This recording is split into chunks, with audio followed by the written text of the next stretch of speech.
Alright, everything appears to be in order, so good morning and yo peoples! I might start doing streams at like 10 in the morning instead of, like 12 in the afternoon.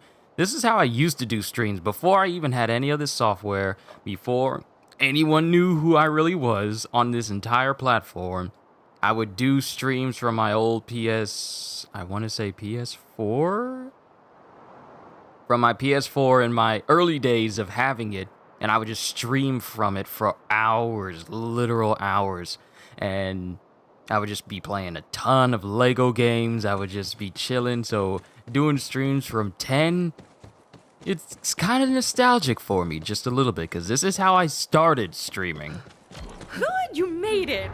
The frag. Also, what's going on, Cohagen? Welcome to another session of Chillin' Chat. I'm working on my last Borderlands character that I intend to make for Borderlands 3 because I already have enough. I got 2 Amaras, 2 Flax, 2 Zanes, and now I'm working on the second Moze. And I pretty much don't intend to make any other Borderlands 3 characters or make any new builds. Because frankly, I got a lot of other games I can just bring to this channel instead of just playing Borderlands all the time. Now, mind you, Borderlands is an incredibly good game. I trust you know where to put that. But every now and again, it's always good to just spice things up just a little.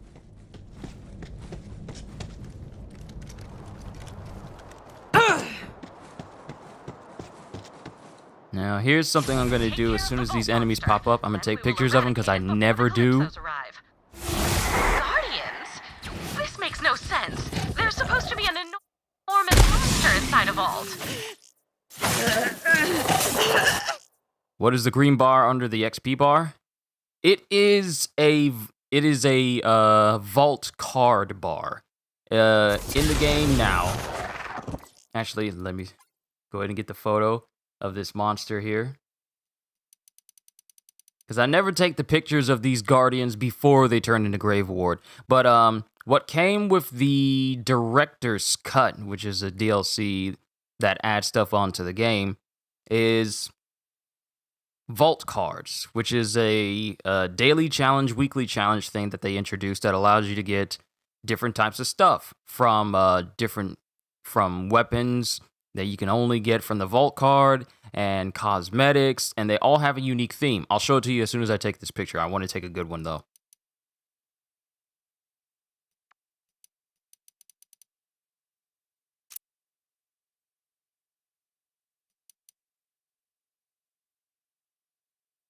Thought Borderlands was a role-playing game? It's an RPG, but it's a RPG looter shooter. But when Tiny Tina's Wonderlands comes out next year, that might be more in the role-playing role, since Tiny Tina's Wonderlands is essentially an entire game set in the world of Assault on Dragon's Keep. You know, Tiny Tina's Bunkers role-playing game from that DLC. A whole game is being built on that. And it's going to have magic and a whole bunch of other things that's going to be, set in a fantasy world. It's like, it has a Borderlands style, but don't expect, like aliens and stuff like that. This is set in Tiny Tina's own little D&D campaign, so I'm really looking forward to that. But I already took a picture of him. And I was about to say, you about to run off the cliff? Now, granted, I kind of buffed myself by taking on some special enemies repeatedly with the XP booster turned on.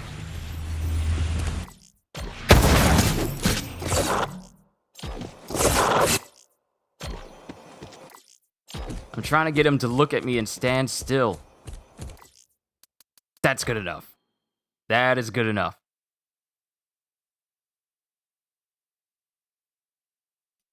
All right. Tilt the camera the other way. What is my favorite DLC? You like Jack's Heist and the Creek DLC? I like the Handsome Jackpot and the Creek DLC as well. I think those were great DLCs. Now, they are not on par with Tiny Tina's Assault on Dragon's Keep, because as of now, that is still the greatest DLC ever released in any of the Borderlands games. I was about to take a picture of this. with the UI still up there. All right, I got their pictures. We're done. All right, we're good now. The Bounty of Blood, I mean, it's all right. There's some good weapons that come from it, but it's just not as memorable. The Handsome Jackpot, I like because it gives us more Jack. Even though Jack is dead, I mean, it's literally centered around Jack creating a giant space casino. And then Krieg's DLC brings back two of Borderlands 2's greatest characters that they ever had. And Krieg's DLC is essentially what Tiny Tina's Assault on Dragon's Keep is.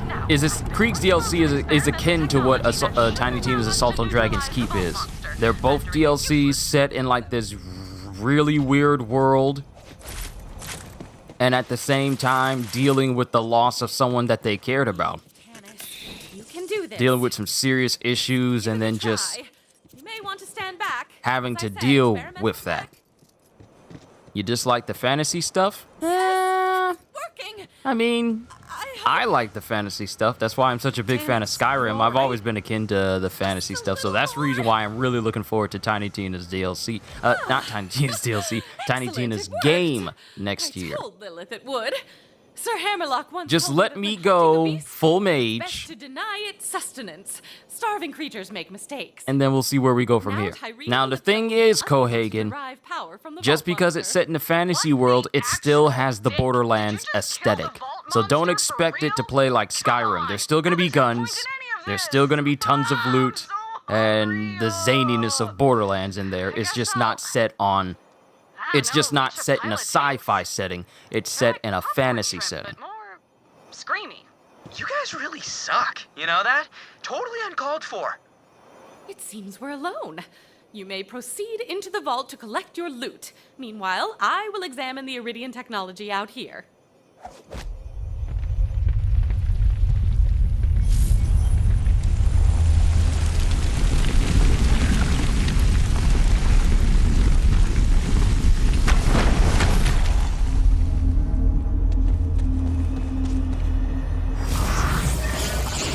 But recently, the Twitter for Tiny Tina's Wonderland said that we'll get some gameplay reveal coming soon. So I really hope we get a good look at Tiny Tina's Wonderland so we can get a rough idea of what to expect. Now I can finally equip... Oh, right, I said I was going to show you the vault cards. All right, so vault cards are essentially themed challenges that give you rewards based on the type of theme that it has. So Fallen Heroes is meant to pay homage to people we lost in Borderlands, such as Scooter, Roland, Maya, and Typhon DeLeon. Like, they have numerous references to them, like Amara gets a siren, a hood over her head. Zane gets Roland's beret. Flack gets Scooter's baseball cap. And Moze gets Typhon DeLeon's entire aviator goggles and everything. And there's lots of rewards specifically dedicated to these characters, somewhat. And then they have numerous weapons and different pieces as well that go up, that pertain to them, like Super Soldier, Good Shield for Roland, referencing Roland. Then Guardian Angel, obviously referencing Angel from Borderlands 1 and 2. And then Mechanic is a rocket launcher referencing Scooter. And the Bird of Prey is a sniper rifle, which references Bloodwing, who we lost in Borderlands 2 as well. And then you have Welcome to Pandora, which is centered around people you meet in Tales of the Borderlands. So you have Final Destination. Well, let me see if I can find a helmet piece. Zane gets Shady Character, which makes him look like Shade from Captain Scarlet and her Pirate's Booty DLC from Borderlands 2. You have Con Martial Artist, which makes Amara looks like, what is her name? Fiona's sister. I forget her name. Sorry, I just forget their names all the time. Zane gets a helmet that makes him look like the Stranger, the person who's asking you all to recount all the events of Tales of Borderlands. And then Moze gets the helmet of, I think, Fiona herself. So these are all... This whole card is dedicated to characters you meet in Tales of the Borderlands. Now, the thing about Vault Card is they have no limit to how much progress you can get. Once you get stuff from them, like down there, you can see open chests. And if you open one up, you can get a whole bunch of different things. Keys, which are necessary to unlock certain things, or sometimes they'll give you the items that are locked in these chests. But these can be used to purchase and reroll different weapons and shields in the top items. So if I open it again, sometimes you'll get iridium, sometimes you'll get another key, and rarely you will get a diamond key. Now, ever since these vault cards went live a couple of months ago, I have yet to use the one diamond key that I have. All right, so I kind of don't need to be in Fallen Heroes. I need to be in Welcome to Pandora, so we'll activate that. And you can activate them at any time. They don't expire. You don't need to worry about losing or this being a timed exclusive or anything. If you have the Director's Cut DLC, you get access to the Vault cards. Now, there's supposed to be one more coming, but we don't know the date of when that's supposed to be releasing this year, because it's supposed to be releasing this year, so we're still keeping an eye on it. But as you can see here, you have daily challenges, which help you progress the Vault card bar down there at the bottom. Now, these challenges are not specifically going to be the only way that you can get progress in the bar. Just simply killing enemies gives you progress towards the Vault card progress bar as you go forth. So you don't need to worry about, oh, I just need to do these challenges and then you gotta wait until the next day in order to progress it. No, it's not like Avengers challenge cards where you just can do one daily challenge and then there's no other way to progress it.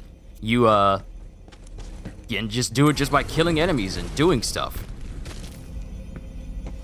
Don't have the Director's Cut DLC? Yeah, it's unfortunate that it's just it's limited to the Director's Cut, because there's actually a lot of good items with the Director's Cut as well. Like one of the final missions that you do, which is called the Mysterious Leer, that is centered around Ava, it gives you an artifact that increases the amount of iridium that you come across and also reveals hidden invisible iridium chunks in stages. So it's actually quite useful. Vault Hunter, we should probably discuss... Phase lock out of nowhere! Disconcerting. Now, Ty, do it! Tannis! Ah, crap. And she's gone! Oh, man! When you killed that monster, I was like, shit! But we've got our eye on a bigger prize. Lilith, the Calypsos just took Tannis. No! Damn it! Vault Hunter, I need you back on Sanctuary, now! A running gag with Lilith in Borderlands 3 is how every interaction you have with Lilith is just simply talking to her. She literally, after Tyreen steals her powers, like beforehand, you meet her once and she helps you fight some bandits. That is the only time you ever see her fight or do anything combat-oriented in the entire game. And then for the rest of the entire game, Lilith is just simply a person that you speak to. So there's a running meme of multiple pictures of you talking to Lilith. Speak to Lilith, get back to Lilith, report back to Lilith. There's just so much of that. It's actually kind of funny when you think about it.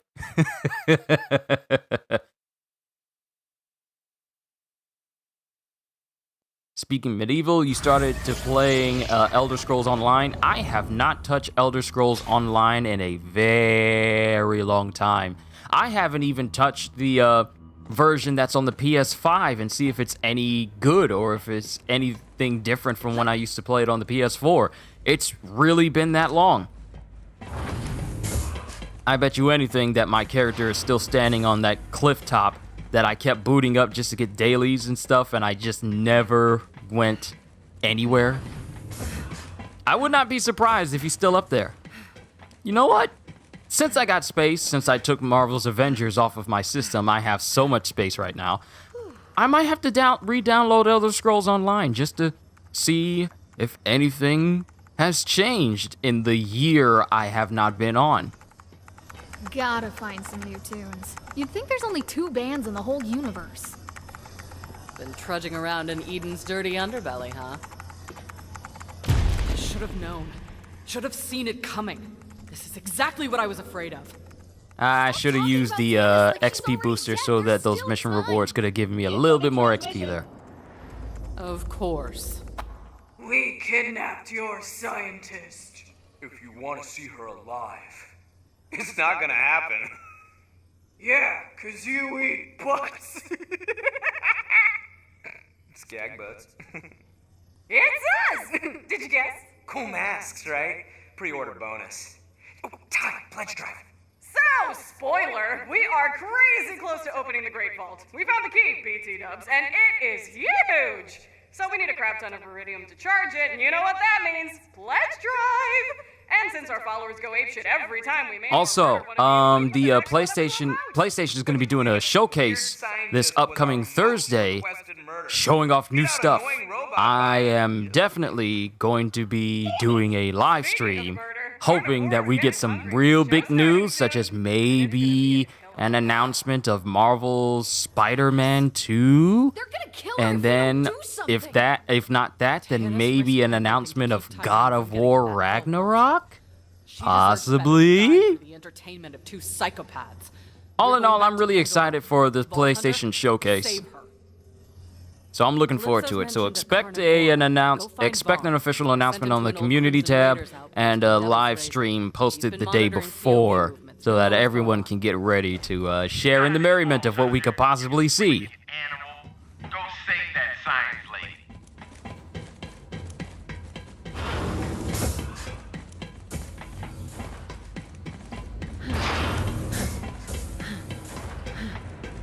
Ava, the most uninteresting character of all Borderlands, followed by the twins. Yeah, I don't know who wrote the story and created Ava. I'm just not a fan of Ava. She's really annoying.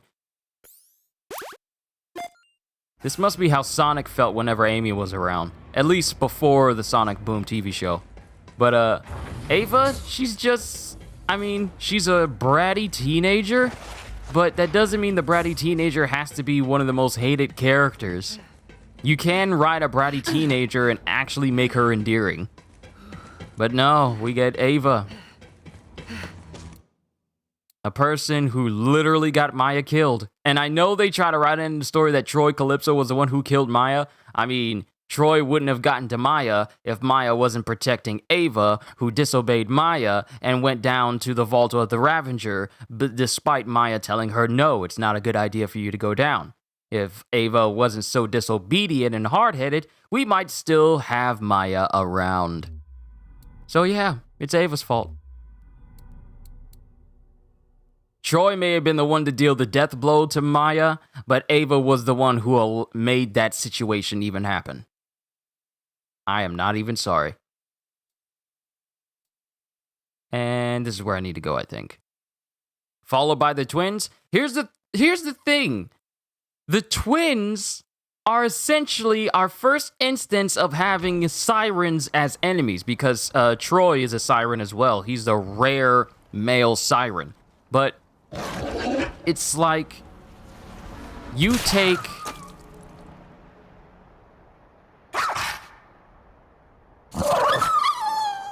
Why you got an image of me coming to... Why you got an image of me coming to Pandora like it's the first time I've been there? Don't worry, I'll get you unstuck. Still can't believe they got Ice-T in this game. I can believe it. They always get a lot of big name talents on there. They're getting Wanda Sykes and Will Arnett for Tiny Tina's Wonderlands. Everyone wants a piece. Gallows humor aside, a rescue would be quite welcome, as I'm to be tortured and killed for the amusement of a crowd. I still have some tricks up my sleeve, but I fear using them would only change the method of my death. But the thing is, with Tyreen and Troy being our only siren enemies in the entire history of Borderlands, it's like they went out of their way to make them not only incredibly annoying, but also not as memorable. Like, whenever they pop up, it's all like, oh, it's these two. Like, whenever I think of Handsome Jack, I think of one of the greatest video game villains ever. That's just how prominent and how memorable and how influential he was as a villain. But when I think of Tyreen and Troy, it's like you take one of the most powerful beings in the known Borderlands universe, and you don't, and it's like they're not even that memorable. Everyone just finds them to be the annoying side of Twitch. They're the living personification of the most annoying side of Twitch users. Or live streamers, to be quite honest. Because here's the thing. When I was playing this game the first time, I was thinking, wow, with the way that Tyreen treated Troy, and with Troy's ability to leech power off of sirens and make it his own, I wouldn't be surprised if Troy betrays Tyreen because of how badly she's treated him all these years, calling him a leech, calling him worthless, and treating him like he's beneath her. I wouldn't be surprised if he betrays her and kills Tyreen, takes her power, and then he becomes the big bad. No, they don't do nothing with that. Oh yeah, that's perfect. That's perfect. The explosion kills me, and now I have no way to respawn. Thank you, game! Explosions kill me so quickly. This is why you must spank kids. Spare the rod, spoil the child. There must be discipline!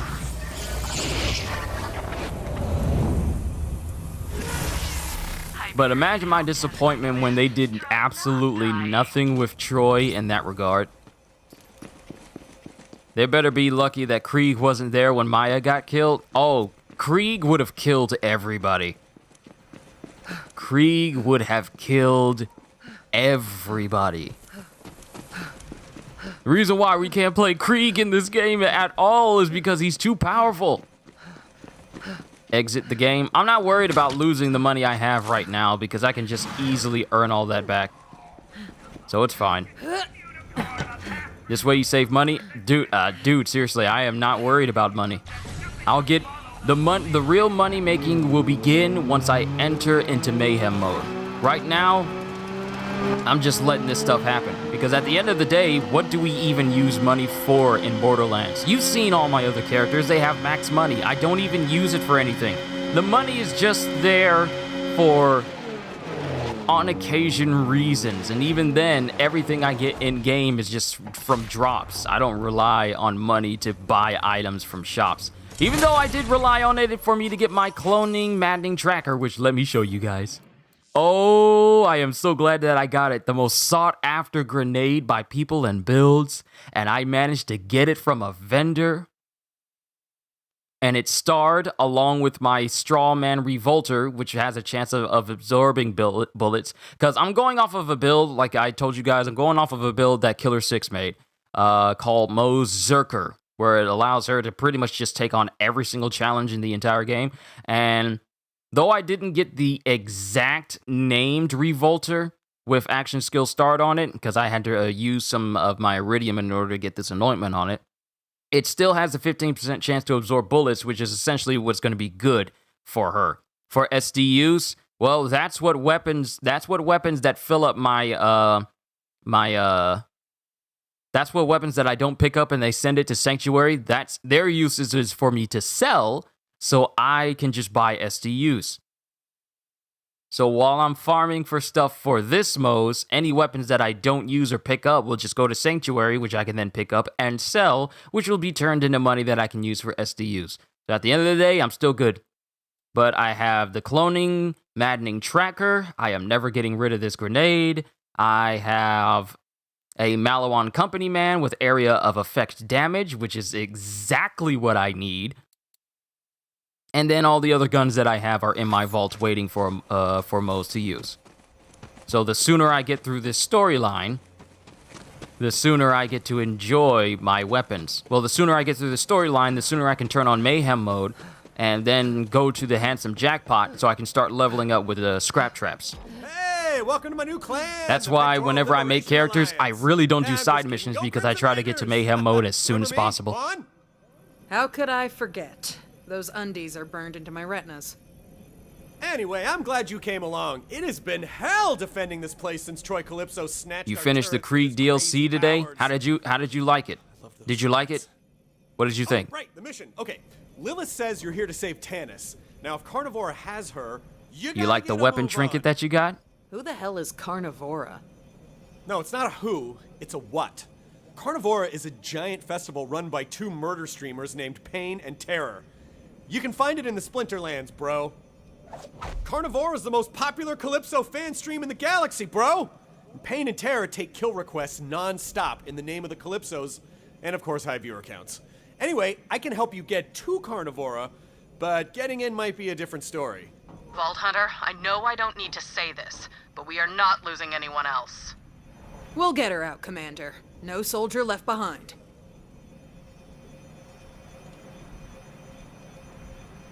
Yep, you liked? My Good, imminent because it murders gave me quickly Massive focus Tiny into Tina's a Assault on frenzy. Dragon's Keep They're vibes. delivering iridium That's by why I armfuls, like that screaming DLC and the my Handsome name all the Jackpot. way. Bounty of Blood and I the was so marriage popular of amongst the idiot masses. Wainwright and Never know where Hammerlock. flattery's going to Eh, come it was a pat. Yeah, I couldn't care less about those. Sure, they had some good weapons in them, but I didn't really care for the story of either of them. Bounty of Blood kind of edged its way out past Wainwright and the others due to the fact that I like westerns, and they had a lot of westerns themed theme elements in there, like classic western weapons and everything, and revolvers and stuff like that. I like that. You can see this happening. No, not pretty. No, not pretty lady. All right, Carnivora should still be And then nearby. he The just. festival moves around Pandora, Then he just goes setting up berserk, like wherever his there's enough body crazy enlarges and he goes They've been into camped here for a while the now, so big I guess the armed sacrifice business mode must be that he over can with. do in Borderlands 2, and he So, just massacres come on, everyone. see it.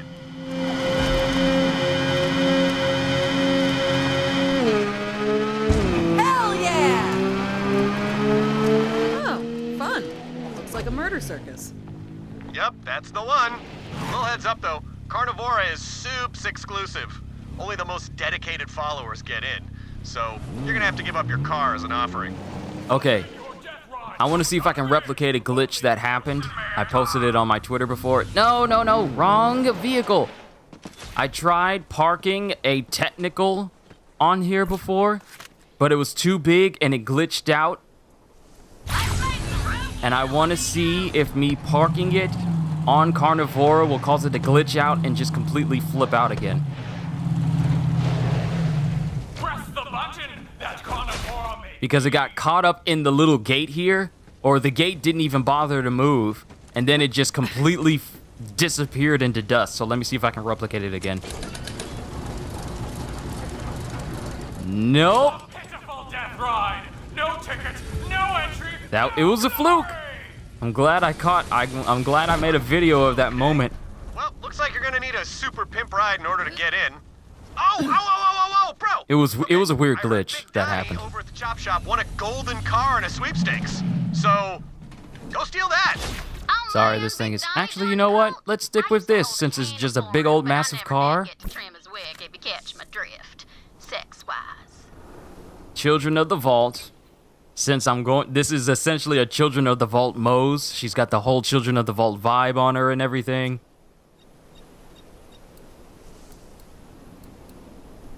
Let's change this to a nice red. And we are good. Let's change the weapons. I haven't unlocked everything weapon-wise for this. I haven't unlocked everything weapon-wise for my very first character. There are still things I'm missing for my vehicles.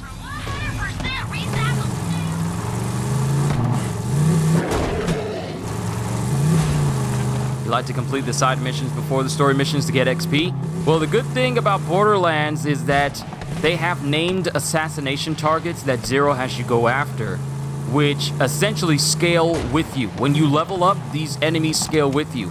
And this is without the need for mayhem mode. So, the reason why I'm level 41 is because not only did I... Wow. Wait, did I even... Wait a sec. Y'all saw me go get the booster from Tannis, didn't you? Hold up. Y'all saw me get the booster when I was at Tannis, didn't you? I literally went into a room, ran over to the station. Did I not buy it? Because it's supposed to have like a little booster symbol down there.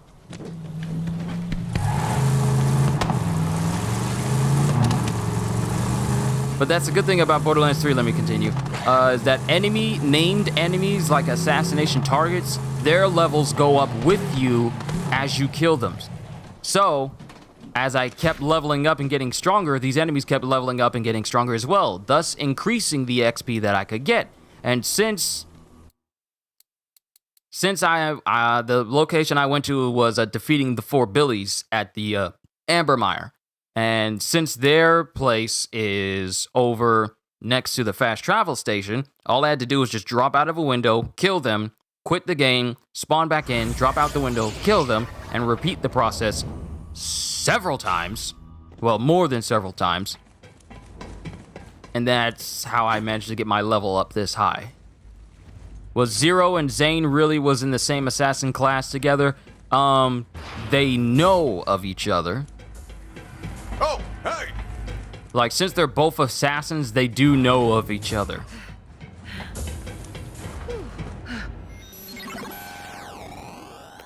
But I wouldn't say that they trained at the same class or something like that. Maybe I hit no instead. I might have hit no instead. That might have been the case.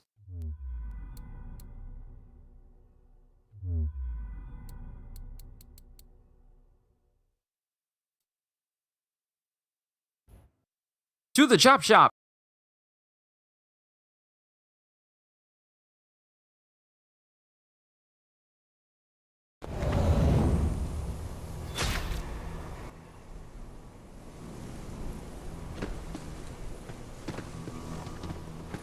Well, I'm not gonna really need a car once I run in here anyway.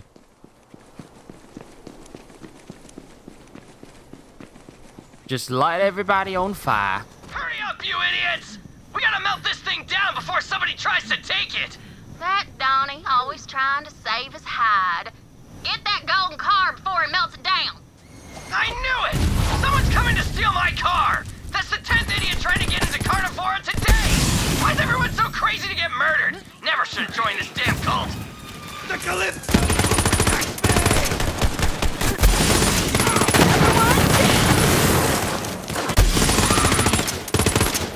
Critical hits start to regenerate my ammo. And I mean, I can already regenerate ammo right now since I got the capstone skill for bottomless mags. Really? That's the other thing. Explosions tend to not be my friend until I get to that stage where I'm just omnipotent. No, you don't. Grenade!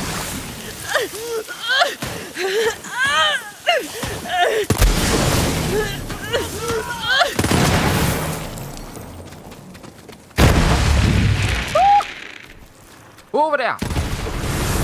Put him gone.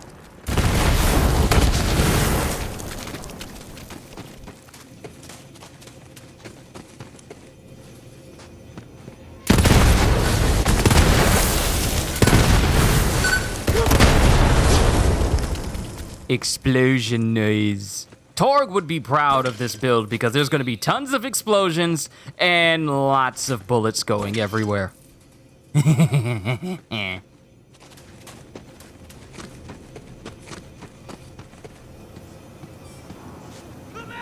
the flipping thing on a mailbox gun?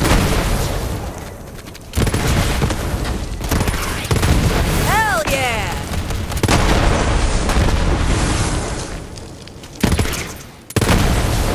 I wonder what the surprise is going to be when Borderlands reaches its 2-year anniversary, which is coming up next week, actually. I believe on the 14th. All right, Roaster is immune to all of this. All right, if you could go kill those people for me, I greatly appreciate it.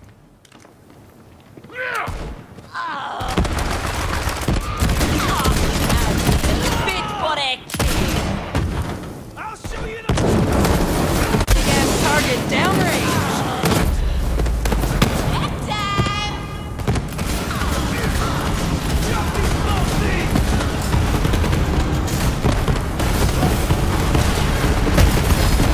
Thank you, Devil's Foursome, which is just a big old explodey pistol. Yes, please, grow stronger. Grow stronger for me. So that you may die for me. And boom goes the dynamite. Alright, what did we get? What did we get? Tyrant red card. Oh, this is stronger than what I have. I'll take that for now. And compressing grease trap. Explosions are my friend.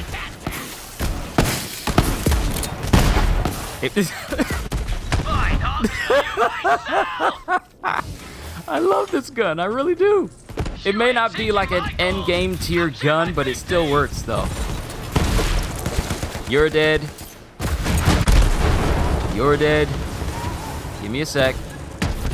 There we go.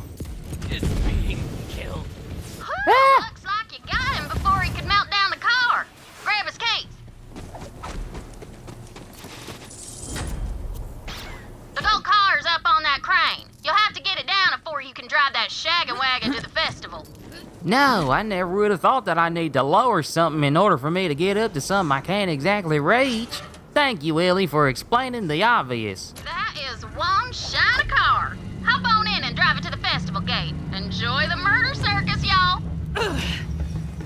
There's gonna be a lot more murder than a circus where if I'm gonna be the one heading over there.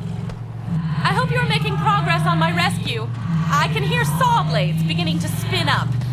I wonder what RPM would be needed to turn human blood into an aerosol on impact. I will keep you updated.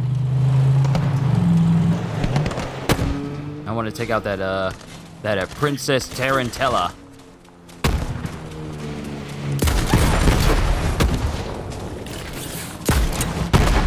Ah, man. We need backup. I'll take that.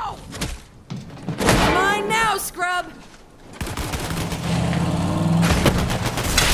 We're slightly on fire. Hey, don't you blow up this car. I just earned this car. I just stole this car. I just earned this car. Don't you dare blow it up. Leave me alone.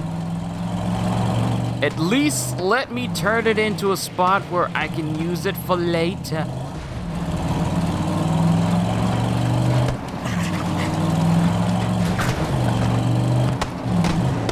Then I'll come back for the princess. There we go. New parts.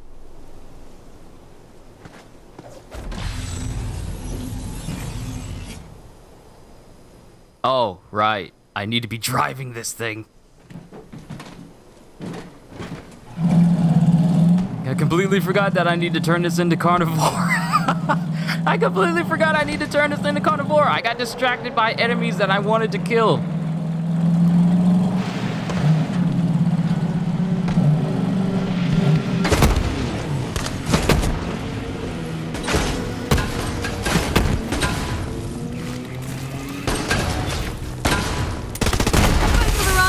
Don't mess with my quarry. Vehicle still okay? Yeah, it's still good. Thank God for regenerating cars.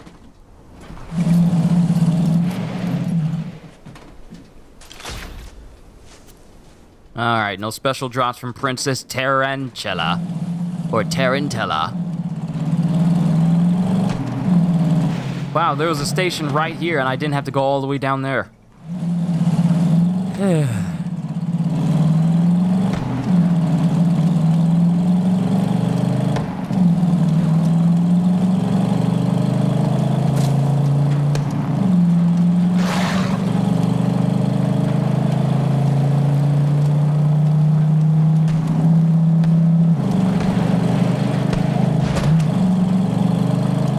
So here's the thing. Marvel's Avengers is supposed to be having a roadmap update this upcoming Wednesday.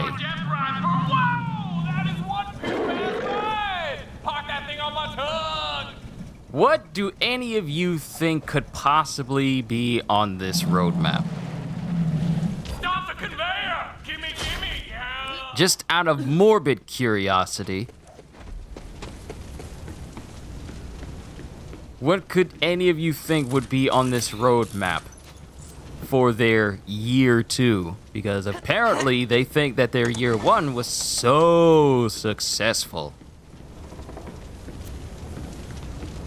I'm kind of curious about what they're actually going to bring, or if it's going to be anything of value whatsoever. Prepare for your glory in Carnivora!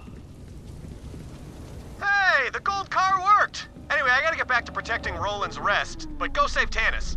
Leave no bro behind, bro. Never have I been so tired of hearing someone say bro than me listening to Vaughn.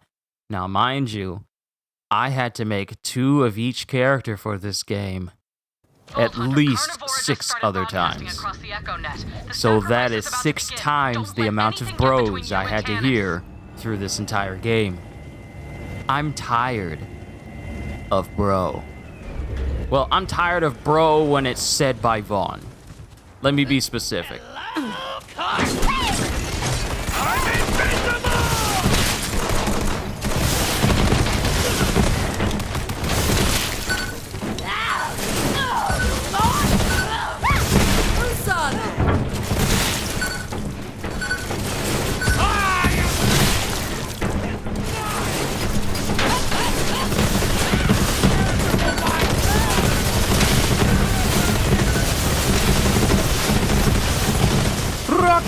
Rockets everywhere! Yes, I don't care!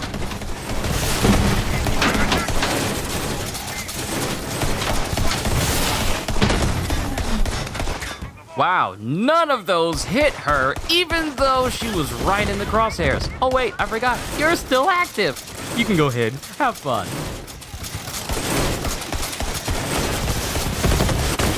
Try to keep up. Good boy.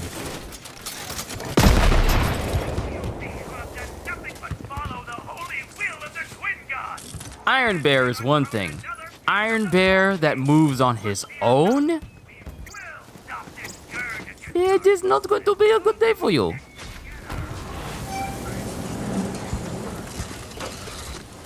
We got a great lineup today, folks. Our opening act is a bullymong poacher from the southern shelf. Give it up for Ezekiel Sourbones! Ezekiel has chosen pneumatic spike traps for his run in the Agonizer 9000. Let's take a look. Ooh, I got a mid-jump. We got contacts. A new sacrifice for nothing. I'm feeling it. Ooh, splashed. Good run, Ezekiel. See you in the Great Vault. Followers, send in your iridium now.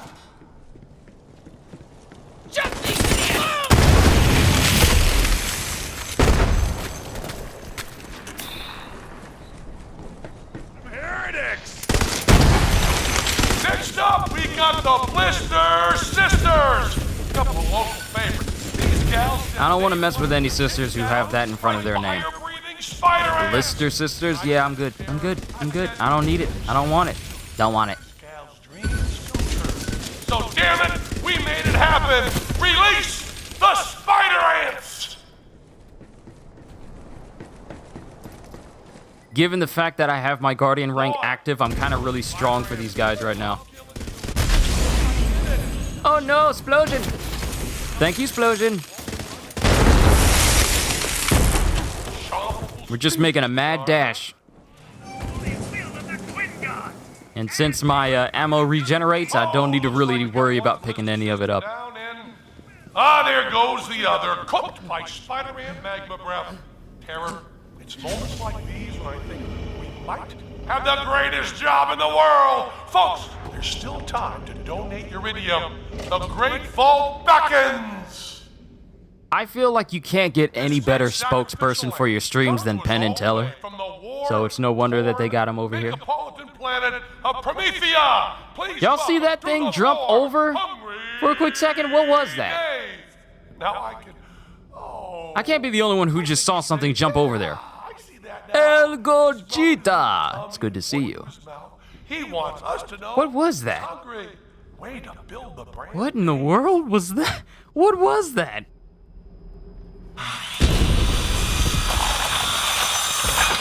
Hope Dave was hungry for saw blades because that's what was on the menu. Followers, we're gonna have more glorious bloodshed in the name of our beloved Calypsos in just a minute. Remember, without your uridium donation, you might be left behind when we open the Great Vault.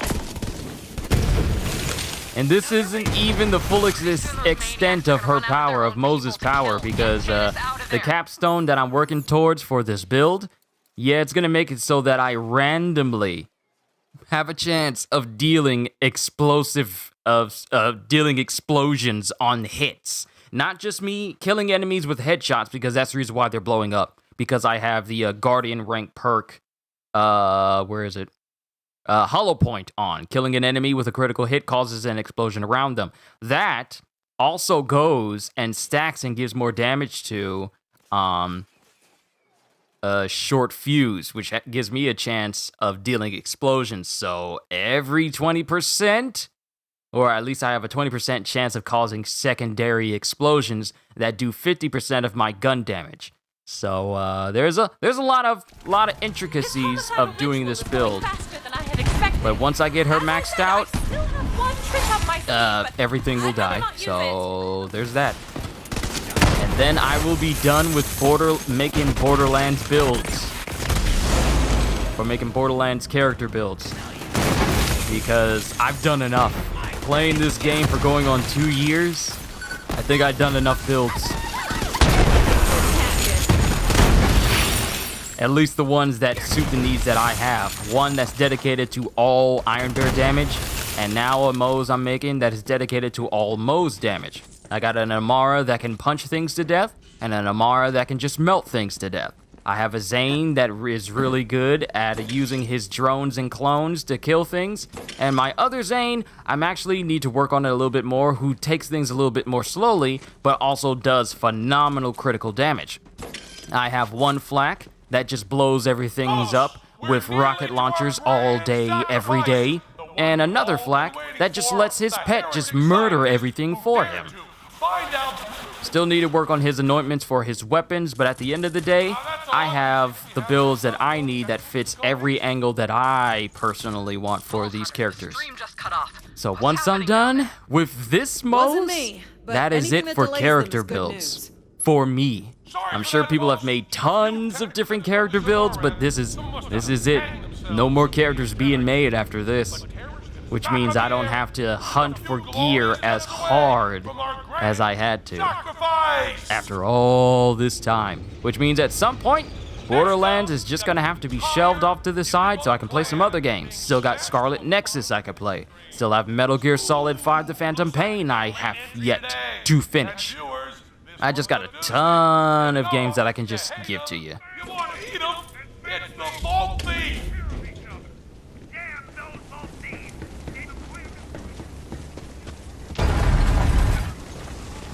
Not saying that I'm going to be done playing Borderlands at all once I'm done making these builds. Well, once I'm done making this Moze build, but I am done making entire characters. Yo, Lilith, the festival is driving away.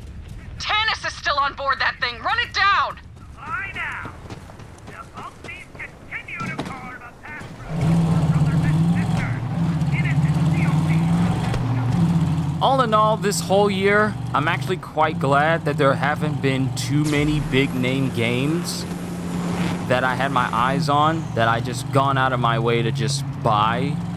Like, sure, I did Biomutant, and for the game I enjoyed it. I really did. They even keep adding upgrades and updates to it, such as, you know, getting to level 150, I think, or level 100, making yourself far more overpowered than you need to be. The most terrible machine ever built by human hands. But to my recollection, there really haven't been any games this year that just absolutely had my attention above all else. You love this mission, you love chasing after carnivoras. I think I've identified this monstrosity's weak points. Despite its bulk, it's very fast. You'll need to destroy its fuel lines if you have any hopes of slowing it down. And here's the thing, I never really dedicated time or any of my Guardian rank points towards increasing vehicle damage. So the amount of damage I am doing right now, it has been the exact same amount of damage I have done since this game's launch. Like, look, the vehicle damage is the only stat I have never put anything into, even though it could help me immensely over time and, you know, just blow up all vehicles that are always massacring me. I never put a single point into vehicle damage, ever. Ever!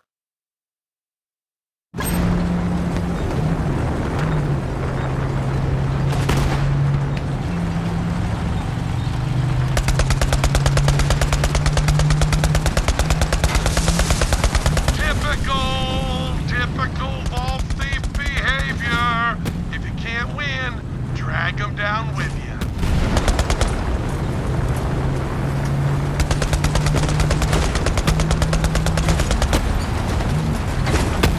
He's stuck in the wheel! Perfect, he's stuck in the wheel!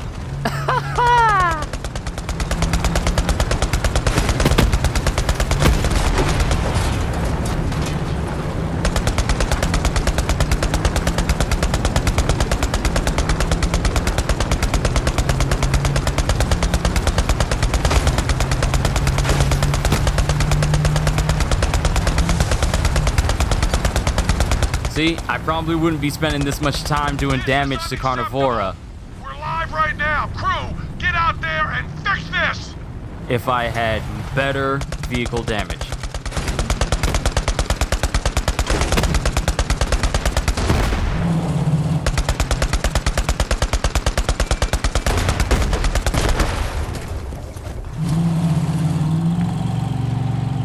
But yeah, I love this Carnivora mission as well. You don't get many games where you have to chase after people. Or at least chase after giant moving mortal engine type vehicles. Vault Hunter. Now get on board and save Tanis.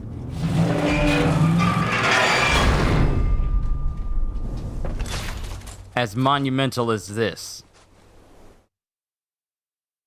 Welcome to the guts of Carnivora.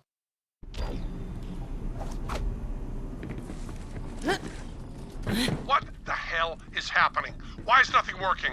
Terror! Fix this! Get the engineers back in here. Sweet! Leveled up, which means the last point can go into Stainless Steel Bear. And now I can dedicate... Okay, so here's the build. The build, I have to max out this, and this. And then I can move on to Bloodletter, and then put a point into Bear Mother, which just increases my incendiary damage. And whenever I deal an explosion, it also does incendiary damage as well. So super hot explosions that just burn everything. And I don't need augments because I don't want it altering my rockets in any way. The way these rockets are set up right now is perfectly all right. So I just need to max out Pull the Holy Pin, Vampire, which is very good. Whenever I damage an enemy with Thrown Grenade, or Iron Bear deals area damage for every enemy hit, restores a portion of my missing health, and Iron Bear receives half of this bonus. To the Last gains the ability to throw grenades while in Fight for Your Life, which is going to be very useful when I am able to use the Maddening Tracker. Once I am the proper level, of course. These are 9,000, back up and killing! Now! Now! Now! Vault Hunter! I'm running out of time!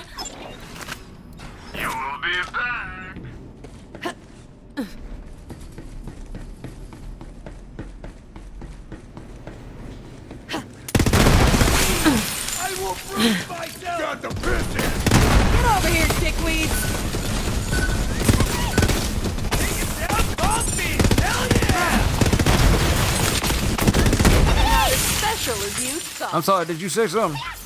I ain't hear you, but did you say something? I couldn't hear you, but did you say something? These are garbage!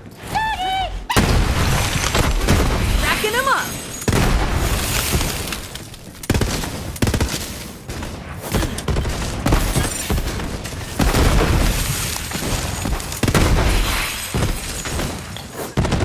Hide them before us!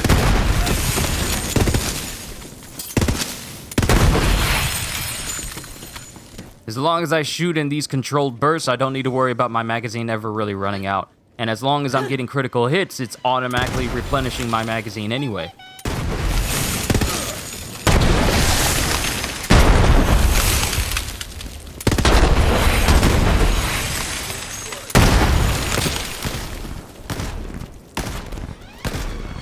Come on, poke your head out. Poke your head out.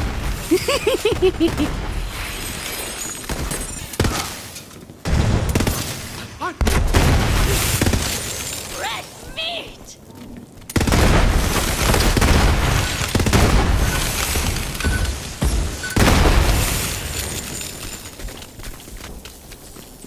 So very close, my spotlight hogging vault thief. But you can't pull our plug that easily. We're gonna sacrifice this heretic one way or another. If these are my final moments, what have I left behind? 1,000 half-completed experiments, countless undiscovered artifacts and unanswered questions. I never found the Iridian homeworld, and now it appears I never will. Ooh, who's it gonna be? The Tenderizer! What did you drop? Evolutionary stopgap. Hey, I'm looking at loot. Thinking of restarting Cyberpunk with the corpo route this time. I need to get back into playing Cyberpunk because I started a new file as well. One that's just specifically towards poison damage, which does a lot, mind you. And I still need to continue my intelligence build with my female V as well.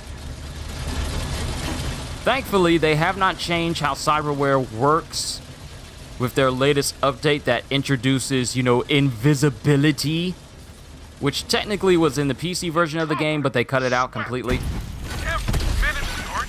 But I need to get back into it so I can just embrace my inner ghost in the shell and just, you know, take over the minds of people without them even knowing I was even in the building. If I can just see the camera, I can ping everybody. How's that for entertainment, huh?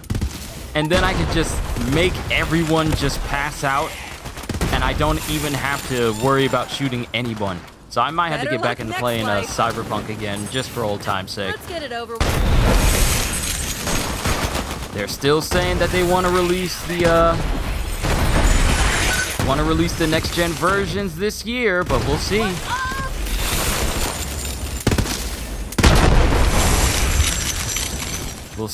We'll just see how that goes. Because Cyberpunk, as much as I enjoyed playing it on my PS4, what with its very, very choppy frame rate, the constant crashes, you guys were there, the constant crashes. I remember one story mission I had to constantly do over and over and over again simply because the game kept crashing before I could finish things. But despite all of that, I still enjoyed it for what it was. Now, was it one of the greatest things ever made? Not even close. It was a good game that was just heavily marred and heavily handicapped by graphical issues, technical issues, stability issues. It was kind of held back by, not kind of, it was held back by so many different issues that frankly, Cyberpunk should have been delayed instead of them trying to release it, what was it, last year? I think, no, it was this year, wasn't it? I think it was this year that they released it. No, was it last year? I think it was last year. There was just far too many things for it to have been released in the state that it was. It should have been delayed, and it should have been released finished all the way. Because I remember during my playthrough, it crashed 7 times, but all those 7 times were major story-related issues. Well, not story-related issues, but story-related missions that stuff happened. You just want the game to be playable. You love the story and kind of the gameplay. It has so much potential. That's exactly how I feel about Cyberpunk and Marvel's Avengers. It has so much potential. People can get into the story, but it should not have released in the state that it did. And given the reputation of CD Projekt Red, this heavily affected their reputation, and not only that, but how investors viewed them as well. Their stocks dropped, people lost faith in them, and how Cyberpunk was released, especially when we had The Witcher 3 beforehand. People held this game to such a high regard, including myself, thinking that there's absolutely no way that CD Projekt Red would ever mess up such a concept. They'll deliver, and I'll be the first to admit that, hey, I was wrong. This was not a pitch-perfect thing that they made, and I am happy to admit that I did not think that, I didn't believe it at first. I was thinking there's absolutely no way. They did The Witcher 3. People need to stop worrying about it. I played the game, went through all the crashes, all the bugs. There's still a bug in my first playthrough that I can never finish because it glitched a vehicle under the map, and they've never fixed it.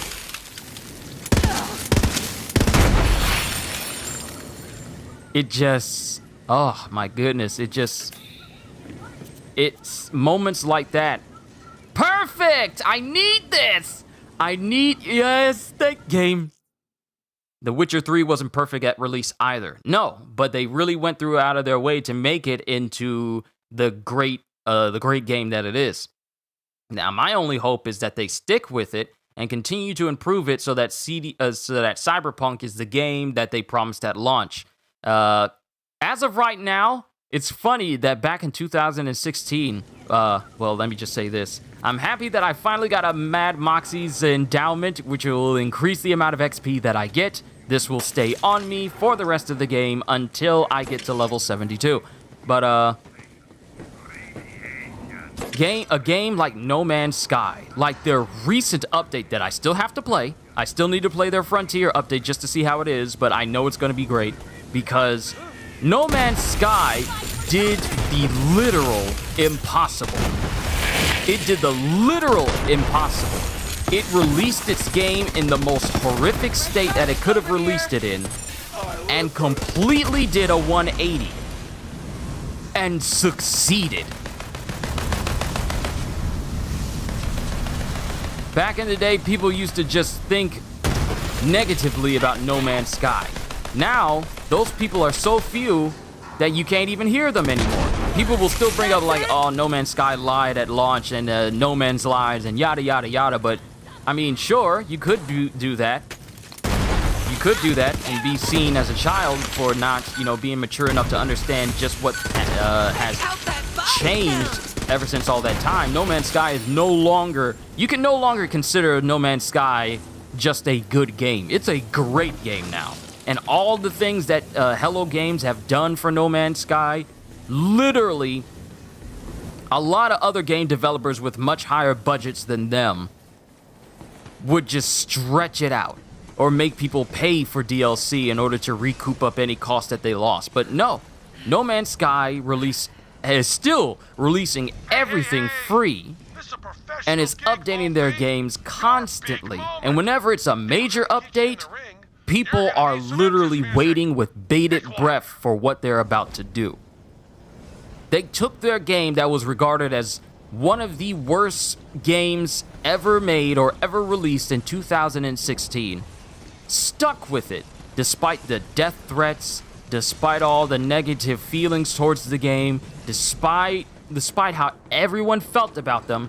They went quiet, which still upset a whole bunch of people. They went quiet, they fixed the game, and they gave us more. All for free. They gave us more than we asked for. There is more in the game than that was promised at launch. And they're still doing stuff. Even with them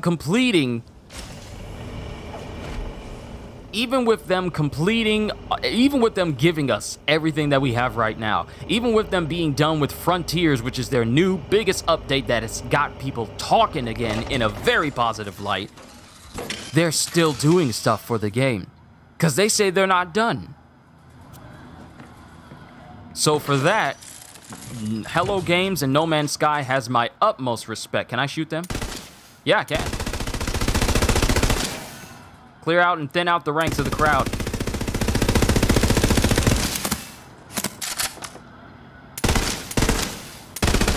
I bet they feel bad they bought tickets. But if No Man's Sky can have one of the greatest video game underdog comeback stories of all time and get people to view them as a successful developer again and just do everything right going forward, it is possible for other game studios to do it. And here's the thing, they're an indie developer. They don't have a massive office. They don't have a massive team. They just have a smallish team. Viewers, call men in the streets and tell us how you want They have a the smallish vote to team. die. They don't have a multi-million-dollar budget. They were able to accomplish this, and everyone was able to view them in a very positive light again. If they can do it, and they're not a major company like Crystal Dynamics or Activision or Blizzard, Activision Blizzard, which as of right now they got a very long way to go before anyone views them in a positive light ever again. So if No Man's Sky can do it, then EA can do it. Then CD Projekt Red can do it. Then Crystal Dynamics can definitely do it with Avengers, but that's a story for another time. It is entirely possible if you put in the effort.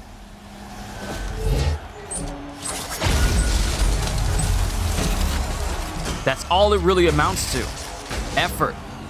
You gotta wanna do it. You can't just say you're gonna do something and then just expect people to wait on you hand and foot and then just say, sorry. Hey, if you look at Internet Historian, his video perfectly encapsulates everything that I just said. It's an hour-long video, but one of the best videos about No Man's Sky that anyone could possibly watch. If you haven't watched it already, take a time to look at Internet Historian's video about No Man's Sky.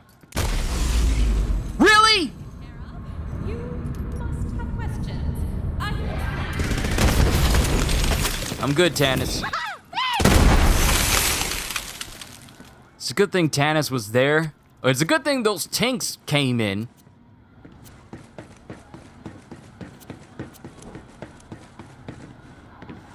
Otherwise, this would have been extremely awkward. Go ahead, make your But if No observation. Man's Sky can go from zero to hero and be a major success, every other game can. But I speak about effort is in the light of very too often we see people make video games. And anything else with a And I'm gonna keep using Marvel's Avengers as a reference because of what it signifies for other game developers of what they can do and get away with.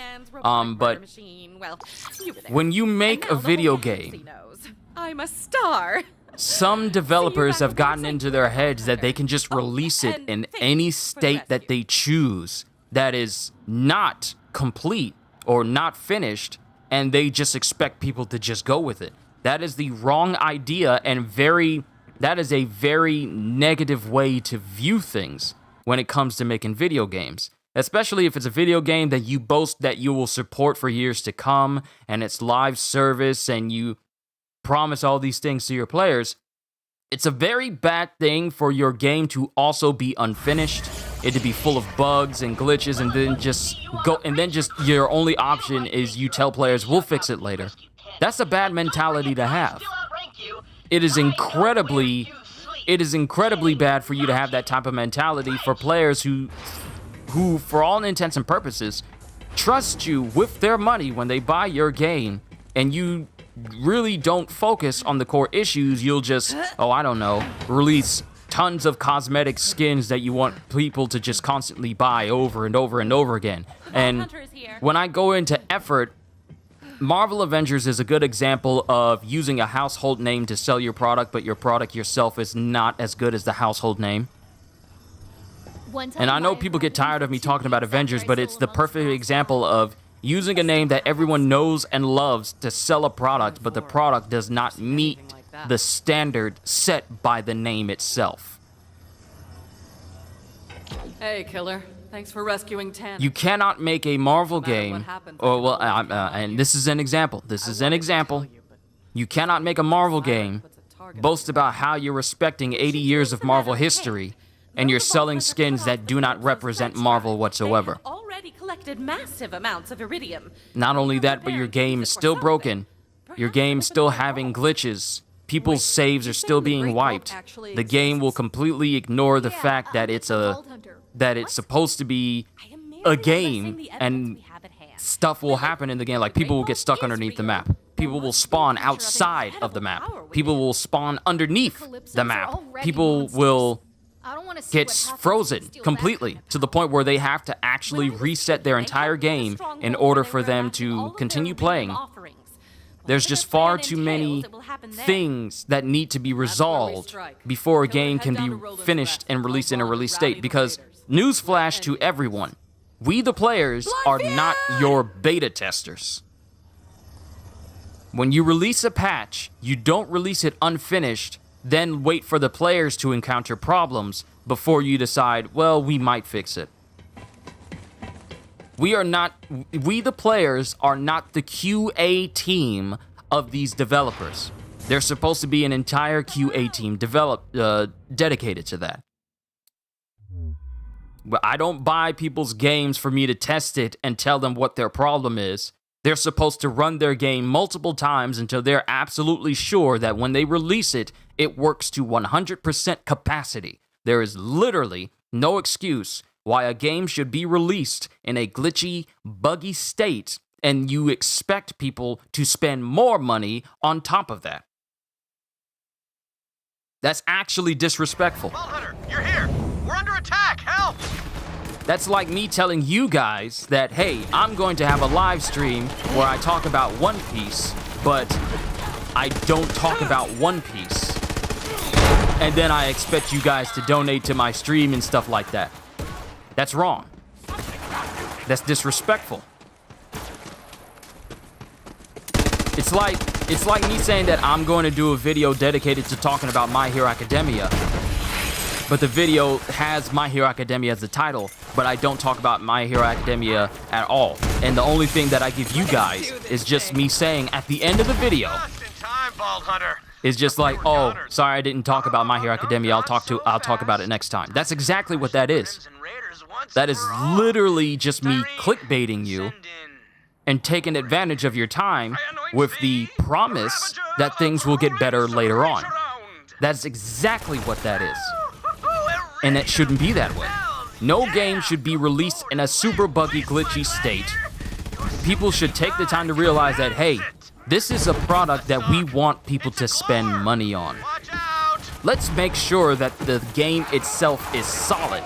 And if there are problems, let them be minor problems that they don't complain about.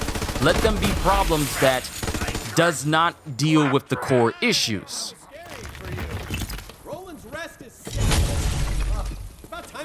Let's actually run this game multiple times on our end and make sure that it can be released in a stable state and we improve it from there. There's a difference between improving something and fixing something. Fixing something means that something was wrong with it beforehand. Improving something means that, okay, this thing is fine, but let's make it better. There's a very big difference between making improvements and fixing things.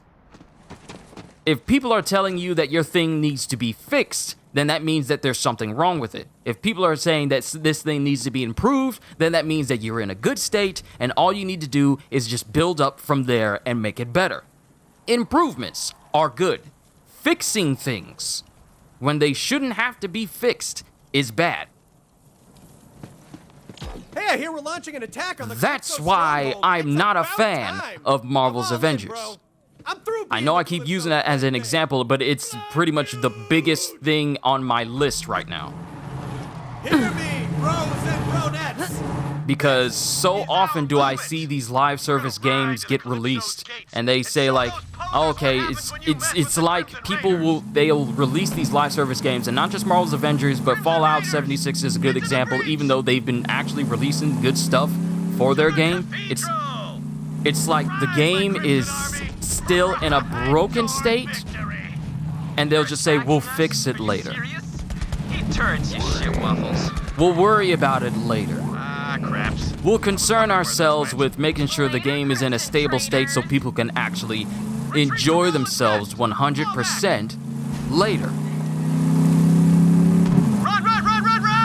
Everyone run! So when you put this ideal on a Marvel property, because many of us, and let me just say this, many of us have grown up with Marvel. Not just the MCU films, but the universe as a whole, from reading comics as a kid to watching old TV shows like in the 90s, like X-Men the animated series, Spider-Man the animated series. Just so much media of Marvel growing up. Then the MCU pretty much just catapulted the MCU into a much bigger medium. So when you create a game based off of this universe, you have over 80 years of Marvel history and Marvel examples to go through. I'm into it. One sec. There is no reason why, if you make a game that is Marvel related, that you do not put your best foot forward 100% of the time. And I'll say this, not everyone likes for their games to be live service, requiring an internet connection in order for you to get the fullest extent of the game. Some games pull it off. Warframe, Destiny. A lot of these online-only games, they actually work out really well and have been majorly successful. But just throwing a live service model onto Marvel and expecting it to be massively successful does not guarantee it's going to be successful. Marvel Heroes was successful, but even then it had its own share of problems, and that's why Marvel Heroes Omega or Marvel Heroes Online is no longer a thing. It still had issues. Well, you won't get in that way. I hope you don't mind. So when you bring in the Marvel property, you need to put your best foot forward. There's literally no excuse why you just bring a live service Marvel game into existence, expect people to be suckered into this. It's essentially a showcase of, hey, we can do this as a live service model, and people will literally just buy anything just because it's Marvel. Just because it's Marvel does not mean it's a good idea. Just because they say they're releasing free DLC does not mean that free DLC is going to be good. It makes no sense why games are live service when there isn't any online elements. Exactly. See, the thing with Marvel Avengers is they say that in order for us to get the updates for playing any of these missions, which are essentially stuck and limited to online, their whole Avengers Initiative option is you playing in on their servers in order to play their missions. So essentially, their whole Avengers Initiative does not exist without their online side of things. So literally half the game is stuck for online only, and even then it doesn't really work all the time. One thing, and you know what? I don't care. I'm gonna air out every single thing I have against Marvel Avengers right here and now. So if any of you guys do not want to hear that, you are free to go right now. Because I'm going to air everything out. Everything that bothers me as it uses the Marvel property, everything that bothers me as a live service model, everything that bothers me about it being a looter shooter, everything that bothers me about literally every aspect of it, I'm going to air it out right now. And that list may continue depending on how their roadmap looks this Wednesday, because they're going to reveal their roadmap for this upcoming Wednesday. But if you guys do not want to hear this, you are free to go. You don't have to assault your ears to what for this whole big rant that I'm about to go on. So I'm giving you the option right here and now. If you want to go ahead. Just save yourself the trouble. But if not, prepare. Okay, so my issues with Marvel Avengers is the fact that it tries too hard to be Destiny. It's taken all the elements of live service games that we don't like and decided to put it into a video game. Do you come at a bad time? I'm about to rant. Oh no, you didn't come at a bad time. If you don't want to hear me rant about Marvel's Avengers, then I was telling people to go ahead and leave right now because I don't want to bog them down with how I'm about to feel. Ooh, this is good. The Minesweeper. This is actually what I should have on. Have a chance of dropping grenades, which is good.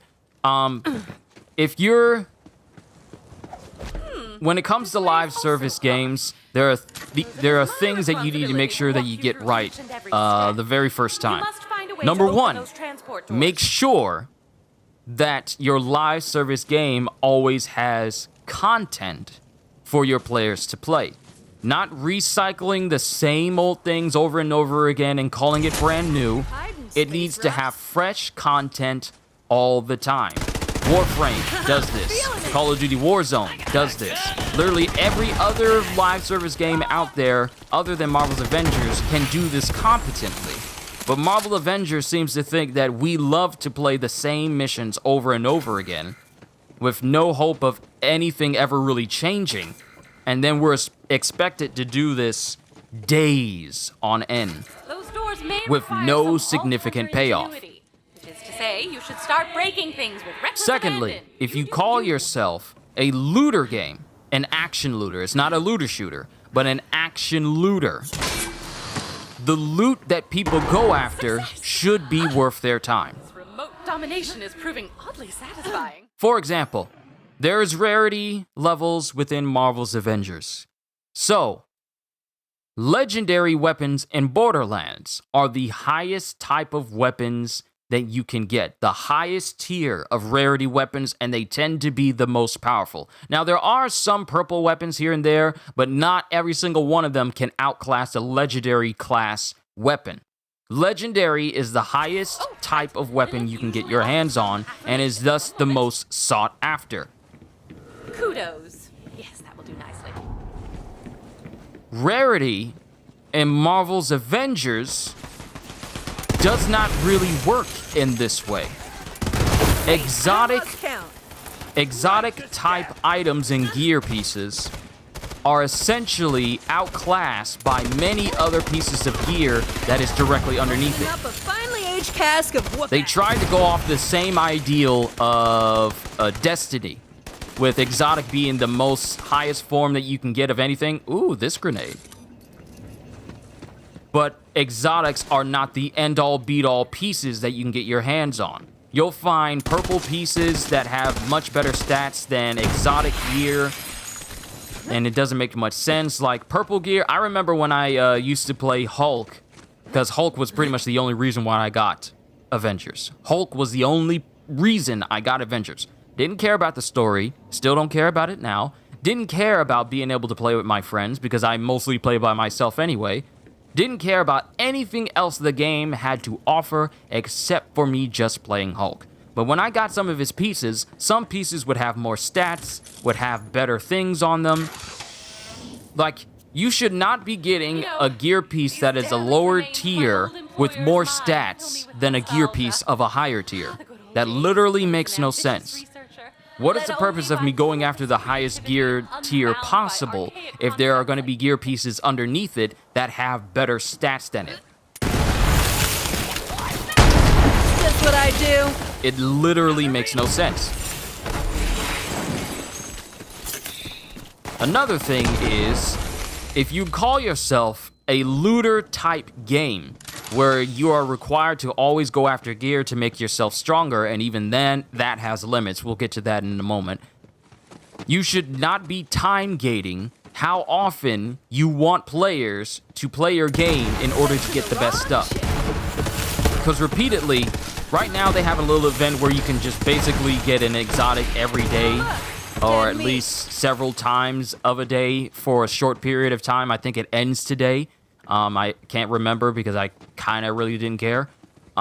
You should not be limiting how often people can go after the highest tier loot.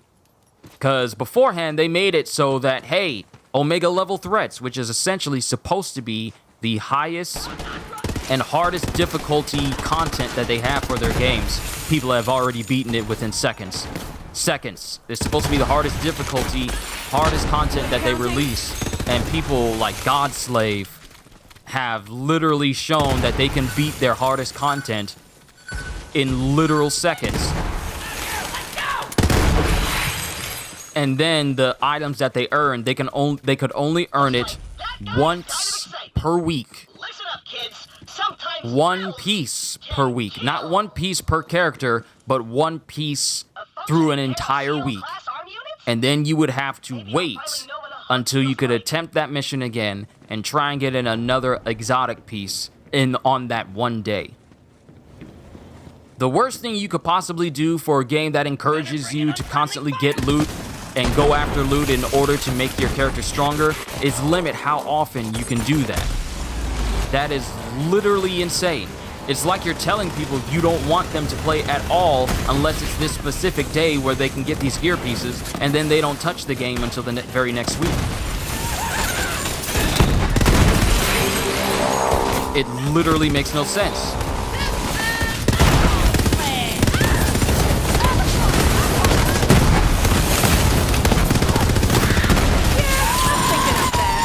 Oh wow, you got a lot of big names in here. Hold on, let me kill these guys real quick.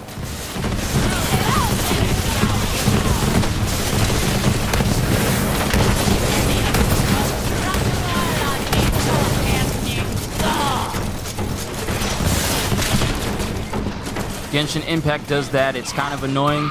See, I feel the reason why Genshin gets away with it is the fact that it's so monumentally successful and the gameplay loop itself is still entertaining. Now, mind you, Genshin is not an exception. I'm not going to say like it's the greatest thing to live service game that I've seen, because there's still lots of elements that make it very, very shady. Like at higher levels, I heard people say that it gets immensely grindy towards like endgame stuff. So Genshin is not an exception to this rule. The only reason why Genshin is not on my list of things I want to talk about is the fact that its gameplay loop is actually entertaining. Now cross that sky That's bridge. another thing. Must obtain my iridium amplifier When it for comes to a stand live chance service to game, turret. if you're expecting us to do the same exact thing over and over and over again, the gameplay loop needs to be satisfying. Now, look at this. Borderlands. You're essentially doing the exact... It's me doing the same thing over and over again. Kill enemies over and over again. Get loot to make myself stronger so I can kill more enemies over and over again. But the reason why this is not boring to me, this is not repetitive, and I don't feel like I'm doing something repetitive, is because the gameplay loop is satisfying. It's easy for me to dismiss this game's shortcomings due to the fact that the gameplay loop is so entertaining to me that it distracts me from its shortcomings.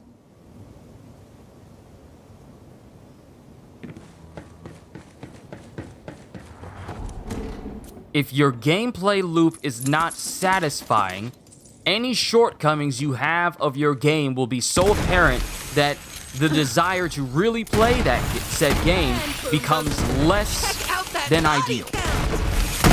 If your game is boring to play, or it doesn't feel satisfying for me to do it for longer than an hour,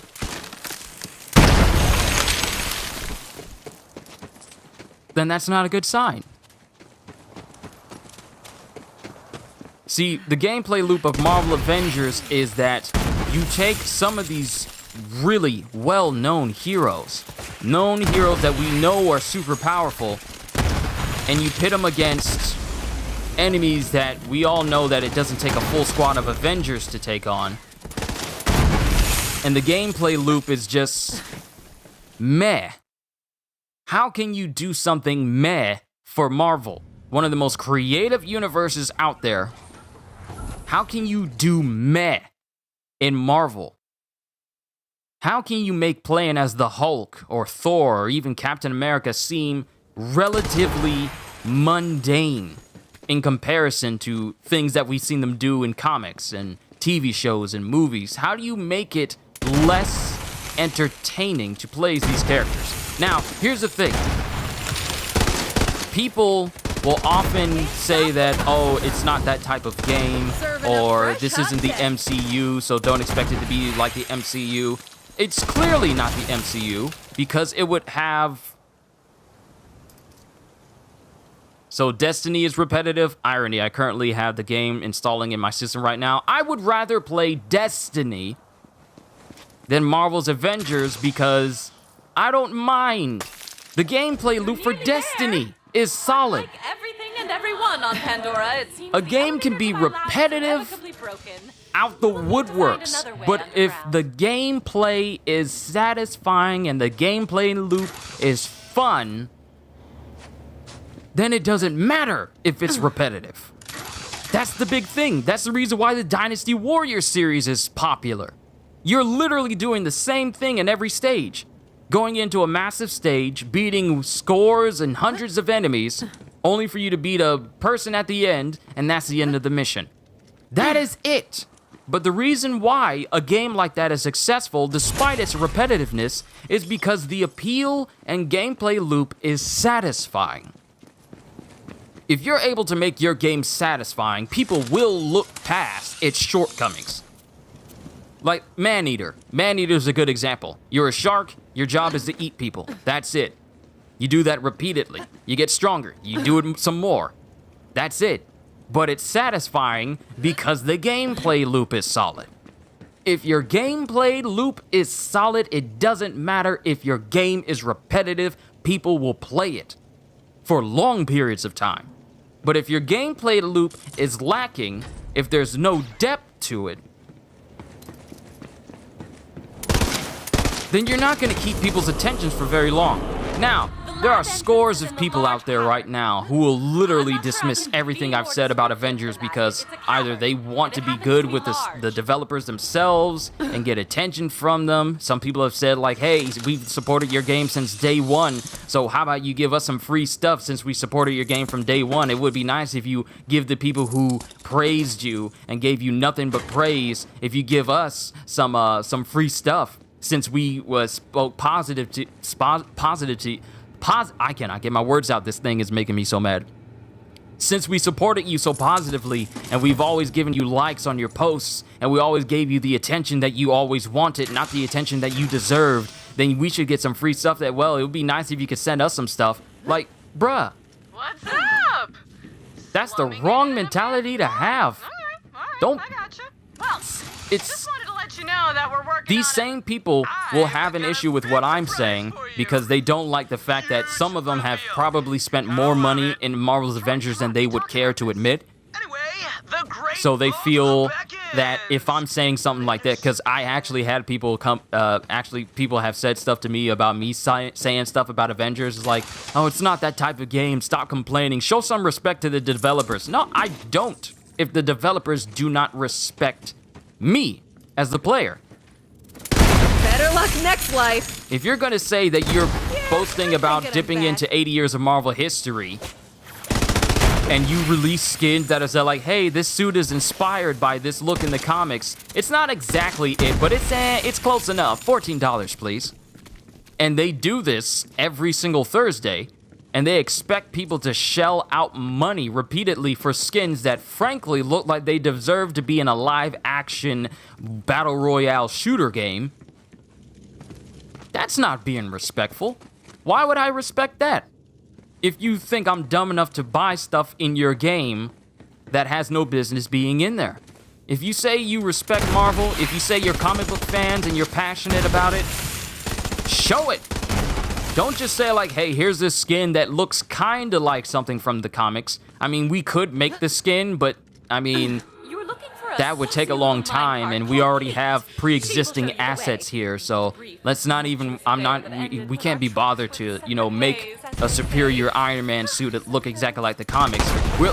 It's more cost-effective for us to take a pre-existing model and then just skin it to make it look the same color as the superior Iron Man armor, and then charge people like $15 for it.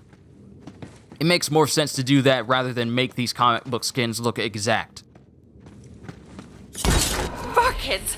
Destroy them! If those things get into I feel it's more disrespectful for the devs to tell us that they're passionate about Marvel Comics and they don't go out of their way to make these things they want us to buy look like it's from the Marvel Comics. Now, they have the MCU skins, and frankly, some of them should not be, like, no one really likes Professor Hulk and his stretchy onesie. No one's a big fan of that. I myself do not like MCU Professor Hulk. I prefer rage-filled Hulk.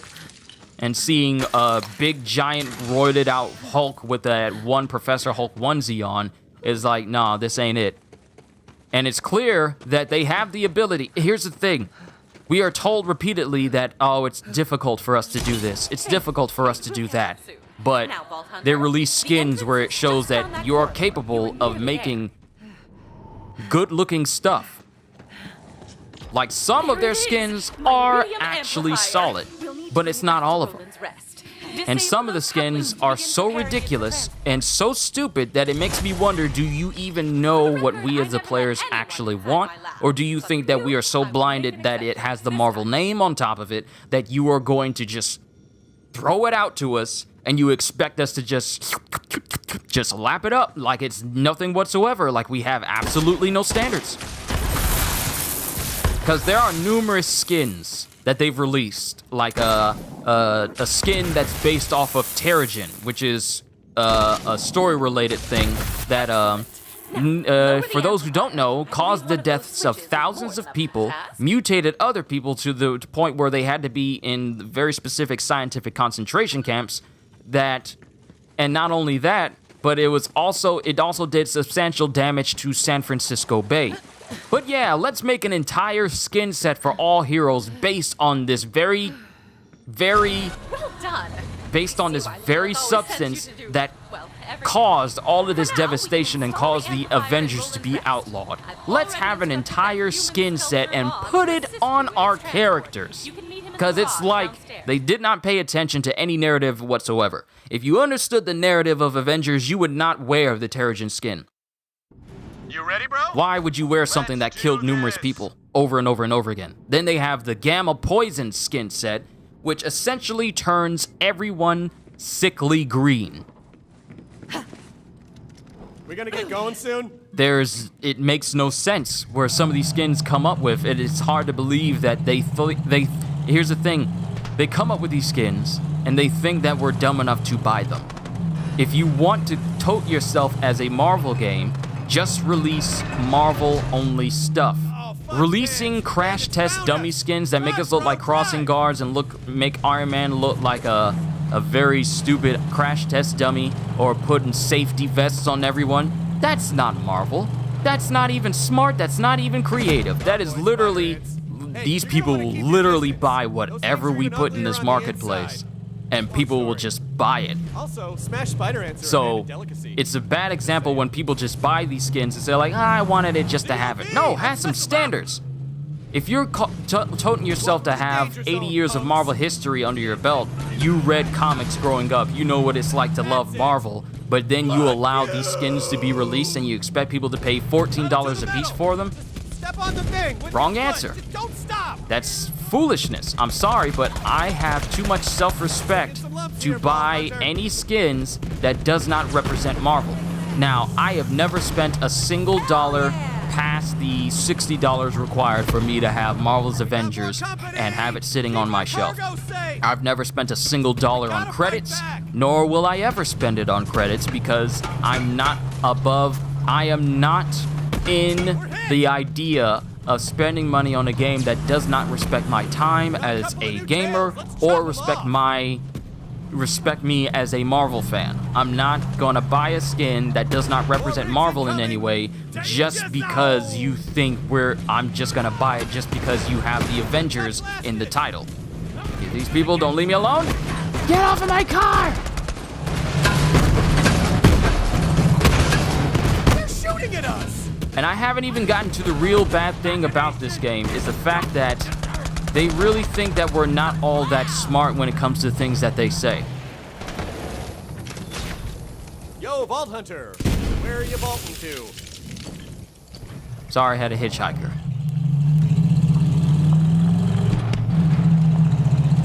So let me give you an example of what I mean by they don't think we're as smart as they think we are. So back in March, before the Future Imperfect DLC released for Marvel's Avengers, they said that they are reworking the XP because they found that players were finding it difficult and confusing for them to be leveling up as fast as they did, and they had too many skill points and they didn't know what to do with them. Let's give them hell! Let me repeat what I just said, just in case it sounded confusing for some of you. They said that they were going to rework the entire way that grinding for XP worked because they found that players were getting confused by leveling up too fast and having too many skill points All their vehicles must die. that they didn't know what to do with them. Vaughn! So their idea was to increase how much it took for you to level up towards the end, near the end past like level 25 or 30 or whatever. Blood view! Saying that this would work for players so that they can take their time leveling up and that they know what to do with skill points when they get them.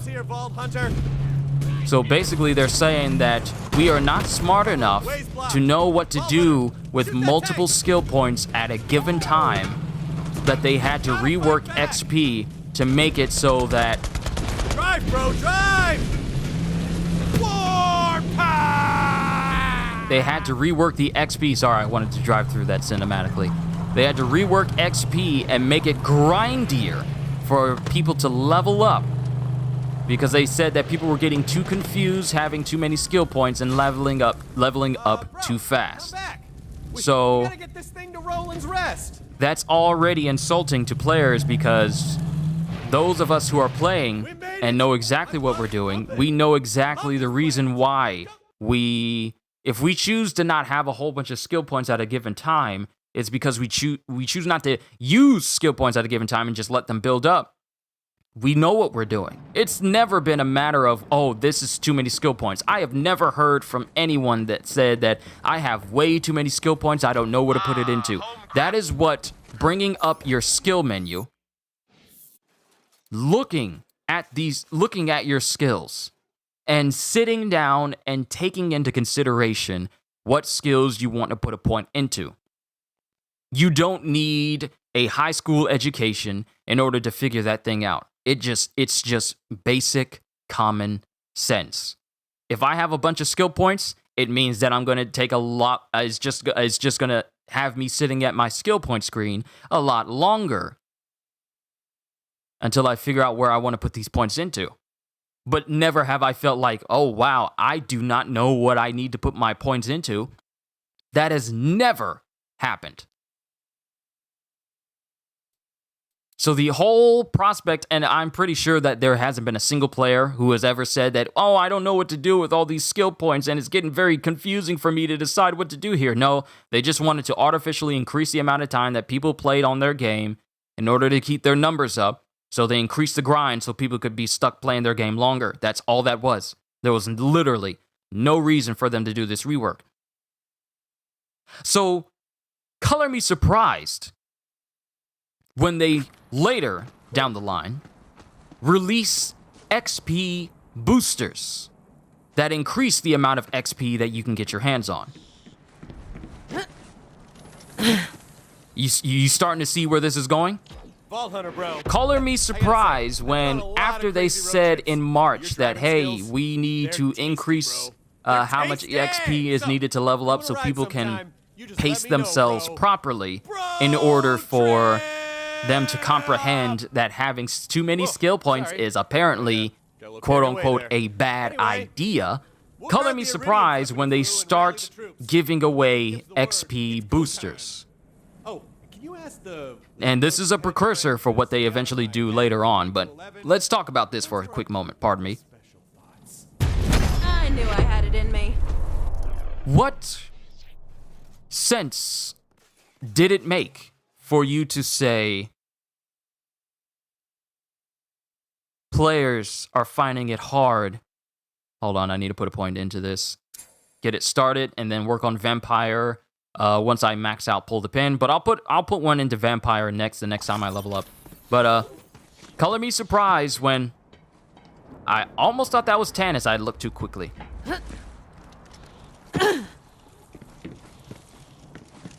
But color me surprised when after they said that people were earning XP too fast, so they scaled it back.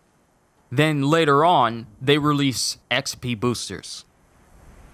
To be honest with you, when I saw Professor Hulk, I was disappointed because I seen most Bruce when it should be between both them, Bruce, Brain, but with Hulk's strength. So here's the thing. There's a video out on Twitter right now that had a deleted scene where Bruce and Hulk decide to work together, and Bruce turns into the Hulk inside of the Hulkbuster when he's fighting Cull Obsidian. That was a deleted scene, which means that we were denied seeing the Hulk come back in favor of him being Professor Hulk in the Endgame. This was a deleted scene in Infinity War. We were denied seeing the Hulk come back after being beaten by Thanos during the end of Infinity War, and they just turned him into Professor Hulk in Endgame. I still don't like Professor Hulk, but let me get back to what I was saying.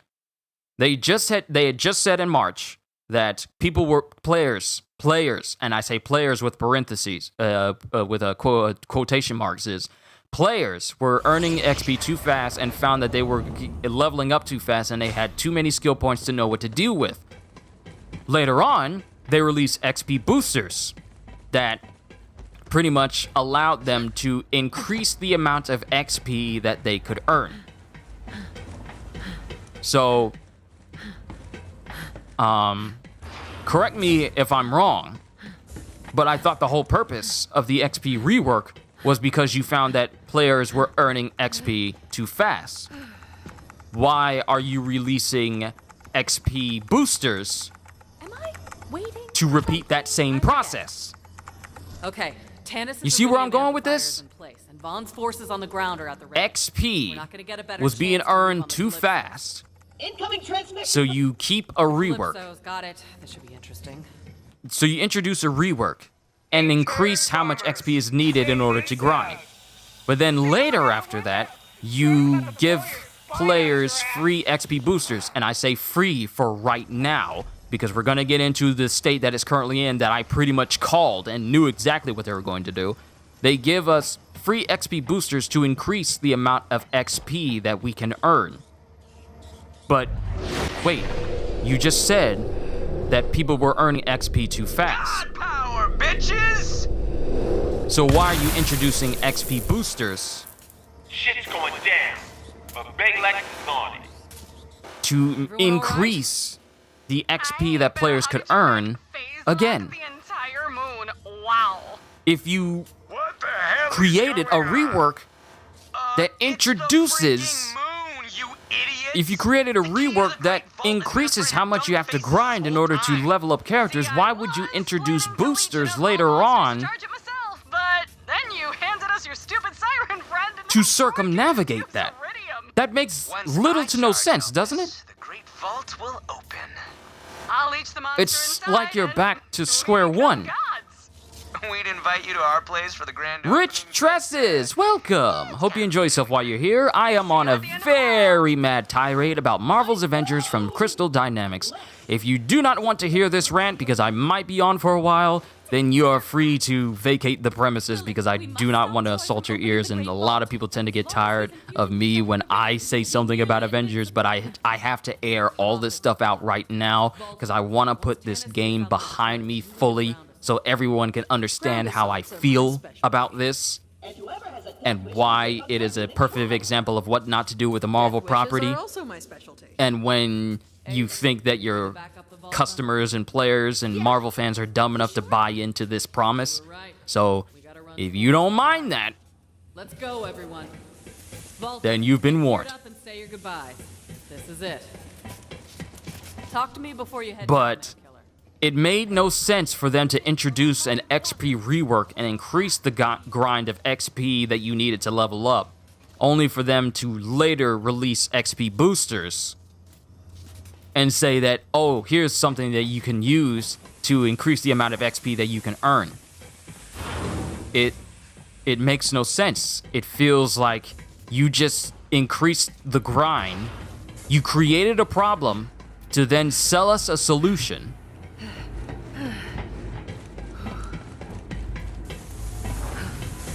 And then expect us to be dumb enough to just go with it.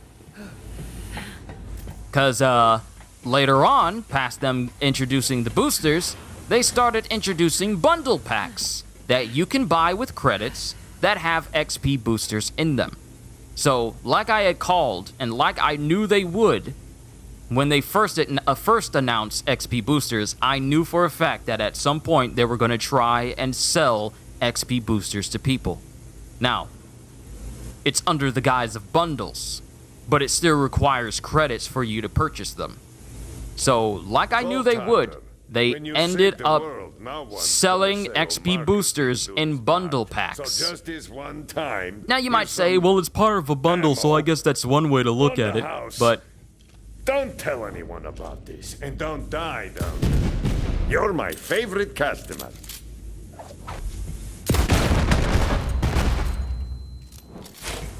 all right, there we go. Took the ammo from him. So I knew for a fact that as soon as they introduced free XP boosters, and they said like we're looking for ways for players to earn these XP boosters, there is no current way for you to earn a XP booster in the game. There still isn't. The only way you can get a free XP booster is they give it to you randomly on a Thursday, or if you buy one of their bundle packs, which costs credits, and credits cost money. So if you're out of credits and you want to increase your XP, just buy a bundle pack with an XP booster in it. So like I knew they would, they ended up giving you free XP boosters just to test the waters to see how people would respond. And those that just praise Crystal Dynamics and just let them do whatever, they pretty much said like, well, this is okay. This is fine. So hopefully they'll introduce new ways for us to get XP boosters. I mean, they didn't. They just said like, here's an occasional free booster, but also here's one that you can buy in our bundle packs as well. It's only a couple of dollars. It's only a couple of dollars. Do what you love and you'll never work a day. But start tomorrow. Oh wait, I gotta talk to everyone else. So they created the problem of increasing the grind and how long people need to spend in order to max out their characters.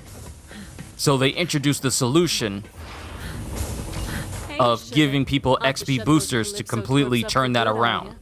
Well, I feel And some people are ignoring that for some odd reason, but I can't because it was staring me right in the face, because I see this far too often. I saw it in Assassin's Creed Origins, I saw it in Assassin's Creed Odyssey, both games that require you to be online in order for you to take advantage of every aspect of it. So I knew that this was the path that they were going to go down. And now they've introduced fragment boosters, which is a resource that you need in order to, level up your gear and stuff. They introduce fragment boosters that also increases your resources as well. I'd wish you good luck. So I knew for a fact that they were going down that route as well. So they're introducing the problem of, oh, it appears that you are not earning stuff as quickly as possible. So here's a solution to a problem that we created. You're welcome. Oh, it won't be free though. We kind of need you to pay for this because Even though we said free DLC, we still need to put food on the table. Now, you may think that I'm dismissing the fact that they're releasing free DLC, so of course they're going to charge for cosmetics and everything. But that does not excuse them from the quality of which they release said free stuff. Just because it's free, and let this be a quote for any of you, just because it's free does not mean that it's going to be of high quality or if it's going to be worth your time. Because there are a ton of crappy free stuff out there. Just because it's free doesn't mean it's good or of high quality. I'm sad for Assassin's Creed games. It's not about assassins anymore. Are you excited for Assassin's Creed Online? You excited to get those XP boosters? And the money boosters and the resource boosters? As you are assassinating targets and these skins that give you special boosts and everything? Because Assassin's Creed, it wasn't the first one to introduce the whole concept of, hey, let's make people, buy these skins that have special skills that is nowhere else on any of these, clothes that you can earn in-game. And then just make them buy them. Most powerful being in the universe.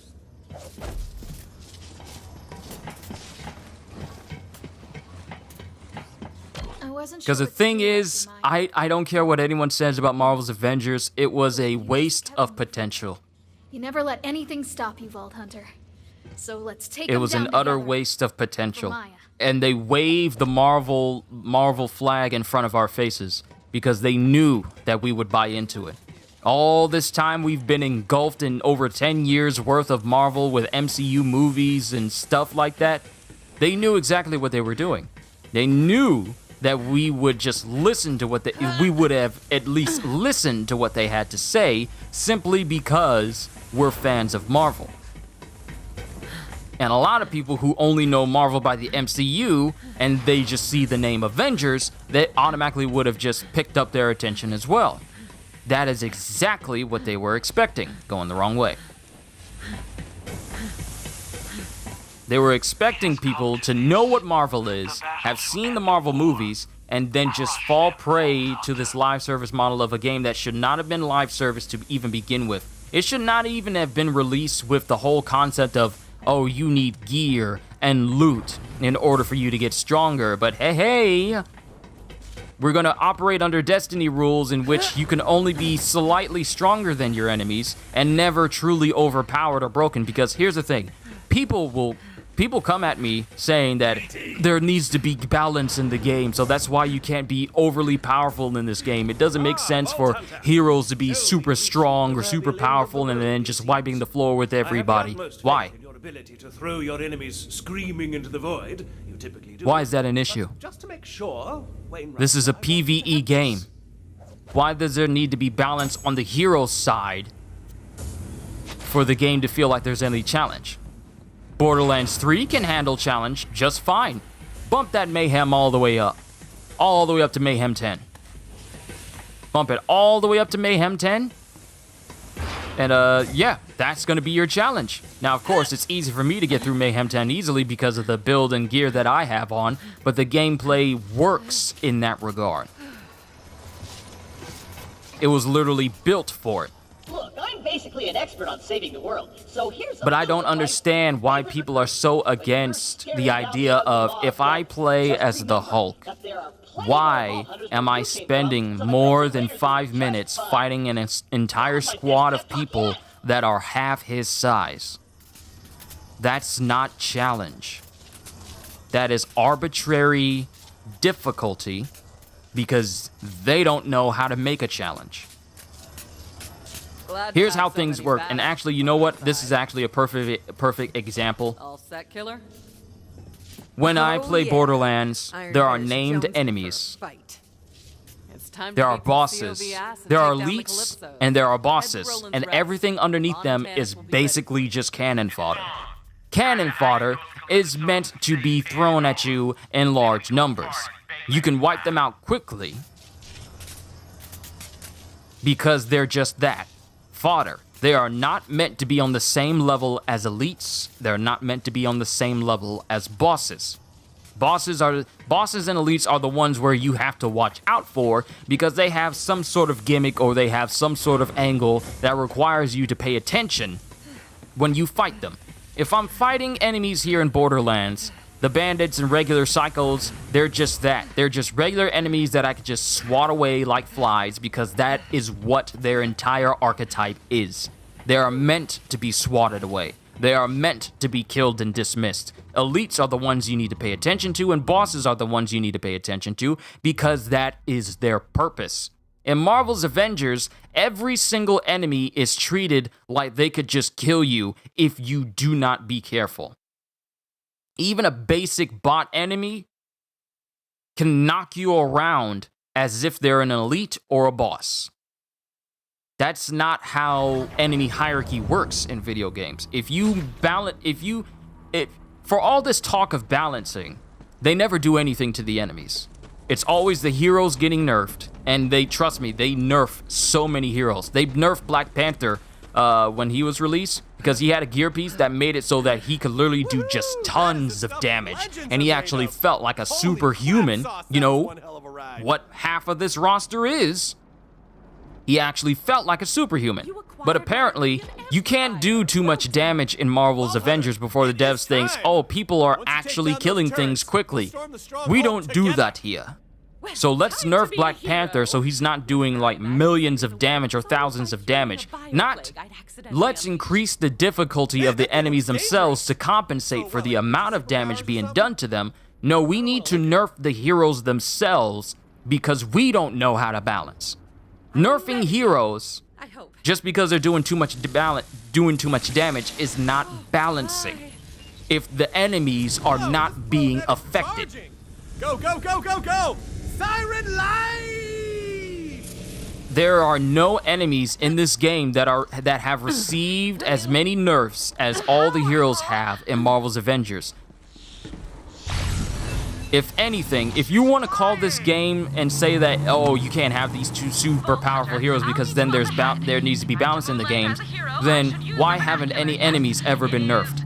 There is not a single enemy in Marvel's Avengers that has ever been nerfed at all because apparently enemies don't need to be nerfed. Only heroes need to be nerfed because we can't have the heroes be more powerful than the enemies they're eventually going to kill later on. So, I would understand this need for balancing if the enemies were balanced in comparison to the heroes as well, but they are never balanced. They are never, ever balanced. So the game itself is unbalanced. If the enemies you face never get affected by any balancing, any nerfs, or anything like that. If the enemies themselves are not getting nerfed, Just feeding the birds. then it's not true balancing. And no one can tell me otherwise because it makes no sense. But if I'm playing a Marvel game, say I play Marvel Ultimate Alliance, there are enemies there that can give you a hard time. They are signified by their name and whether they have buffs on them. And then there are regular fodder enemies that are just meant to fill in time before you get to an elite and boss. You are meant to wipe the floor with them. You are meant to just blow through them like they're nothing because that's exactly what they are. Nothing. They are there to fill space until you get to the end boss. But the whole idea of, oh, we can't have you defeating all these enemies instantly as the Hulk is because then the game isn't balanced. I mean, it's a PvE game. This isn't a PvP game where are the enemies going to complain to the devs that we're doing too much damage to them? No. We're meant to beat them up. We're meant to defeat them. It shouldn't take me half an hour for me to get through an entire section of enemies that you throw at me just because you feel like these enemies, these heroes need to be nerfed because otherwise the game just doesn't feel like a challenge. Borderlands and even Diablo is able to offer up a semblance of an idea of how to do multiple tiers of difficulty. Like you have the different torment levels, and they get harder and harder and harder and harder and harder. There's like 15 different torment levels. Avengers only has 4, and no matter what difficulty you are on, You never feel like you outclass your enemies. I don't play a superhero game to feel like I need to struggle or need to strategize in order to defeat them. I play superhero games to feel like that superhero. Now, some superheroes require that you strategize in order to take them on, but the idea is not. But the idea is that you are not outclassed by any of these enemies. They just give you different ways to outsmart them. Marvel's Avengers doesn't operate on either of those ideas. You never feel like you're overpowered, and you never feel like you can outsmart your enemies. It's just every enemy is a bullet sponge, and you just gotta deal with it. Oh, your build wasn't correct. It doesn't have anything to do with builds. If I'm playing as a hero, I should feel as that hero the full power of that hero, regardless if I have the gear on or not. Gear is meant to increase and even add on to a hero's power, not be the sole reason why my hero feels powerful. The gear should accentuate the strengths of a hero. It should accentuate it completely.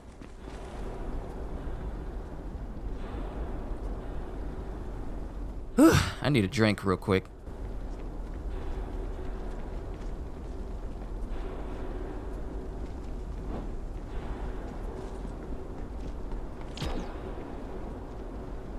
Yo, Vault Hunter! Tina gave me these.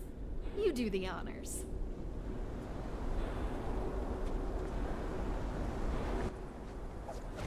Oh yeah, got my fan on and everything. I feel straight. I feel good.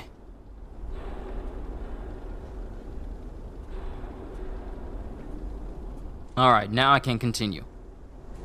But people are always saying, like, I made a Reddit post, and as of right now, it's still relatively high. It's got like 400 and something upvotes right now. I get people that are real smart aleck that pop up saying like, well, I mean, Hulk should not be infinitely scaling because then there's no challenge in the game. Sorry, I'm shooting at Ava. I thought she was an enemy. It makes no sense for these heroes to be overpowered and then there'd be no challenge in the game. No one said anything. I mean, I feel like people don't get what it means to play superhero games. They already nerfed Black Panther, didn't have a chance to play as him. Yeah, they nerfed him. They nerfed him because one of his gear pieces made him do more damage than normal. And he trivialized enemies. They nerfed that because apparently you cannot be more powerful than the enemies. They always have to be within arm's reach of you.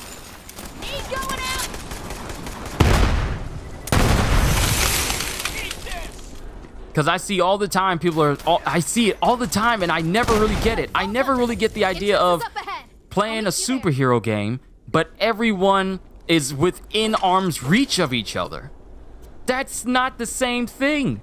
Like, if I'm playing Borderlands with, like, say, Chris or Brandon, and they're not the same level as me, it's because they haven't leveled up enough.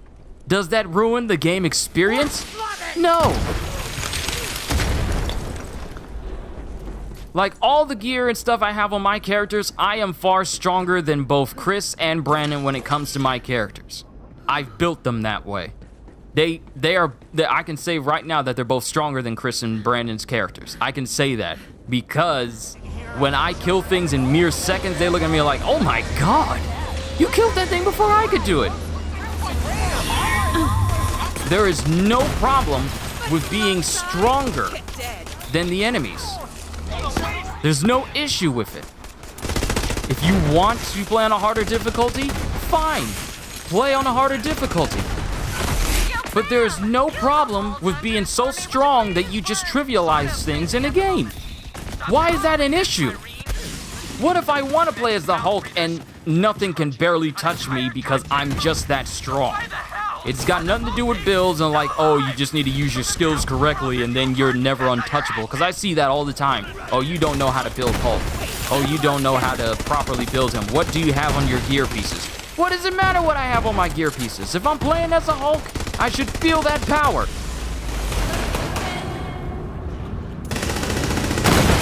Maybe I just have very, very high standards for superhero games. Because after playing Incredible Hulk Ultimate Destruction, There is no other games that capture just how powerful the Hulk is in a video game other than that. Avengers does not even come close.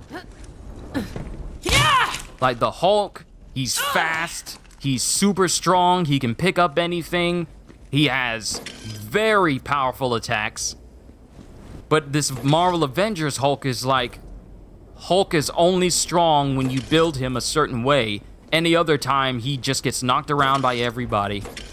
He can just get stun locked by characters.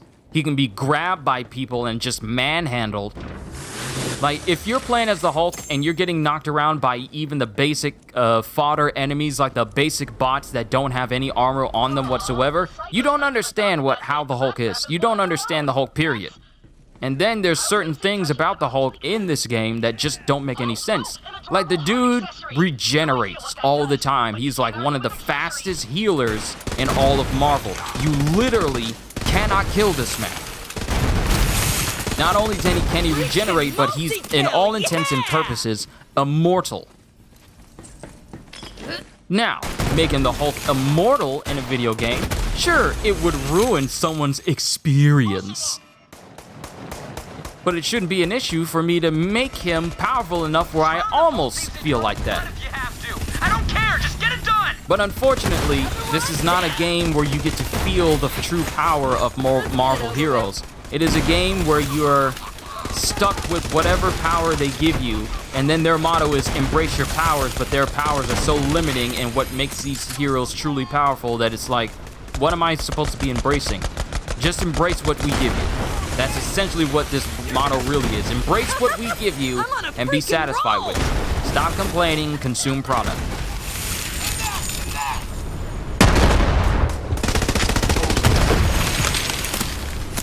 Because I see that all the time. I literally see that all the time. Stop complaining, don't like it, don't play it. As long as I have this game on my shelf, I have every right to talk about it. And if people don't like it, it's too bad, because I'm not here to please people. I'm not here to cater to the people that think that Marvel Avengers is one of the greatest Marvel games ever, because it's not. It is not. If you have any standards for Marvel and video games, you'll see that this is just not it. It's just a Destiny clone made by people who have been known for making Tomb Raider games. That's it. Sure, people will say like, oh, it's enjoyable, or I'll get it for my kids. Marvel's Avengers is if you ask your mom for, hey, we want Avengers, and your mom says, we have Avengers at home. That is exactly what Marvel's Avengers, the game, is. Ascendance is at hand! Keep the heretics at bay while we prepare for our divine transformation!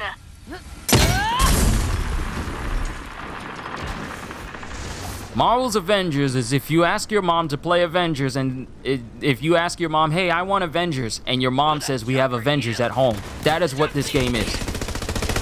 Because if you're expecting a true Marvel Avengers experience, you're better off playing Marvel Ultimate Alliance and then just creating a squad based off of them. At least in that game, Hulk could pick up not only enemies, but also other things around him as well.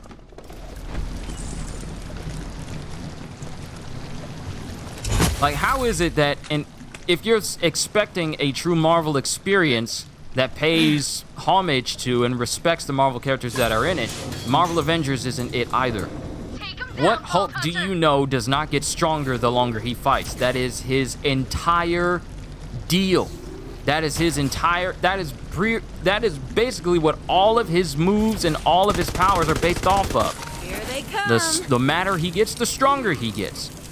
So how do you create something, how do you create Hulk, but not with that aspect?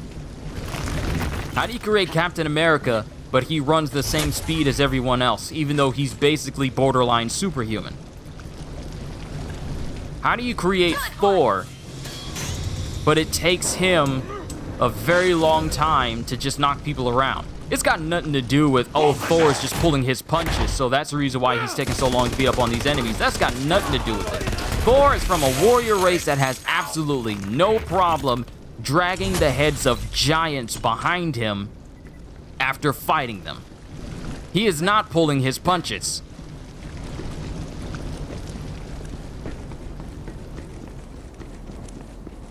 Black Widow, Hawkeye, They're fine the way they are because they're not meant to be superhuman. They're not meant to be treated as superhuman. Kate Bishop, I don't even know why Kate Bishop is in the game. Why do we have two of the same characters in the game? Well, you could say, well, her powers are not the same as Hawkeye's. She's essentially Hawkeye. She has a sword, he has a sword. She has a bow, he has a bow. They're both the same characters. Just switching out some of their skills doesn't mean they aren't the same character. Releasing two archers behind one another and thinking, oh yeah, this is a perfect way to release characters. Let's release one archer. Who's the next character? Another archer. What?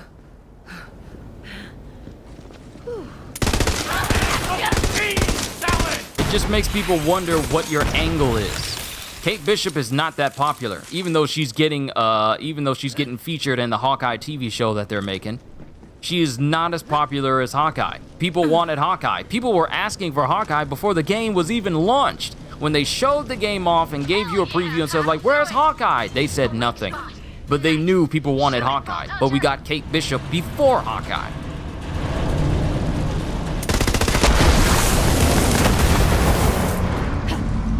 Vault Hunter, you did it! So the whole appeal of Kate Bishop being introduced just to introduce Hawkeye later, it's like, well, if you were getting Kate Bishop just to give us Hawkeye later, wouldn't it be better just to give us Hawkeye? Because two archers serve no purpose. Like, sure, they'll spin the narrative of like, oh, Kate Bishop is looking for Hawkeye because Hawkeye is gone. But people are really just gonna play Hawkeye because that's the person that they were really waiting on. Then you release Black Panther, Sometimes you crush the jaw. which they said that they didn't want to release earlier because they was paying respects to because during the time that Chadwick Boseman passed away, they said they chose not to release Black Panther because of out of respect for Chadwick Boseman.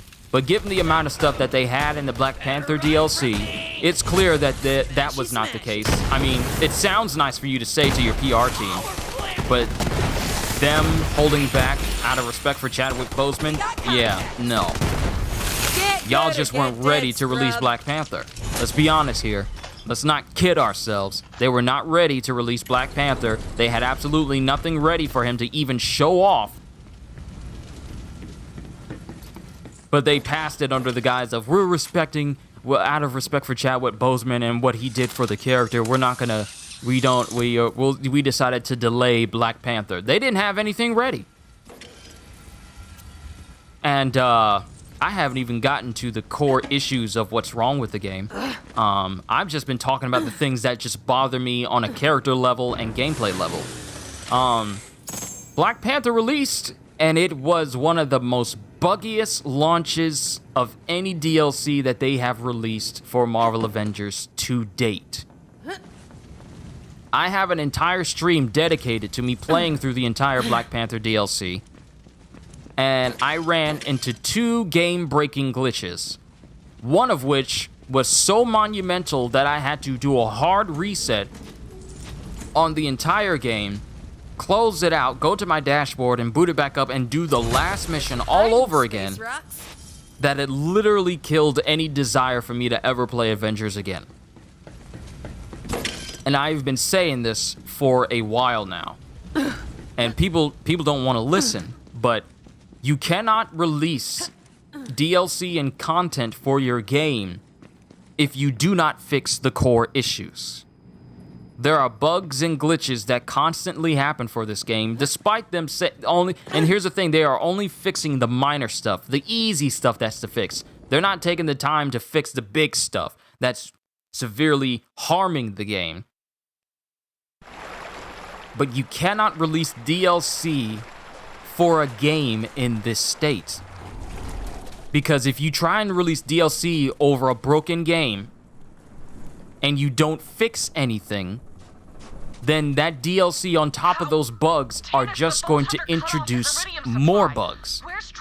And surprising no one, Black Panther DLC released, played through the story.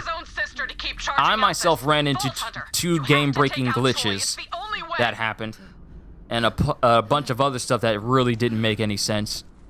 But other people are still to this day running into glitches that stem from Black Panther being on top of the game as well. The game can't handle it. The game cannot handle having DLC with no issues. Every single DLC had an issue. Every single one. Because I feel like if your game is wiping people's saves even now, a full year after your game has released, and you have done nothing to rectify that, something's wrong. If there are graphical errors that are happening in your DLC, and they've been happening since launch, and you've done nothing to fix it, something's wrong. If people are getting frozen in elevators and have to reset their game all over again because the game can't even register that the game is even operating fully, something's wrong. If I myself go into my character menu to level up and every single thing in the game freezes except for my cursor moving around and I can't do anything and I have to reset my entire game and my entire session in order to continue playing through it, something's wrong. If enemies are still spawning underneath the map a full year after launch and you've never fixed this, something's wrong.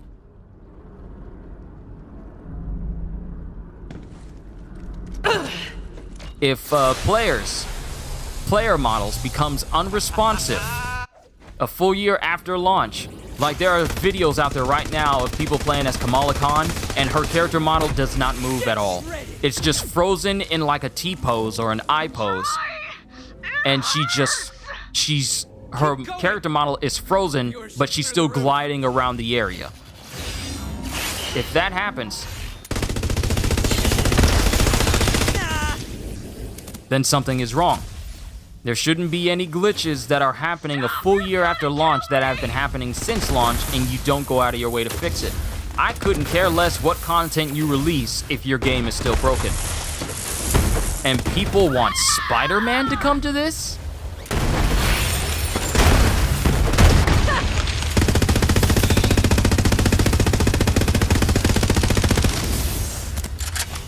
People expect Spider-Man to be released in a stable state because of this game?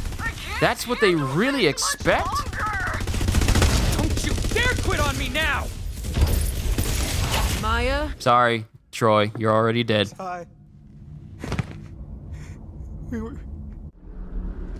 Whose echo is that? Vault Hunter, check it out.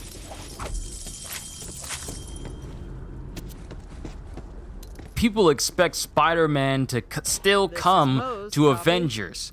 But given the state of how Black Panther pretty much just introduced even more bugs and glitches and game-breaking issues to the game, do you honestly think that Spider-Man is going to do anything positive for Avengers? So get your queso de negro to fail now!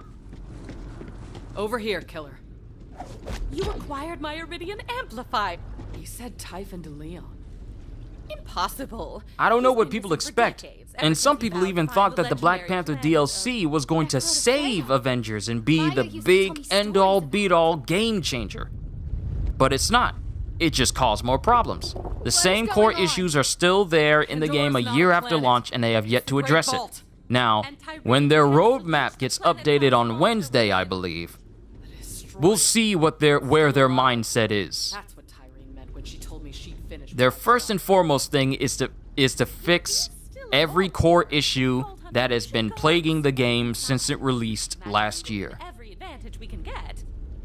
They cannot substitute fixing the game's major issues by saying, oh, we're gonna keep releasing all this brand new content for you guys, but none of your content matters if there's still issues that will cause that content to break the game even further. This isn't the Great Vault itself. The Calypsos were in possession of the Pandoran Key for quite a while. You're essentially just stringing people along with the promise of things will get better, but you're not going out of your way to make things better. You're just giving people little droplets of water under the promise of you're gonna be, completely... It's like promising people that, hey, I'm going to give you a full course meal, but I'm gonna give you one piece of food at a time. And let's say there's like 10 plates of food, but they're gonna give you like a tiny spoonful of it 1 month at a time. at the end of the day, once you're done having that meal, it doesn't feel like it was worth the effort because you're getting such a small amount that it really doesn't amount to anything. So when I see games like Marvel Avengers or live-action games that go out of their way to boast that, hey, our DLC is free, please do not fall for that. Just because it's free does not mean it's worth your time. That's the reason why I'm majorly sketchy towards live-action, not live-action, but live service games as a whole. Having some fun out there with Vaughn. I can't trust them for their game to be fully fleshed out when it's released. One time, Maya grounded me for 2 weeks after I stole a monk's glass eye. I think I still have it somewhere. You acquired my Iridian amplifier. Well done. Looked like you were having some fun out there with Vaughn. Very good. When you return to Sanctuary... Whenever I see a game that's supposed to be live service, say they're announcing stuff, it's like, really? Back to the ship, everyone. Why? We have to find Necrodefeo. No one is a fan Started it all. of live service games. It's not as much as they used to be. But I digress. But as of right now, Marvel Avengers really doesn't do anything for me. It does nothing for me, and I have absolutely no feelings towards it. In a way of it being like, I see myself playing this more than once. I mean, I played it. It doesn't meet my standards as a superhero game. Spider-Man is a good example of how to do a superhero game right. Batman, the Arkham series, is a good example of how to do a superhero game right. Marvel Ultimate Alliance is a good example of how to do a superhero game right. Marvel Avengers is not it. It tried to be a looter, tried to be Destiny, tried to be everything that we don't like about any of those games, and decided to make it into a full-fledged game for $60 that they also expect you to spend even more money on. I am actually really glad that I decided not to buy the digital edition of the game just because I wanted to play it early. I am so glad I resisted the temptation because that digital edition was $80 and it gave you a 3-day head start on the game before anyone else could play it. I am so glad that I stuck with the physical edition and the physical standard edition. So, just in case they do not, if by the end of this year, and I need every single one of you to remember me as I say this, by the end of this year, if Marvel Avengers does not formally address that, hey, there is something wrong with our game, we're going to take the time to fix it, if they do not start down the path that No Man's Sky did in order to bring their game back from the brink of destruction to literally a fan favorite game amongst thousands, hundreds of thousands of people right now, then that game, Marvel Avengers, is literally leaving my house, is being traded in for Elden Ring or Tiny Tina's Wonderlands. And then I am never touching or going near Marvel Avengers again. I don't care what they release afterwards. It'll have nothing to do with me. I'll wipe it from memory. It'll be gone forever, and then I'll never have to worry, and then you'll probably never have to worry about me talking about Marvel Avengers again, because the only reason why I talk about it is because I still have the game, so I have the right to talk about it. If I don't own the game, then I can't really talk about it in its current state. But if they do not change by the end of this year and give me a reason to reinstall it, then I'm getting rid of it. Spider-Man is a much better Marvel game for me to invest time into simply because it's great.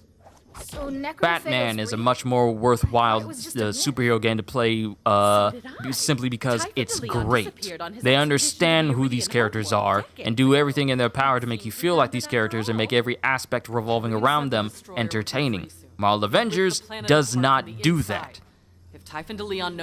So unless they change by the end of this year, I'm never playing it again.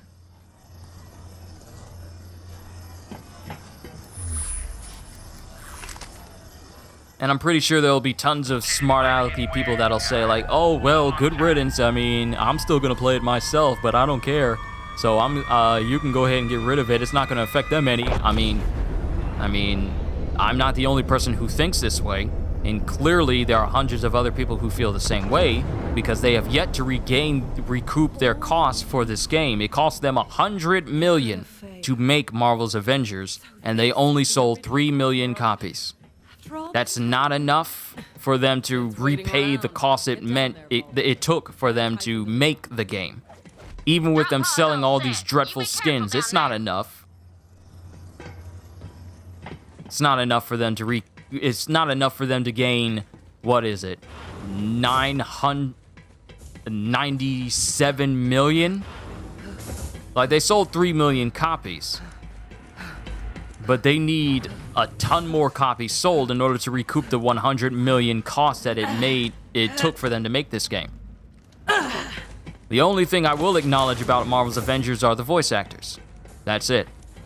The combat is okay, but it's not as fleshed out as it should be for it to be Marvel. It's not as creative either. Those are the only things I will acknowledge about Avengers. That, and of course there were a couple of skins that actually were nice, but that was it. From a gameplay standpoint, it is one of the least entertaining live service looter action games I've played in a very long time. And it's actually it's actually a game that I tell people, you know what, just watch. Don't worry about it. Just watch it. Don't bother buying it. It's probably ain't gonna be worth your time if you're into a game that's respectful of the property it's showcasing. Don't bother with it. The Iridian homeworld. You're about to meet Typhon de Leon in the flesh. If you'll excuse me. But all of this is my own opinion on this game. Yo, Lilith. Malawan's here. And by the looks of it, super dead.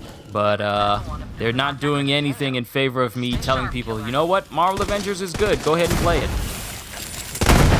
And another thing that tells you that this game really couldn't get itself off the ground is we are in the middle of a global pandemic where people were stuck inside literally more than a year, and they still couldn't get enough people to play their game or buy their game in order to get their costs back. Let that sink in. Not even a global pandemic when people stayed inside all the time was enough for Avengers to get the attention that it really needed.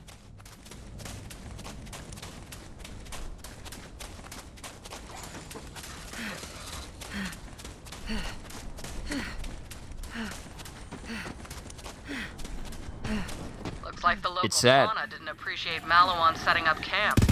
Clear him out, killer. We have to find a Leon. I'm glad the last game Stan Lee was in was Spider-Man, because it actually had the sense to respect him in that regard, because I can't even imagine what they would have done if they had him in Avengers.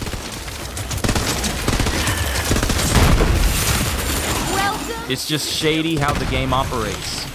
It is absolutely shady how it operates. They removed the cosmetic vendor in the game under the pretense of, for whatever reason. But we all know that they removed the cosmetic vendor because they want people to buy their skins. There's no reason why the cosmetic vendor has been gone for 6 months and you haven't worked on it whatsoever, and it's taken this long. They removed it because they want people to buy their skins, because they found that people just weren't buying them. Apparently it's too far-fetched for us to earn skins in this game. So let's remove that vendor because we kind of want them to buy our skins as well. But when you don't have good skins that are worth buying, then of course no one's going to buy them. Especially when you release them in the sorry state that they're in right now. You might be able to reroute power from that force field. Woo! Or catch a ride on the legendary planet of Necrotefeo. How about that? Now you can. Because I find it incredibly shady how you will remove something that players could earn in-game under the pretense of it getting reworked. But you never bring it back because you just want people to buy your skins with money. If anyone knows how to save the universe, it's But you kind of shoot yourself in the foot with that idea, because any skins that you release is not worth people's money. Being imprisoned inside Pandora. It's insulting when you think about it. They think that our money we are just so wasteful with our money that we will just literally buy anything that they show off. Even them removing our only way of earning skins in game, we still won't buy their skins because we don't want them. Vault Hunter, over here. They're very capable of making accurate skins. Comic accurate skins based off of comics. Not just recoloring a pre-existing costume to make it look like something from the comics, but actually making the costume itself look like it's from the comics. They are perfectly capable of doing that. But they're always reusing assets and recoloring everything and then making people pay for it again. That it's mind-numbing that they think that this is a good business idea. We are not stupid. Hey, Vault Hunter, If I see a costume of Iron Man, and then I see that exact same costume again, but it has blue on it, Go to hell, Grouse. you think I'm gonna buy that?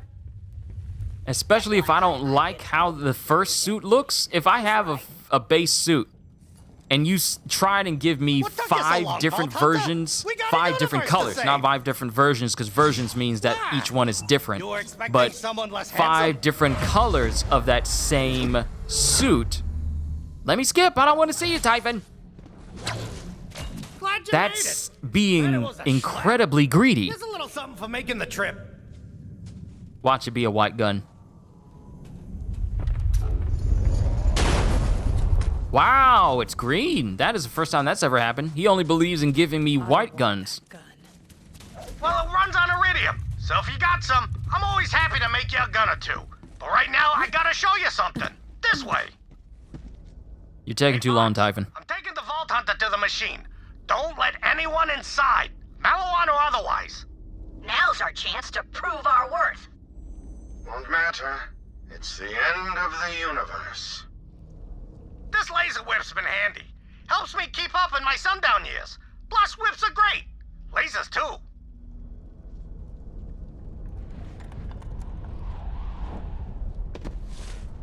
Behind this door is an ancient Iridian astrokinetic vault-powered phase engine something or other. I just call it the machine. Pretty nifty. And the colors. But that's my rant for Marvel's Avengers. This was the machine that locked away the destroyer. I think I may have gone on. That might have been the longest I have ever gone on with Marvel's Avengers there. I'm done. I'm done talking about it. I'm done thinking about it. I'm done giving suggestions to the developers on how to make it better, because they only listen to the people who give them praise and applaud every single thing that they do like it's a good idea. I'm done. Not talking about it anymore. Not giving any more suggestions. My post is the last post I made concerning it. And unless they change by the end of this year on a level akin to No Man's Sky, you're gonna need it. then Marvel Avengers is leaving my house. And I'm never buying another Marvel game again unless they are on the level of Insomnia. Or they're done by people who actually know how to do superhero games. You gotta get the last key. That is my stipulation. But other than that, no more. Head there, and good luck with Malawan. So let's get back to Borderlands and enjoying that. Really hope we get some more Tiny Tina's Wonderland news. Also, I know I talked about this earlier in my last stream, on how Horizon Forbidden West originally had locked being able to upgrade your PS4 version of the game to the PS5 version. That they actually backtracked on that, and now people will be able to do that. But the person also said, the PlayStation boss also said that going forward, after Horizon Forbidden West, every upgrade from PS4 to PS5 will have a cost. Which means that after Horizon Forbidden West, there will be no more free upgrades from the PS4 version to the PS5 version. Something about a machine and another vault key. Seems to like you. Do us proud, killer. That's not supposed to be floating. So from here on in, if you got a PS5 and think that it's cheaper to get the PS4 version, then you're essentially just going to be spending the same amount of price for the PS5 version, because if you want to get the PS5 version of a game, you're going to have to shell out that $10 in order to get that upgrade. Which is why I'll probably just stick with getting the PS5 version to just not worry about that at all. Daniel Trot, you're the feckless SOB who killed my little brother Samuel on Athenas. Well, Tyrene Calypso said you'd show up soon. But yeah, that's just that little bit of news right there. I taught Sammy how to fight. You taught him how to die. So now I'm gonna teach you how to die. Just to be clear, Trot! Another Tron. Interesting. Iron. Wait, did I level up? No, I didn't level up. Bear Okay. would like to meet him.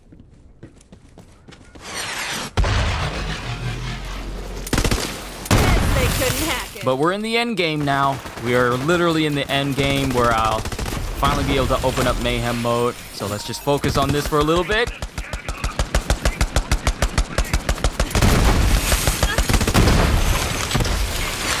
And then I'll finally be able to open up Mayhem mode for Moze. For Endless Moze. Hey, who that?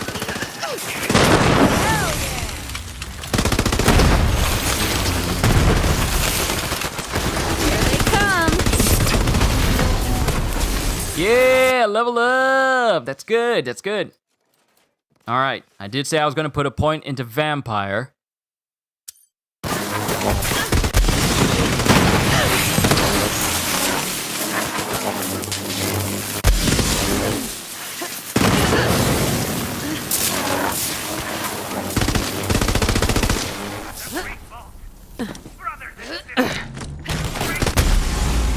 No!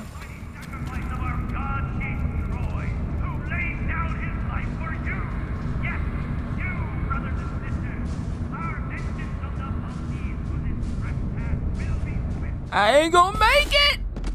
Oh well. Oh well, we ain't make it.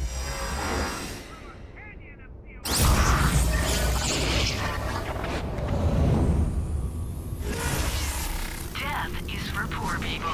Hyperion customers choose life.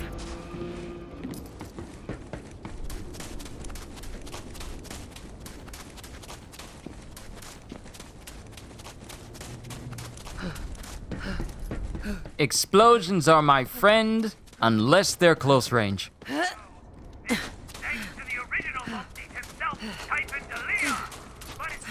Any good builds for a shield and clone build? You need one? I think there's a good one, a barrier and clone build. Hold on, let me check the Discord real quick. The Borderlands Discord. Actually, I got the Zane builds as a reference. Actually, here's one thing I can do for you, Psycho. Let me link the document to you.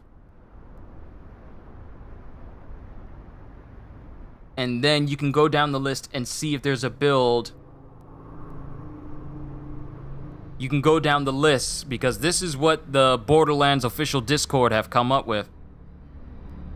You can go down the list and see if there's a build in there that fits your playstyle for you. Because that's where I got 2 of my builds from, for Zane. And they both work wonders. One is a shield and mantis cannon build. Another one is a drone and clone build, which is what I tend to use, like literally my best Zane build that I have for myself. There's a lot of builds that you can use from that, so use that however you like.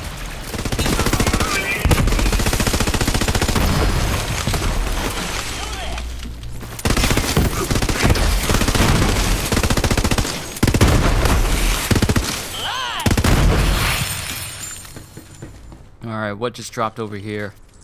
That's a pet thing, don't need that. Nope. I don't want that.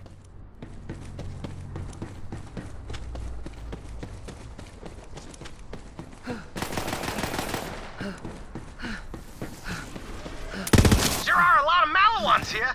You better send them packing, Vault Hunter. Holy granola, what a battle! You're amazing! I just killed one dude. That doesn't require that much praise after you just said that. It's over here. Ha! Take that, you putzes! Those are just scrubs.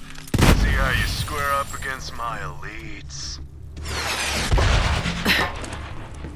Bring out your elites, dude. I'm ready for you.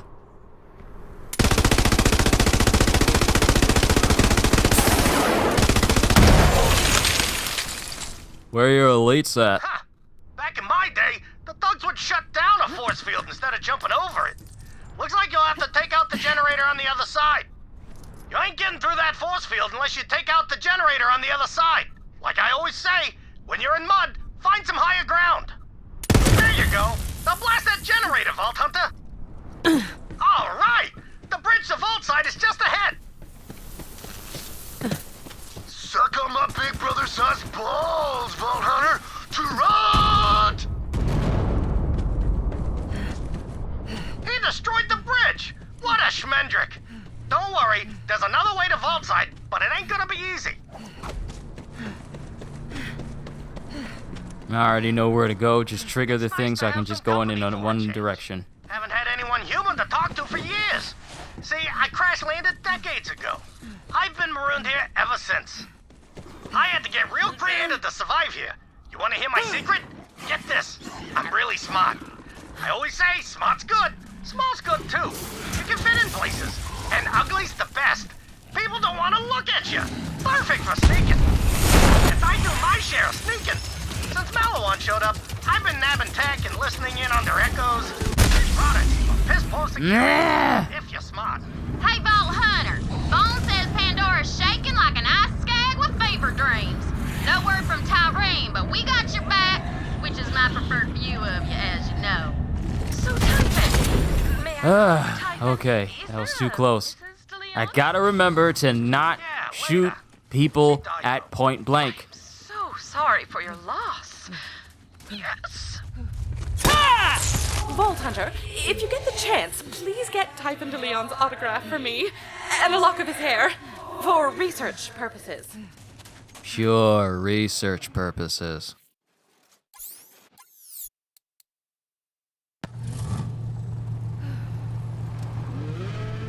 Actually, you know what? Me going through that whole path, I kind of actually really didn't even need to do that. I just had to get in my outrunner as soon as he told me I needed to go to a different path, and just should have came down this way.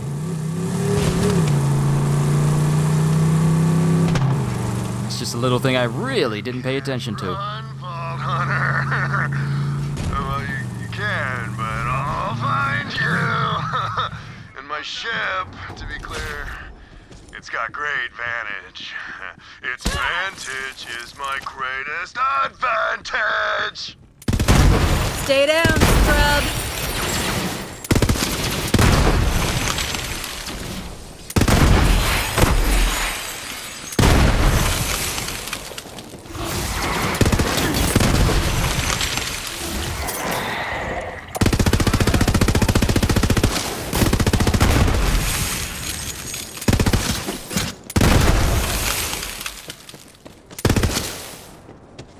And too bad I actually have to physically hit this in order for it to disappear.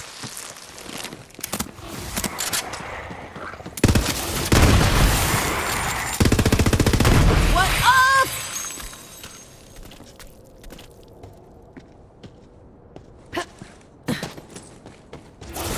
No prob, Psycho. Happy to give my assistance whenever possible.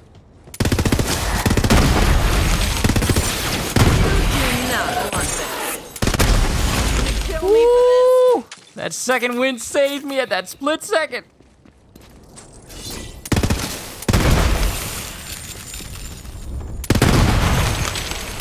I'm literally causing explosions everywhere, but I'm not safe from these explosions.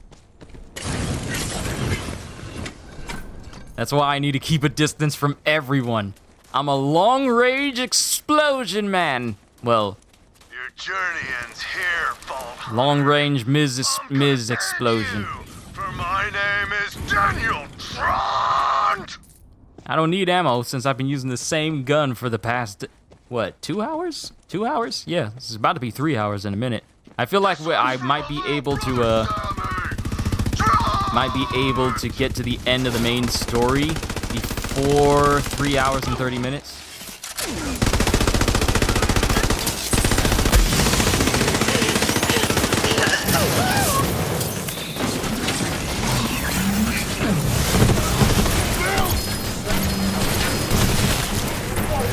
Woo, that is the most amount of legendaries I've seen pop out of a base, non-mayhem oriented enemy or boss in a very long time.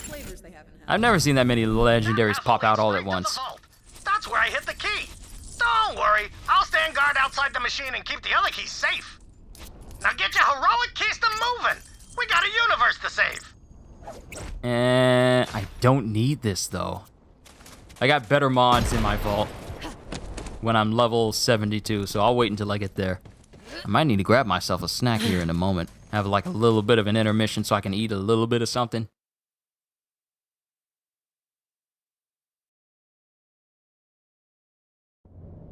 You made it! Now, there's a big-ass Iridian temple up ahead. That's your ticket to the vault.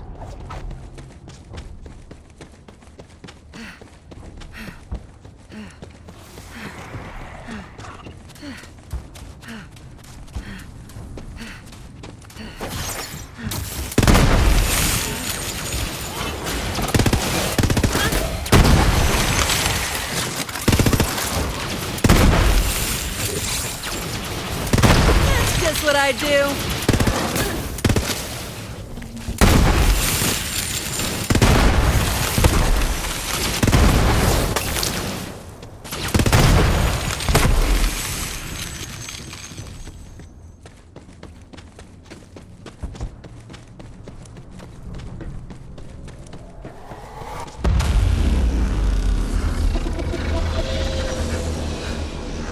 Typhon, how did you even find Necrotafeo?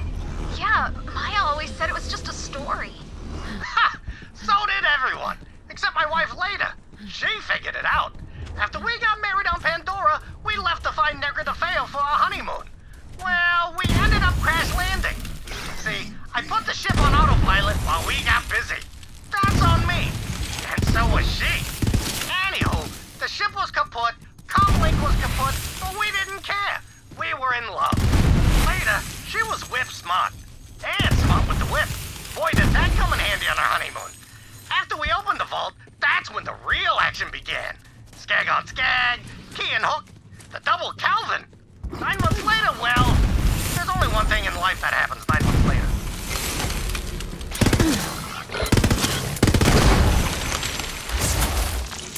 They couldn't hack it. Seems like Typhon DeLeon had a Gomez and Morticia type relationship with his wife. They loved each other very dearly.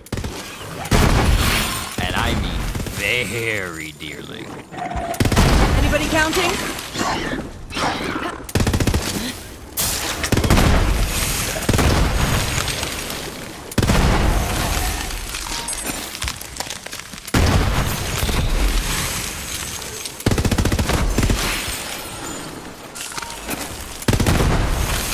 Feels like yesterday that I was running through this whole environment with my flak, trying to get him leveled up.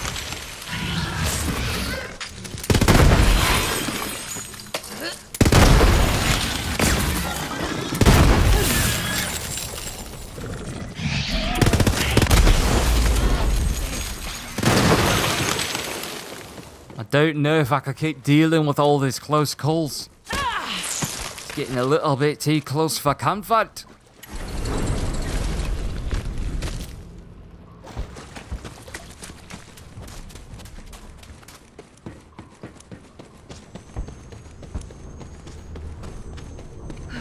For a while, we were one happy family.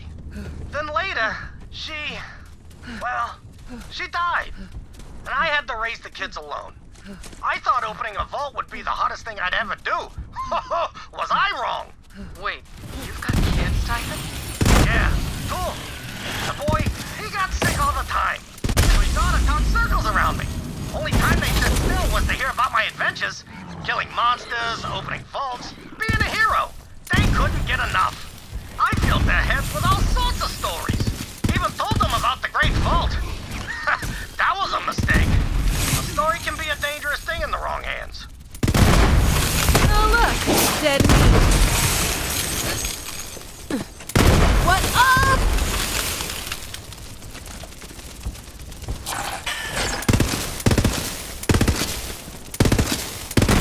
You know what we need? We need a good Godzilla game. Just a game where we're just Godzilla and we're in a big old city and we're just wreaking havoc. Not that Godzilla game that came out in like 2014 with the horrible tank controls and it was literally like one of the slowest and most boringest Godzilla games ever made. Like, I mean like a game where we are just mad with power and we're just a massive force to be reckoned with and we're just rampaging. Why can't we just get games where we're just so ridiculously overpowered and our main goal is just to cause as much destruction as possible? Sure, the enemies will throw stuff at us, and I would applaud them for throwing multiple upon hundreds of enemies at us, but I would just love a game where you're just a super-powered individual and your only objective is just to cause as much destruction and chaos as possible. Literally let us have so much power that it's literally like we're playing an unkillable person. Well, I wouldn't say unkillable because then people will complain about, oh, there's no challenge. But the challenge is just destroying as much as possible. And how about this? An infinite mode where you're just, I don't know. You're in a city, you get all this power, your objective is to cause as much destruction as possible that has multiple tiers, multiple levels, causing more property damage over and over and over again. You get more powers the higher up the levels you go. Make it like a roguelite even, where you get to stack like a certain ability or something over and over again. How about, actually, you know what? Don't even make your person an unkillable person. Make them so that they can be harmed, they can be killed, but you can get skills that you can just stack up to, I don't know, just like a Risk of Rain where you can stack it up to 99, and they all have increasing. You think you can hide from me down there, boy? You can hide down there from the boy? Just make it like a roguelite in a way that while you're causing all this destruction, buffs and stuff can drop from you from enemies or buildings you destroy, and you just get progressively stronger. And you get to be this person. See, that's a good trade-off. You get access to the ability to stack your powers over and over again, but your enemies get stronger while you're causing all this destruction, and if you die, you got to start from ground zero. That's something I would play. That's something I would actually pay money for, and I actually did when I got Risk of Rain. That's a good example of playing a game where you can become so ridiculously overpowered over time, but dying causes you to restart all over again, causing you to change up your strategy, change up how you stack things. I would play that game in a heartbeat. A superhero roguelite game, where the drops you get introduce different superpowers that you can put on your person, and they progressively get stronger the more you stack them. I would play that. A superhero roguelite game. I would, oh my goodness, the more I think about it, the more I want it to be an actual real thing. I would play that. You get the ability to fly, and each time you stack more flight powers, the faster you can go and the higher you can go. You can get super speed, which increases how fast you can move. You get powers like, I don't know, the ability to manipulate fire. The more you get it, the more powerful and more widespread your destruction and stuff is. Just the capabilities of this idea. There is so much potential. I would play it in a heartbeat. We need more crazy superhero games that are not just limited to the Marvel DC franchise, but the idea of, here's your hero, make them powerful. The only trade-off is, if you die going through all these stages, these infinite stages that can loop around, make it infinite stages that can loop around. And you can keep going until the enemies get so powerful that you just die, or you get to the end boss and you unlock the ability for the stages to be endless. and you can just stack your powers and do different things. Have different characters who have special abilities that other characters don't have, and you can stack buffs on top of them to make them more powerful. The ideas.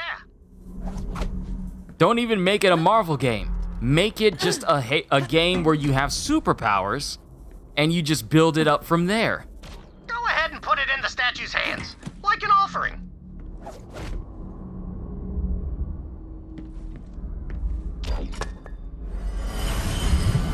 Nice. Wonder where that other crystal is, though. Attention High Command! I have located the final crystal! General Tron, do you copy? Should I proceed to the vault or... Ah, crap! It's a vault hunter!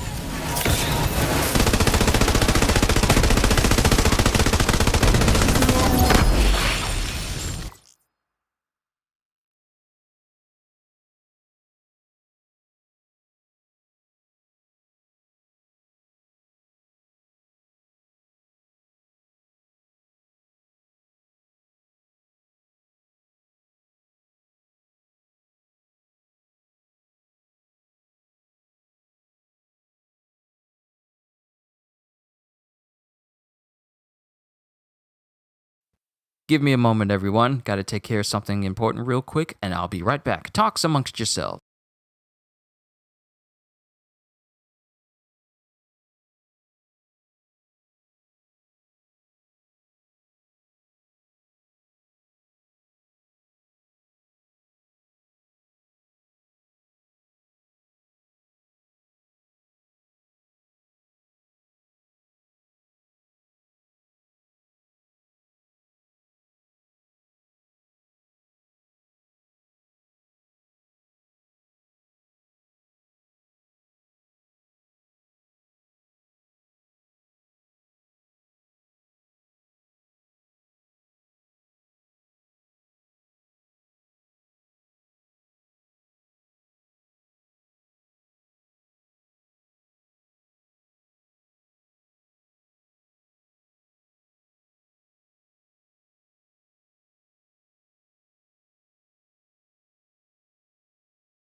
Okay, I'm back. Crisis averted, we can keep going.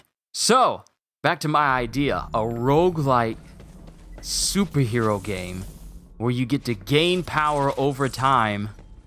Now, I don't know about the narrative, about how that would work, but the prospect of a roguelike hero game or superpower game where you can get numerous things like increase your jump height or speed that you run, different stuff like that, I would play that game in a heartbeat because I like roguelites that let you get more powerful over time. Like, that's why I like Risk of Rain so much. I like the concept of, sure, you have these characters and you have these enemies that can progressively grow more powerful over time, but the fact that you can get stronger as well and can do ridiculous things like, oh, I don't know, send lightning all over the place or move at such high speeds that you are, that sometimes the camera has trouble keeping up with you sometimes. I just like the idea of that. A superhero roguelite game. I would love for them to make that. Been a long time since anyone's been in there. That's what I would love. That sounds insane, but so much fun. That's what Risk of Rain 2 is.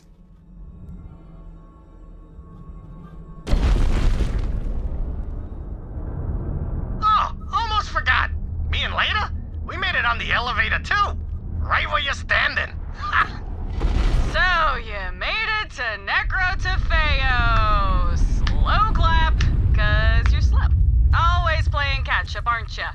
All that's left on that planet is dust and demons. Trust me. Hurry, Vault Hunter. The key's just up ahead. You're wasting your time. The Destroyer's almost here, and when I consume it, I'm gonna be a god. I know you're listening, Dad. Are you proud of your little girl? Tyrene? Starlight. Oh, what?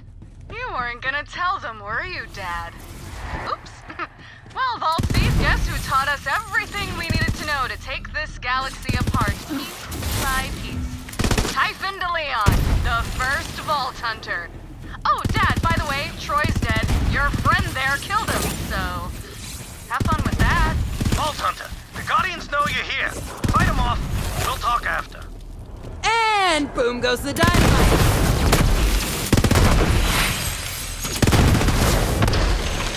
I might have to put this idea forth and see what other people think of it as well, because I would love the idea of a superpower roguelite. Wow, that guy died over there, but all of his loot and all the money he had dropped over here.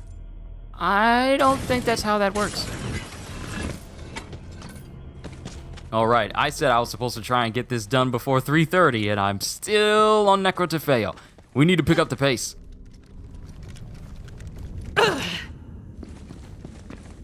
But that's my idea for another game with superpowers in it, a roguelite game. And it's not... Oh, I forgot to talk about Midnight Suns, didn't I?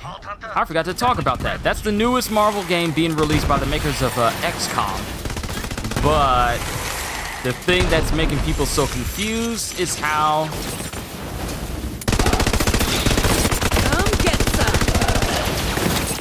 Oh, she tried so hard to be like Jack when she did that slow clap thing. You know what? I'm just now noticing that she just did that as well. I never noticed that all the time she did that because Handsome Jack did slow clap as well.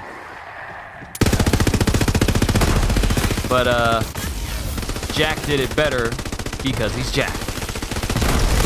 At the vault, Typhon. No key in sight. You think I'd just leave the key lying around? I hid it. There's a weird-looking Iridian device over there. Activate it, and I'll join you. And then, we'll have our talk.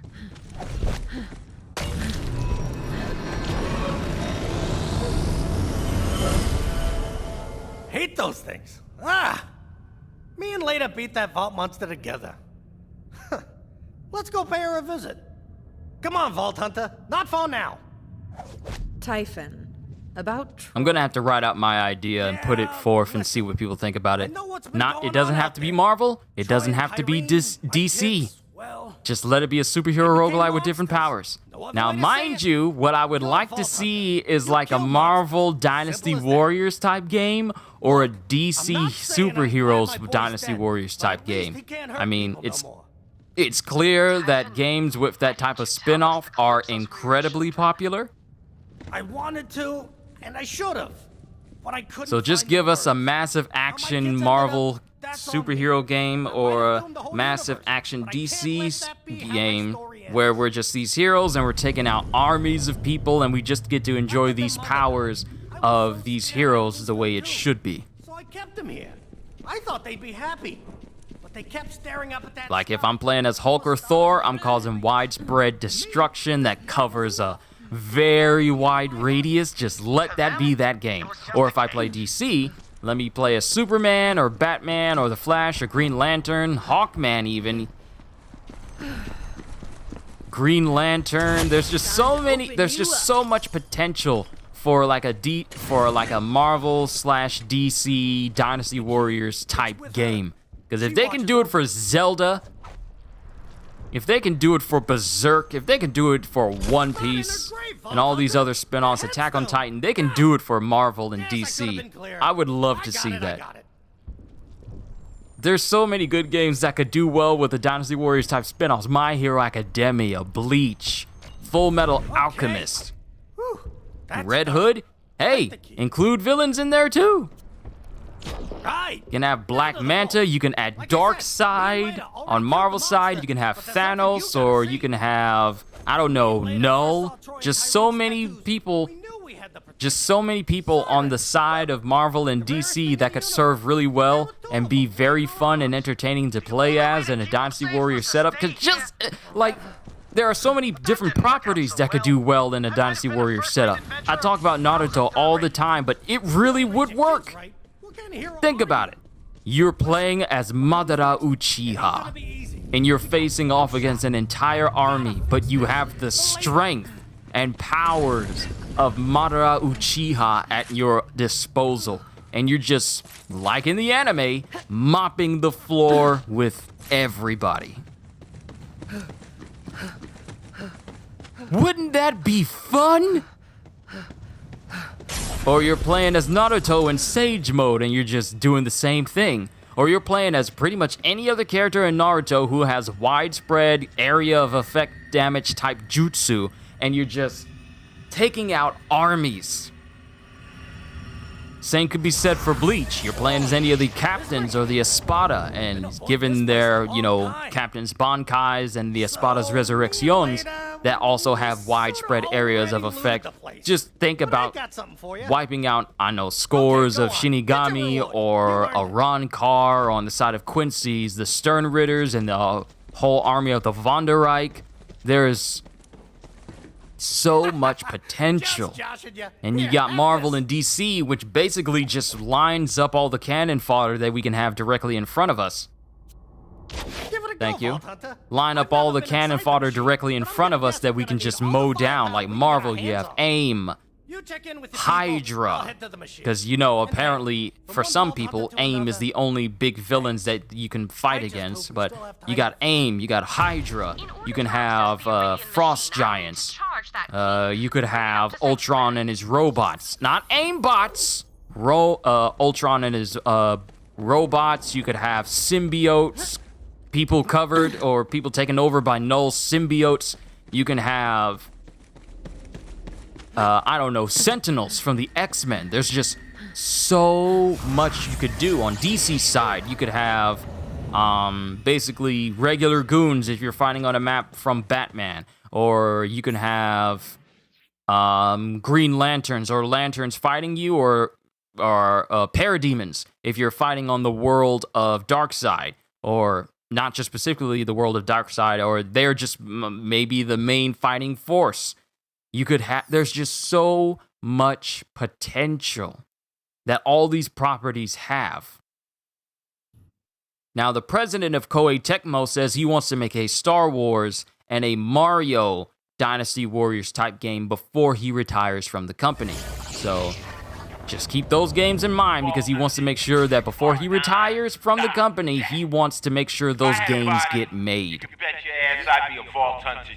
But I feel like we need more superhero games that explores the possibilities of us having ridiculously over-the-top powers and we're just super powerful.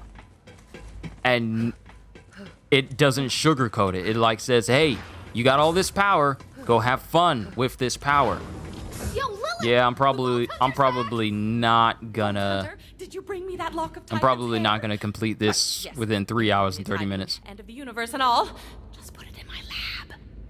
Good job getting that key, killer. Give it to Tanis so she can charge it. Ava, would you like to join me? There's just so much capabilities for superhero games that fit that genre. Not just superhero games, but other media as well. Gross. So much potential.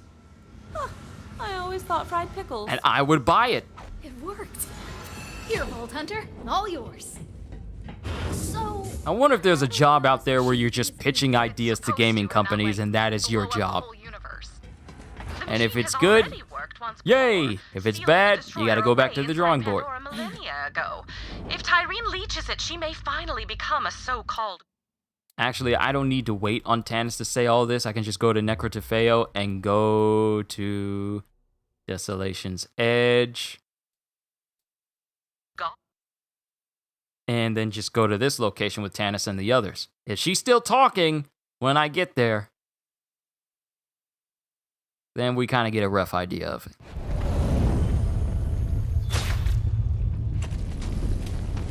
Oh, sweet, we're good. let's do a thing. I just have a lot of ideas for superhero games or games where you can just feel the power of your character Vault Hunter! and you can enjoy it. Like, I have an idea for a solo Hulk game. Like, you're playing as the Hulk, and you can enjoy playing as the Hulk, and you can jump literal miles. Like, think about it.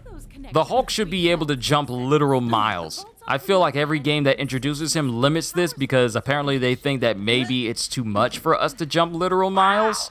But I'm more of a fan of a game that gives you the untapped, unlimited potential of a hero rather than one that stifles you, because then you're always going to constantly be wondering, why is it that I have such a limit on these abilities? Locate the machine's control console. So I feel like superhero games need to give us the extent of superhuman powers and not limit us in any way so we can fully experience these characters. Because actually, you know what? I got a note here. I made an entire note of a Hulk game. Let me see if I can find the document that I had it in.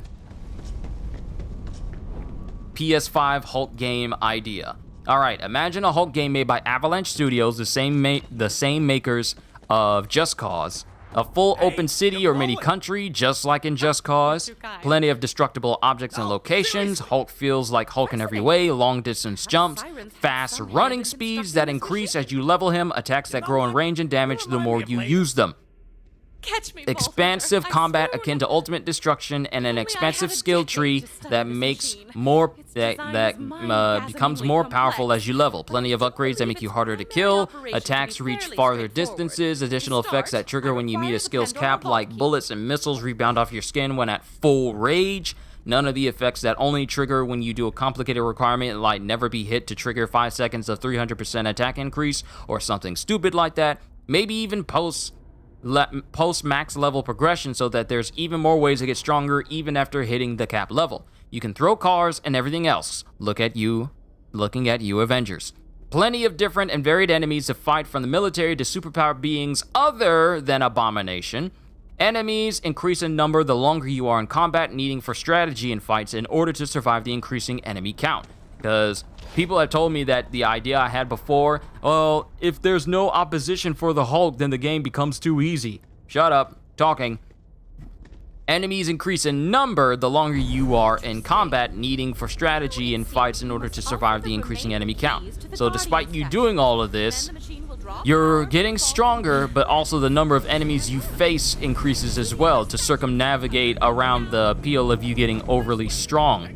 Now, mind you, you are still powerful enough to just wreck shop with anyone, but it's not just going to be like, oh, it's an instant win button and you never have to worry about any sort of opposition or whatever. There's sure to be some guardians around. Let me continue reading this. Multiple difficulty levels ranging from easiest difficulty with no fear of ever losing to extremely hard and requiring a max level Hulk to survive it. There you go, people who think that the game would need to be balanced all around. It'll have difficulty levels for you, so that if you feel like you want to play on the hardest difficulty all the time, you can. And for those of you who just want to enjoy playing through the game with never feeling like you're going to be taken out easily or that enemies can never kill you, then you have that. Plenty of side missions to keep content fresh, like races, rampage, mini missions, survival missions, even a horde mode where literal armies come after you, increasing in difficulty and variety until you either bow out or they overwhelm you. With there being rewards for this horde mode for how long you survive. That can also be like special upgrades that you can only get from completing certain missions or surviving in some of these survival missions or whatever. Like exclusive upgrades that you can't get anywhere else in the game, that you have to play these in order to get the best stuff.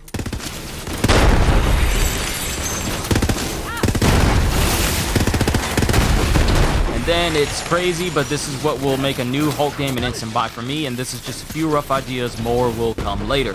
These are ideas that I came up with, and this was, I believe this was created, I created this back in March. I created this entire Hulk game idea way back in March.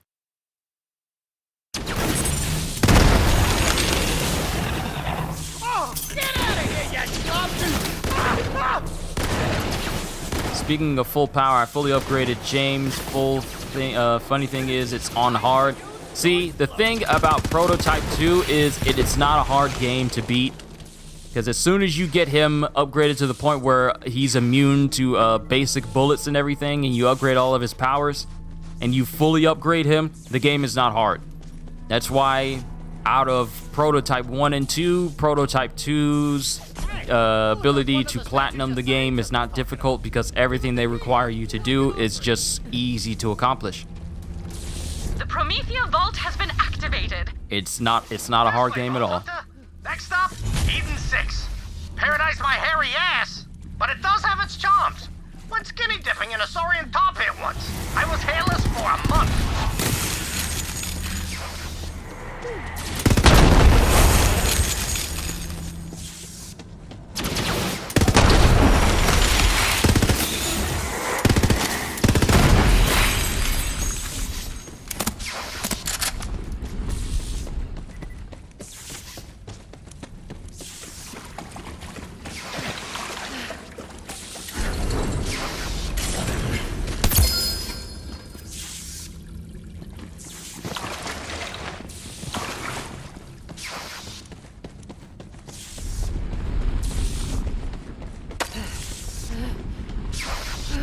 Hurry up, old man, we gotta go.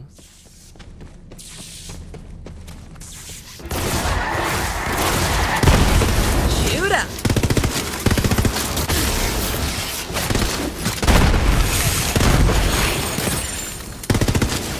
Who saw that?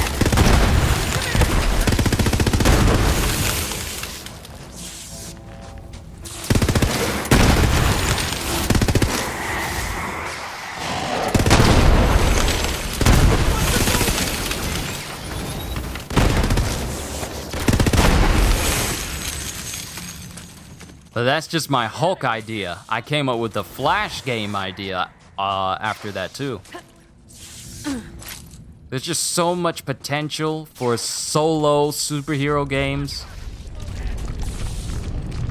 that I feel that with them making these games multiplayer oriented, we are not ever going to get the fullest extent of what the capabilities of these heroes ever, simply because people want to rather put it in a multiplayer setting, which doesn't always work out. I would rather have multiple single-player superhero games than multiple multiplayer superhero games.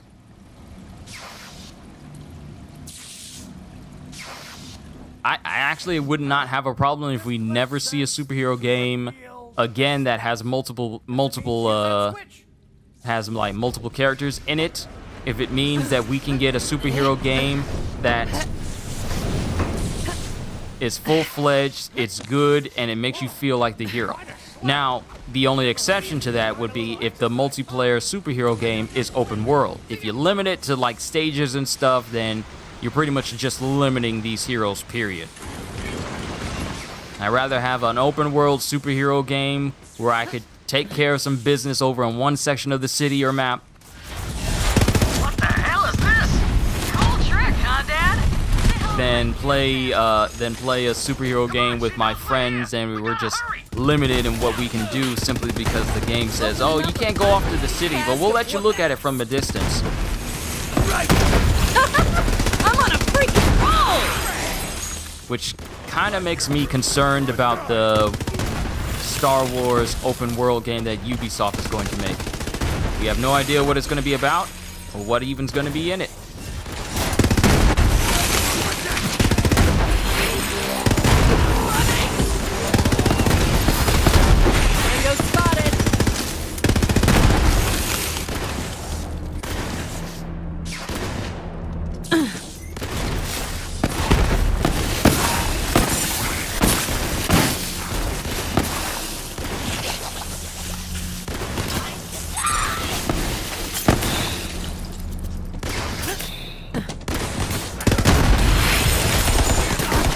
Oh, that's sweet. Ma Wang got herself a silver Just what I do. a silver YouTube play button. Who knew that being a VR YouTuber could be so successful? I hope VR chat comes to PlayStation one day. It'd be nice. That way I could get into some VR chat shenanigans. Someday. Holy baloney! Would you look at that? This way! Come on! You're taking too long, Typhon. We gotta get a move on. Go on, give it the key, like the last one.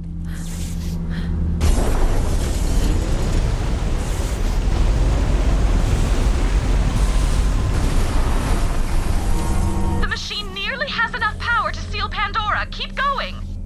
Last one, Vault Hunter. This way. Stay sharp.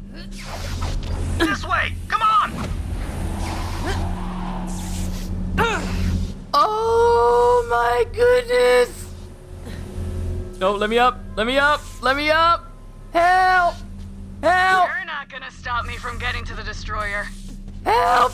I'm Kyrie, stuck! You don't know what you're doing, Starlight! The destroyer's called that for a reason! It literally eats stars! Not if I eat it first. Let me up! Let me up! Ah! How am I alive? How?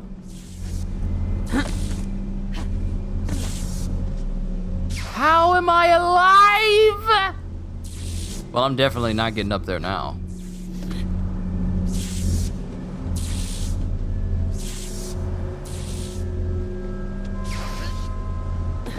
How did I survive dropping all the way down here?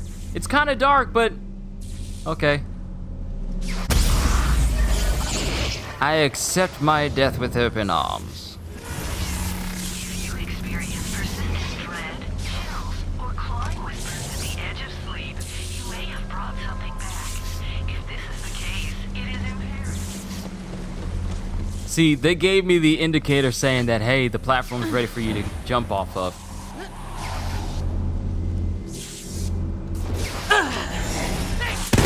Check out that body count! That was 6 people at once. Wait right there!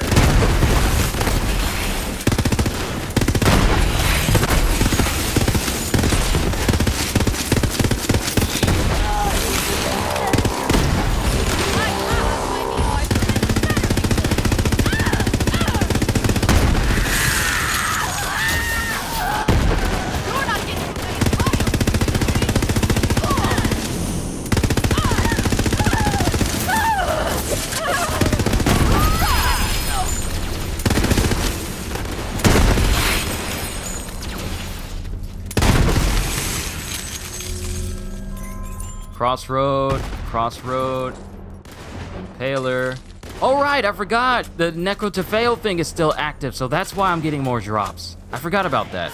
I completely forgot about that.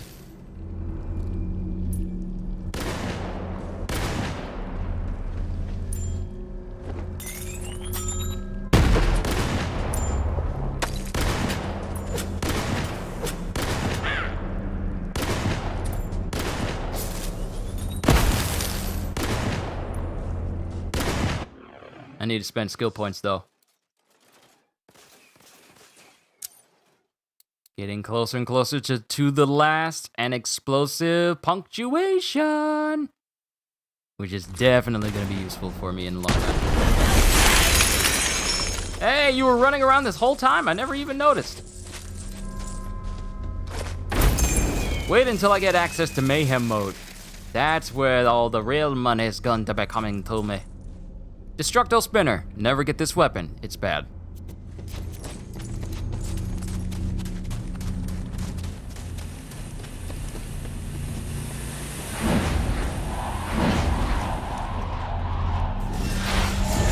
Tougher than you. Just eating the bird. Thank you. Let's get it over with.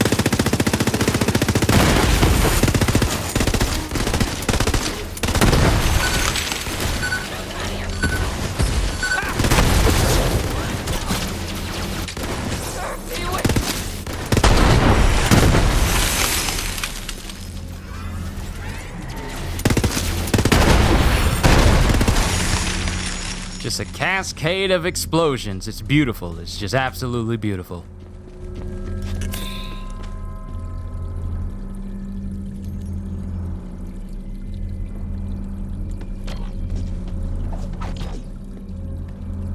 Solitude is no virtue.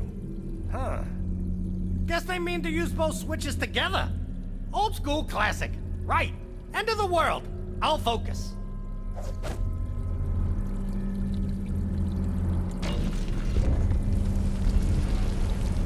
We're getting closer and closer to the end.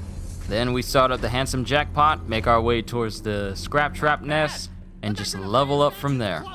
We gotta hurry. Or, I don't even have to do that. I can just rely on the billies from the Amber Mire, which is a very good place for XP. So I might not even have to rely on the handsome jackpot. We just need to get Mayhem mode active. Backing him up.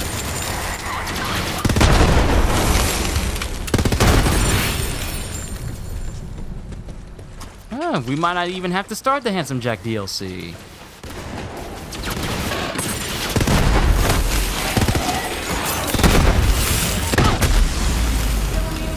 Help! Help me!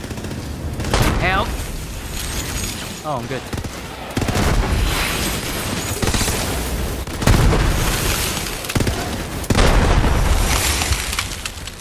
Explosions deal 10,000 damage.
Alright, where's the other one that's hiding?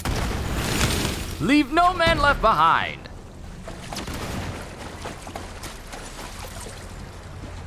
Vanquisher. No one uses the Vanquisher. The only time people use bad weapons like Vanquisher or the Nemesis or whatever is because they're challenging themselves to use bad weapons on purpose.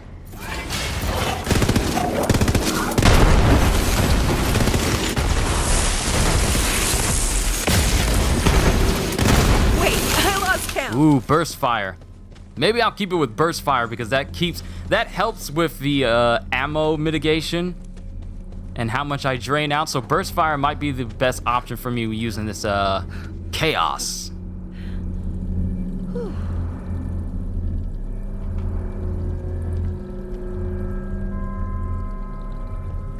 The Negra de Feo statue.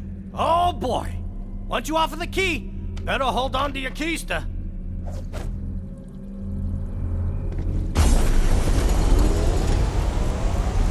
Wow, 2 hours have passed already, so my booster's gone. Told ya! All of the connections to the vault are activated. Return to me, fair Typhon. Vault Hunter, you may come too.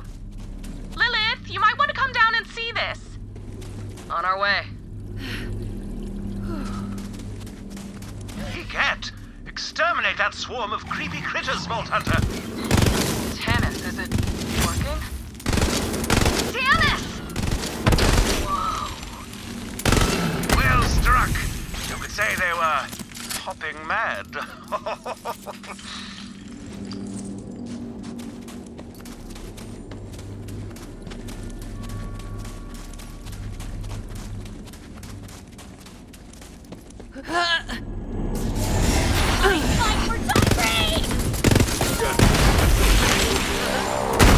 Stop the body drop.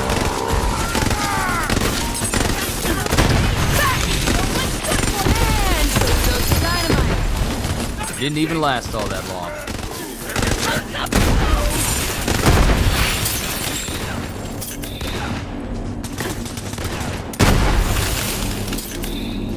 Alright, what you drop for me? Cutsman. Not saying that. Devoted. And that's it. Nothing worth taking. I mean, there's no need for me to take any of these anyway, since I already got the weapons that I intend to use in my inventory now. I don't need you. I don't need you. I need to get a level 72 version of this, so I might play through again just to get a level 72 version of the red suit. But you can go, you can go. You can definitely go. We're in the 40s now. We don't need any of these rinky-dink stuff no more. You can go. You can definitely go. You. Bonesaw is ready.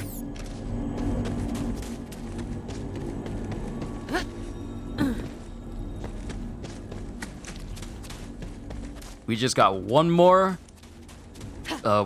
Children of the Vault fight, and then the last one is going up against Tyrene, and then that'll be it for the story mode of Borderlands 3 for the 8th time for me. I can't believe I played through this game 8 times just to get these characters to this degree. 8 times! I understand now. Holy baloney! Would you look at that? Tannis, you alright? Yes! So much power! And I am the conduit! Pandora's closing! All right! How can you tell? It's working! How can you tell? I'm gonna have to put a stop to that. COV incoming! Ava, keep them off Tannis! On it. This is it. You know what to do, killer. I'm with you, Vault Hunter. End of the road, superfan! For you, anyway. When Troy and I were kids, we'd stare up at the night sky and dream of becoming stars. The brightest in the galaxy, Troy always said. Starlight, don't do this! So we left this place behind. Went to Pandora to become Vault Hunters ourselves. We'd open the Vault of Vaults and become the biggest stars in the galaxy. Listen to me. What do you think it will? They seem so small now, our dreams. Not befitting a god. Now I'm gonna devour every last star in the universe, one by one. Until nothing shines but me. Who's gonna mess with?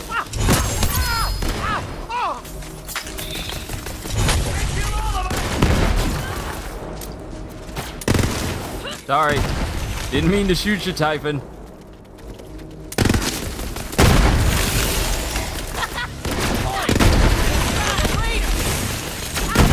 stop the body drop.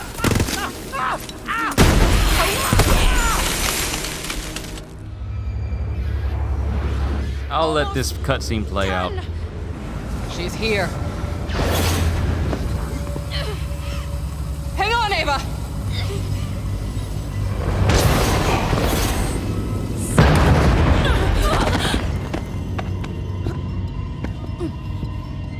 Oh, this for me?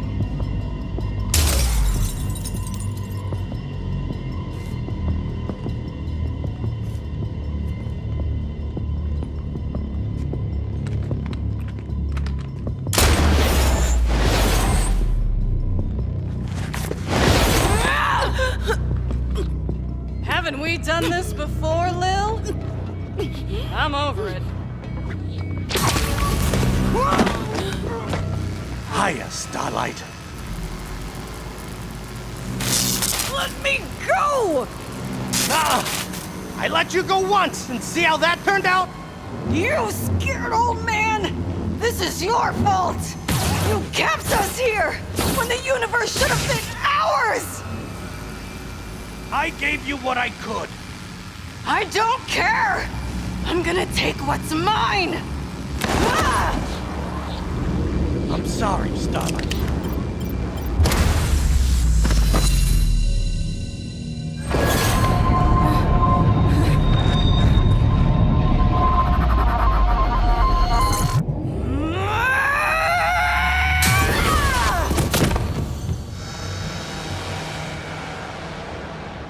So Tyreen basically did what Jean Grey did to Mystique in Dark Phoenix. Was this made before or after Dark Phoenix? No, this was made before X-Men Dark Phoenix. So did they get inspiration from this scene? Typhon. You gotta stop her. It's too late for me. Just promise me something. Don't be the last Vault Hunters. We won't.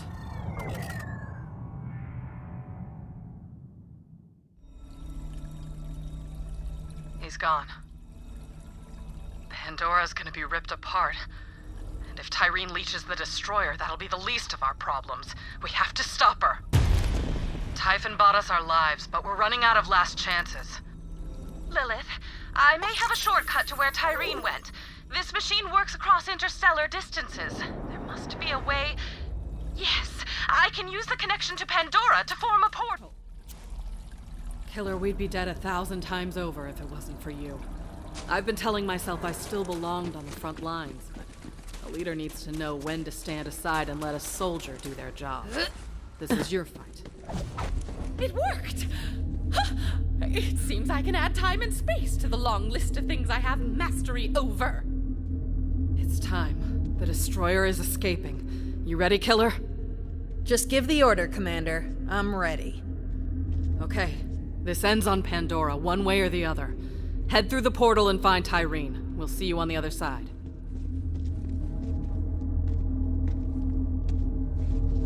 Hold on, I gotta get a screenshot of this, because I never took a photo of something like this, to this degree.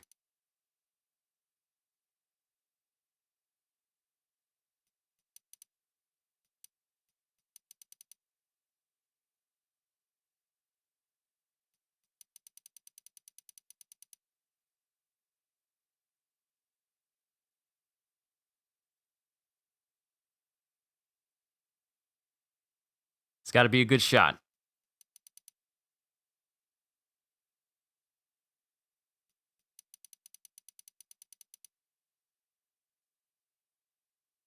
And it's got to include everybody.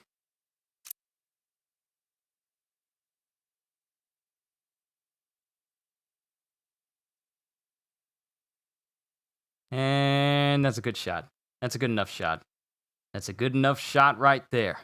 Though, if I play it as Amara, it would be 4 sirens all at once, but you get the rough idea. All right, let's go ahead and bring the story mode to a close. Go to mayhem mode and start leveling up my Moze. And once I get her maxed out to level 72, which could take a minute, then I'll end the stream. I'll end the session for today. But it's our hellhole, damn it. Even if Tyreen is stopped, Elpis is far too close to Pandora. The Great Vault will continue to open. Let's worry about that when Tyreen is dead. One apocalypse at a time. We're in orbit, VH. I got eyes on your fine ass from Sanctuary. Pandora's tearing itself a new one, but I ain't letting you fight that mega devil bitch alone.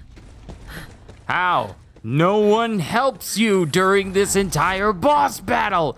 You don't get help. What is the purpose of you saying this, Ellie? Unless you're saying that you dropped a drop pod here with a vendor to help me. That's still me fighting alone. Finally. Don't expect mercy, superfan. I'm not that kind of god. See, whenever Tyreen speaks, she sounds like she's saying something cool, but she's just not cool.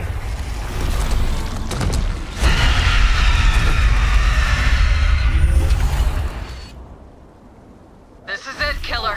Show her that gods can bleed. Mango spotted.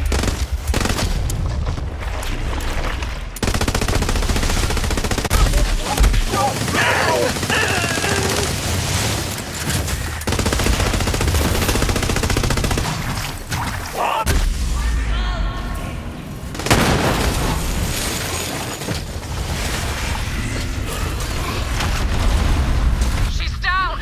Climb on her back. How about new? There, that's your opening. Give her help.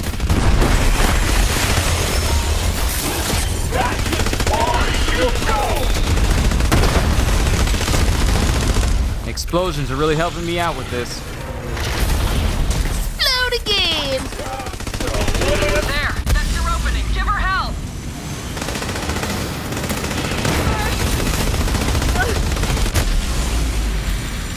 Woo! Woo! Thank you for the free res.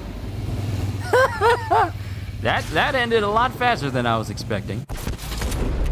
Thank you, free second win.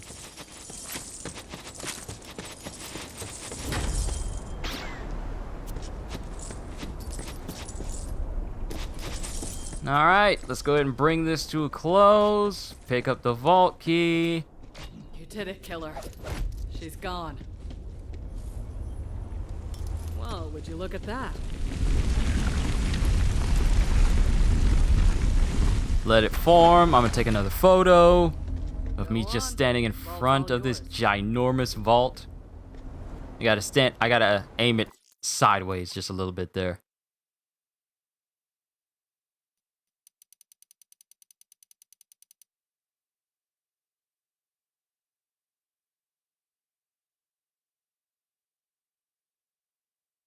See, too bad you can't zoom all the way out.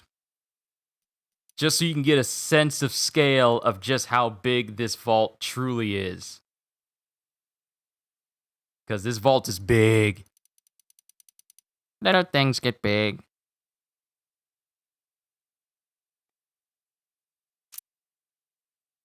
There we go.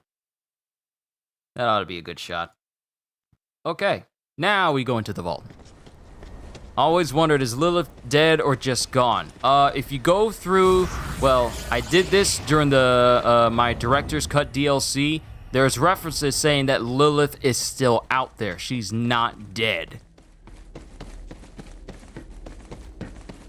So Lilith is out there somewhere. We just don't know where.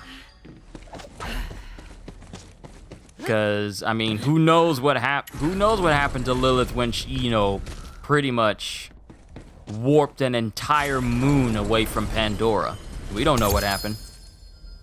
But she definitely didn't die, because the whole thing of us going through Ava's Mysteriously series of missions was us trying to find out weird things that were going on with with some Iridian Guardian Overseer who was orchestrating all these events that were going on, such as Tyrene and the Tyrene and all of them going through the whole course of...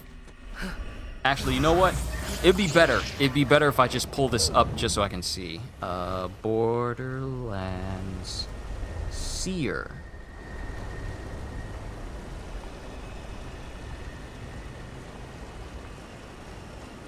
All right. What is the... Let me see. Okay, so we get a little bit more information right here.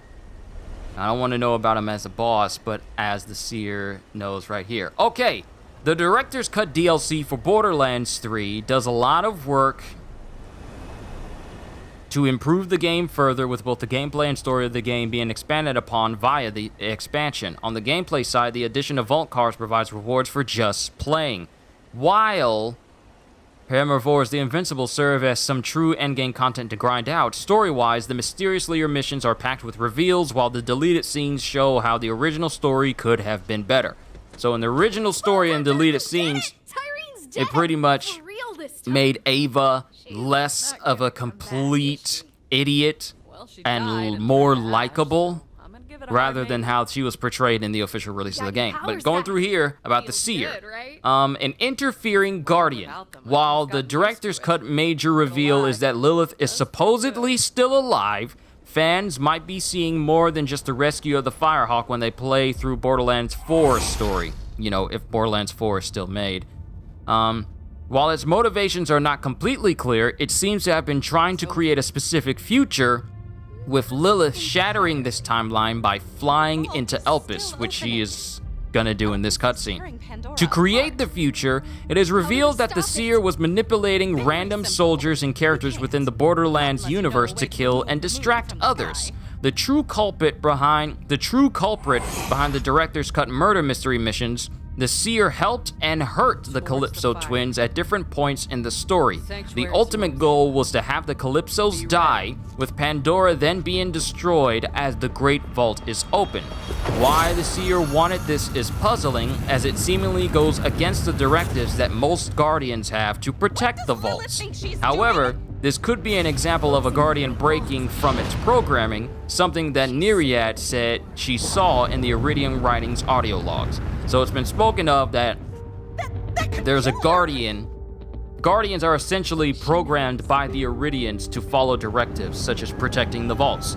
But this Seer boss that you have in the director's cut, he broke away from that programming. Well, it broke away from that programming and set off to not only go against the directives, but also bring about the destruction of the Great Vault itself by manipulating pretty much everyone in order for Pandora to be destroyed and the Great Vault to be completely eradicated. Now, we don't know why the Seer chose to do this, but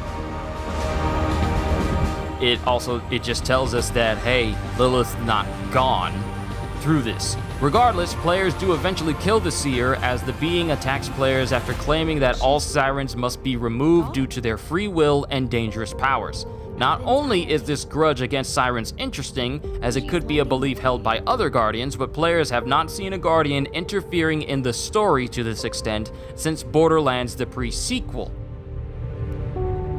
And that Guardian was helping Tungstina di Zarpedon in trying to destroy Elpis in order to keep Handsome Jack from getting into its vault, and in the same process kinda drove Jack insane.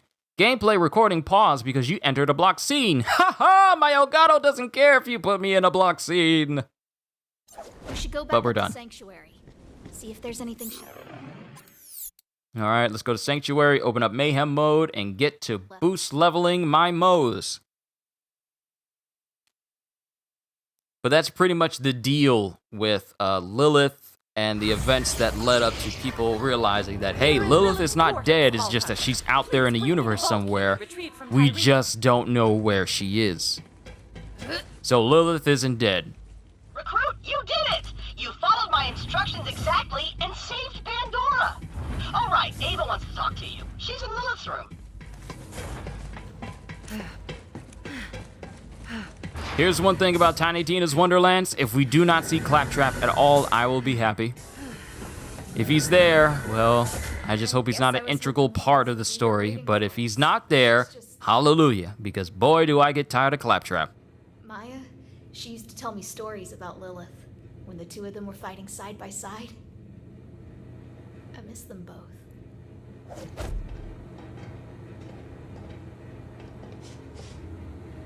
Lilith had her own secrets back here. This chest is of Iridian design, but I have no idea where she might have gotten it. There's no external mechanism on it, but perhaps I can phase shift it open. Ah, so I can. Peculiar. Lilith must have intended for me to find this, but that would mean... Nonetheless, there's another matter for us to discuss, Vault Hunter.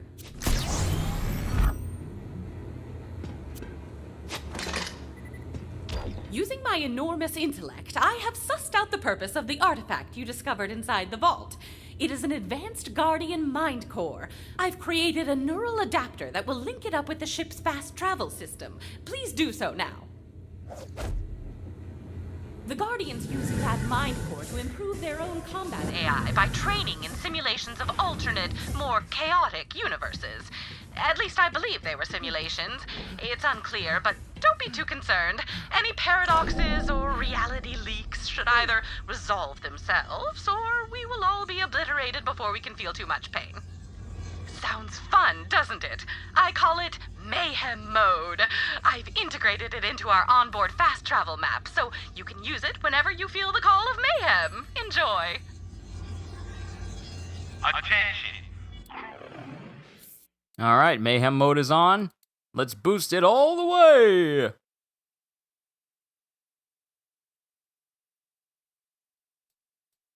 But let's re-roll it so I can do critical damage or loot explosion. Where are you? Where are you? There you are. Loot explosion, floors. Okay, that's fine. That is fine. I am okay with these mayhem levels right here. Vault Hunter just saved y'all asses. So show some respect. Ain't enough heroes in this galaxy. All right, we're done with this story. We've opened up story campaign complete, yada yada, unlock true Vault Hunter playthrough, which I don't even do all that often, which lets you re-experience the campaign with tougher enemies and better loot. But that's not all. You can now activate Mayhem Mode, which adds crazy effects to you and your enemies, earn increased XP, cash, and rare loot exclusive to Mayhem Mode. So, Another one on the board. I might play through Mayhem Mode again, simply play through True Vault Hunter Mode simply to earn stuff that you can't get, that you can only earn during story missions themselves. But other than that, we're pretty much good. So what I'm going to do is I'm going to take a short intermission for myself, and then we'll come back, and then we'll start working on ranking up and leveling up Moze. And then when we're done with Moze, that'll be the session for today. So sit tight, everyone. I will be right back.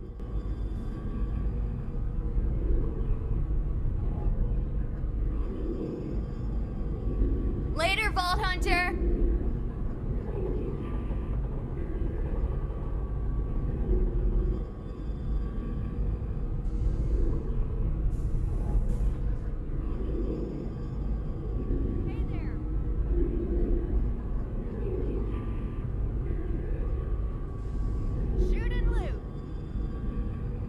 Get a new bunkers and badasses game going. It's been too long.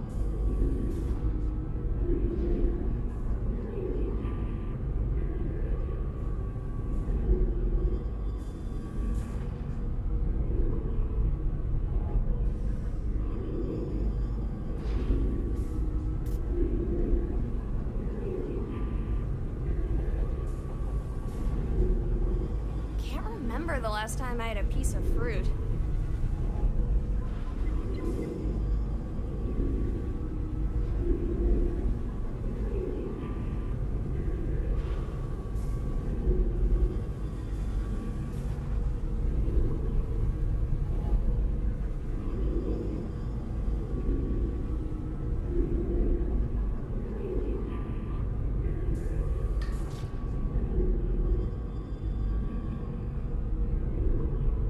should get a new bunkers and badasses game going. It's been too long.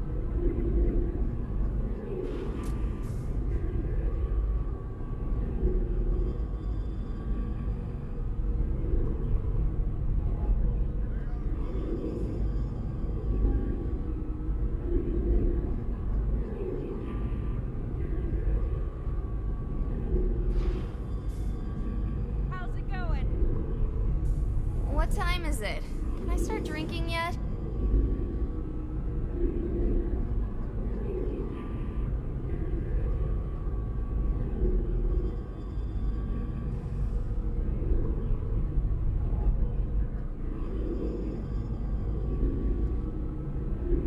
Oh crap! I just realized I'm gonna die someday.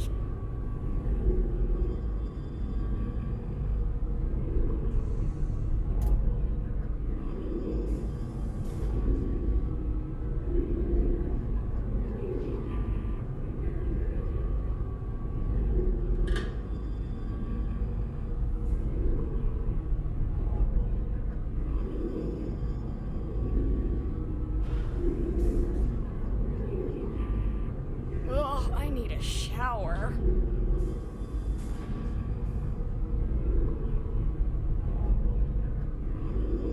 Don't get eaten now.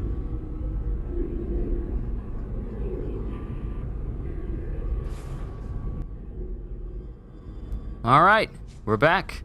Let's go see Tannis, get that XP booster, and go see the Billies at Ambermire. And we'll just keep leveling from there, because that's exactly what I'm going to do. I got enough points to level myself up. Once I'm done with this is the last character that I'm making.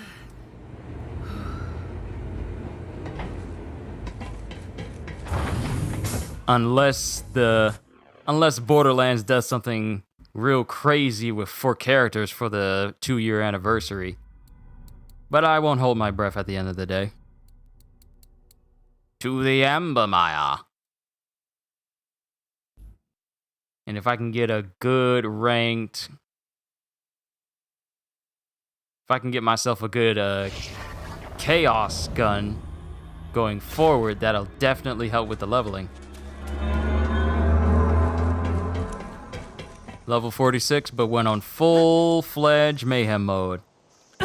So let's see how much of a difference I do.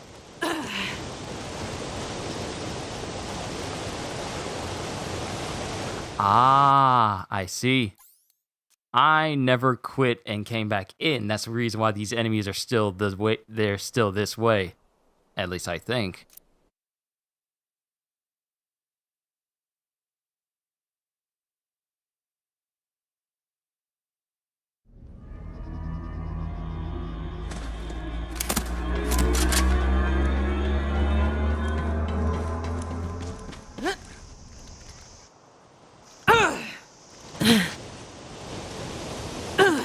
Here we go. They never respawn because of what I did earlier.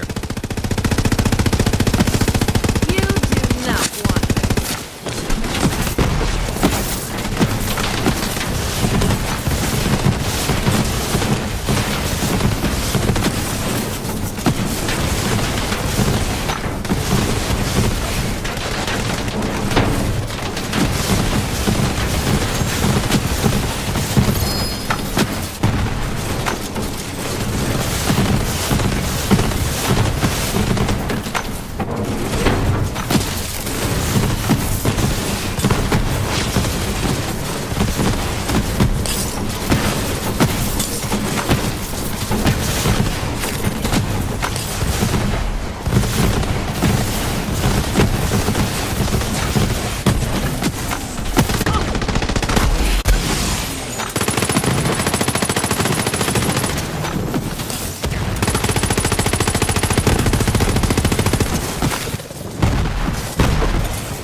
they couldn't have.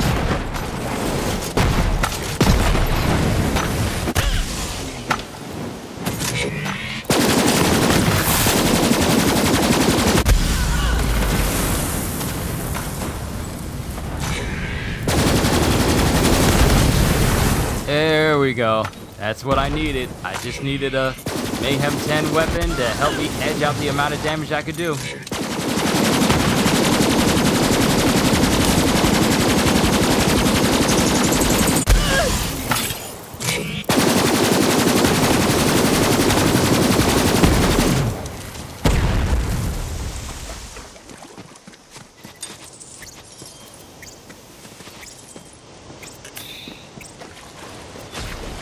Now we get to enjoy the spoils. And we quit. And we go back. And do it again.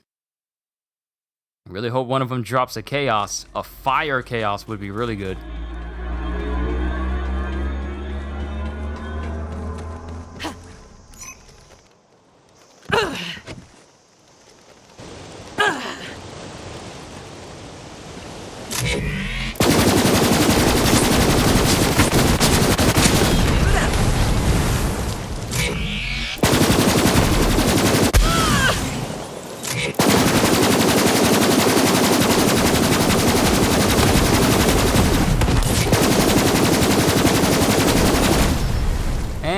Level up. That's 600 XP each time. And since these guys level up with me, more XP over time.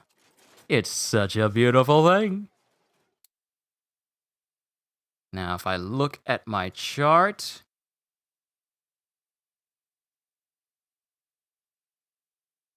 yeah, we're still doing good. Another point into Vampire. Then we'll get to the last. Then explosive punctuation, and then short fuse, which will just have us doing more explosions, which just means more dead enemies, which means more XP for us to level up. Overall, this is a good thing. I'm looking forward to the amount of power we'll have after we're done. And then I'm gonna get myself some lunch.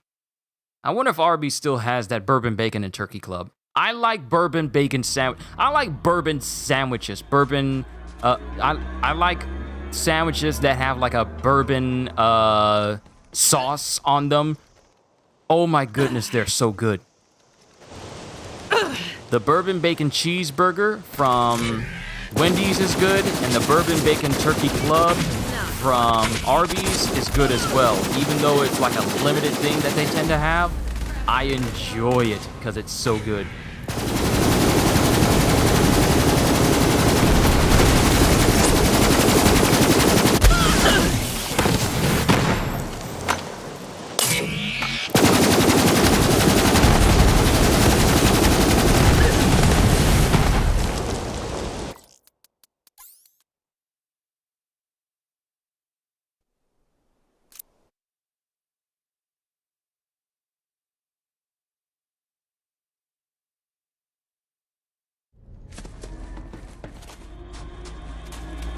So I might eat the little mini barbecue chickens we have downstairs and then go out and get myself a bourbon bacon cheeseburger if Arby's doesn't have their bourbon bacon and turkey club. It's unfortunate that the sandwich itself is a limited time thing.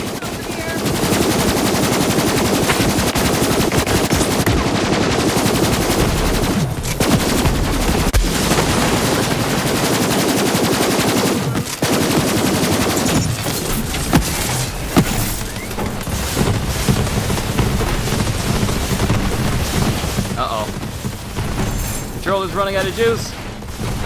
Don't run out of juice when I'm trying to kill these people. Don't run out of juice. Don't run out of juice yet. You can last. You can last, Boyle.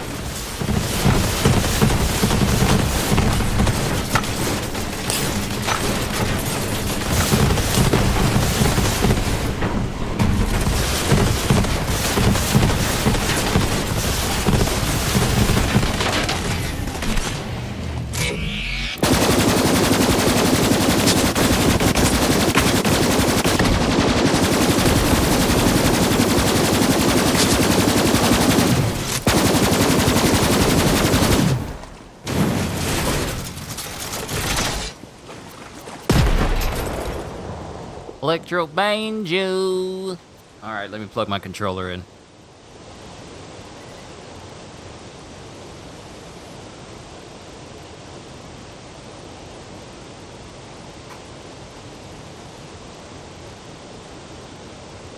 Alright, it's cool enough in my room. I don't need to have the fan on anymore.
I'm getting more powerful.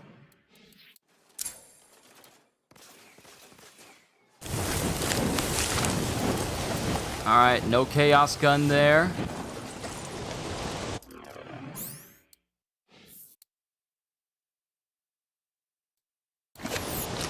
No chaos yet. But we're slowly but surely leveling ourselves up.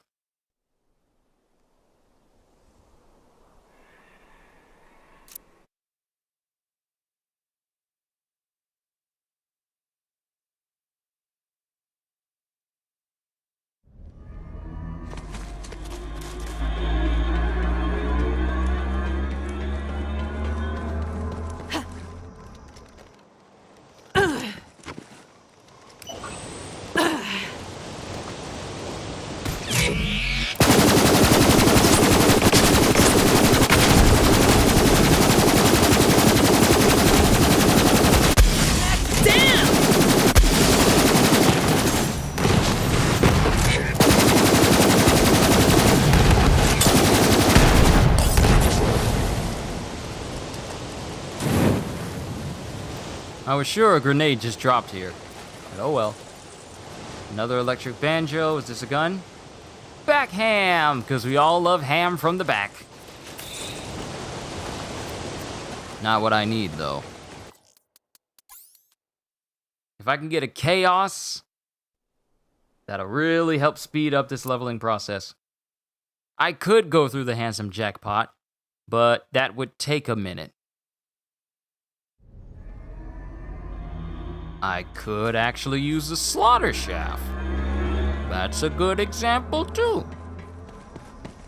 But I kind of want to get a good weapon to start off with before I commit to something like that.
And level 49.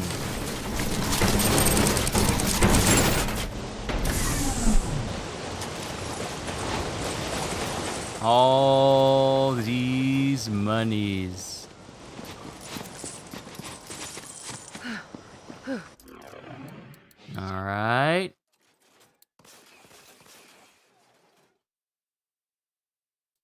We're getting closer and closer. Let's put a point into explosive punctuation. So that way I have a chance of being able to get back into Iron Bear when I cause explosive damage. Oh, and I got a Guardian token as well. Another point into melee for my melee Amara. Getting closer to reaching the max of that too. Quit out.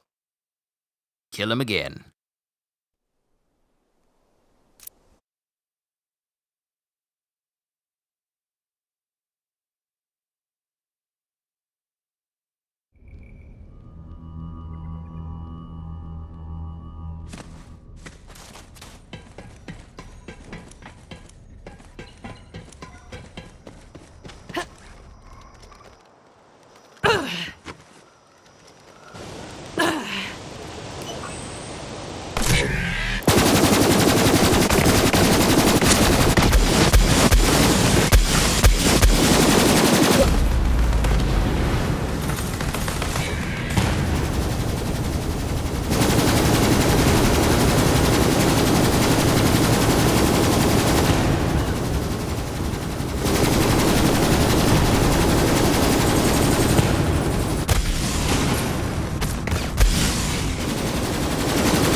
still. Let me kill you.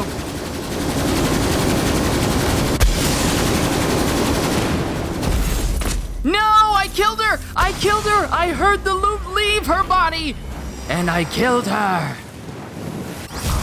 See, the holy crit modifier is good and all, but when it nerfs all your other damage that you do, No exceptions, unless you died in a cutscene. it can be a bit of a detriment sometimes.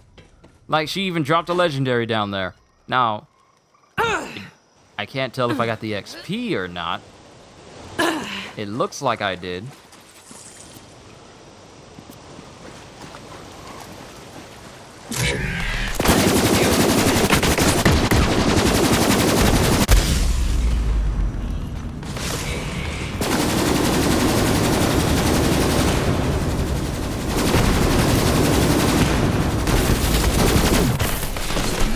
All right, into Iron Bear we go.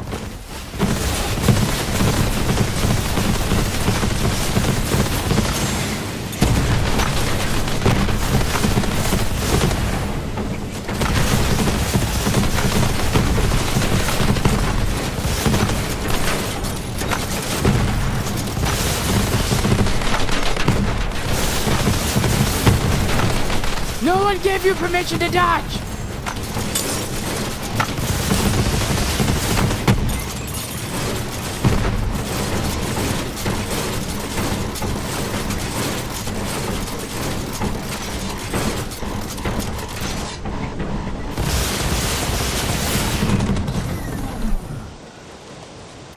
All right.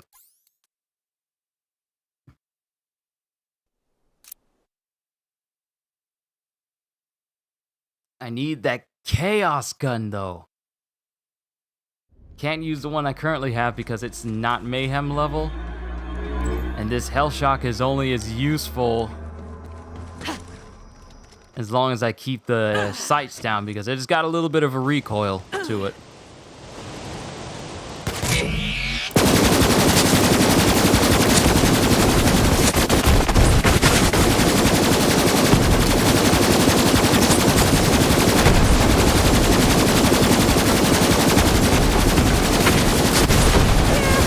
I'm back. And the explosion killed them all. Nice.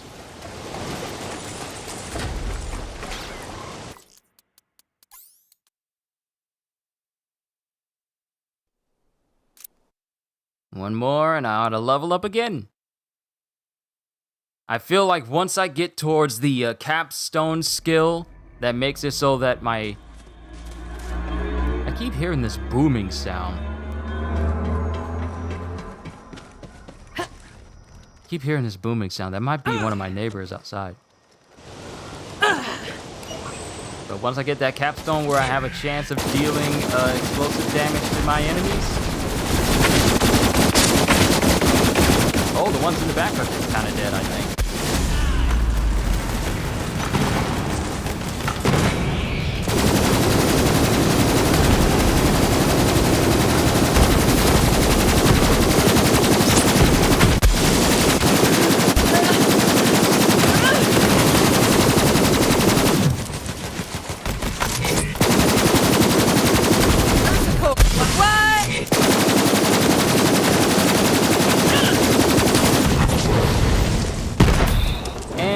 They're dead.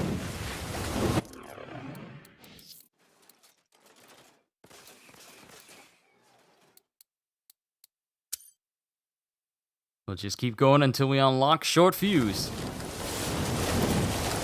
Then everything will be exploding.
Just die already! Yes! There we go. This is what I was looking for. I was looking for this gun specifically, simply because it has that fire rate that I need in order to carve a path through everybody. This is exactly what I needed.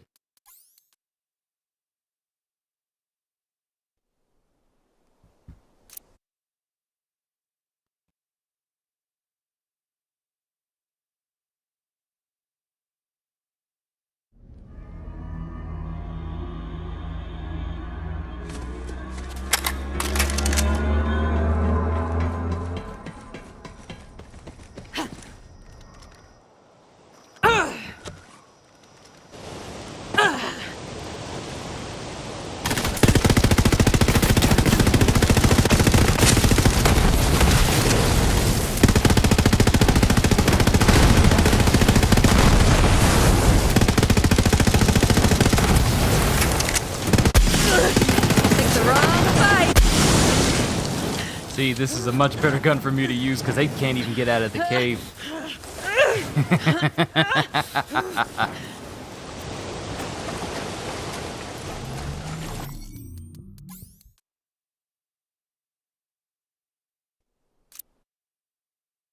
Might not be the most efficient way to level up, but it is the way that I'm using.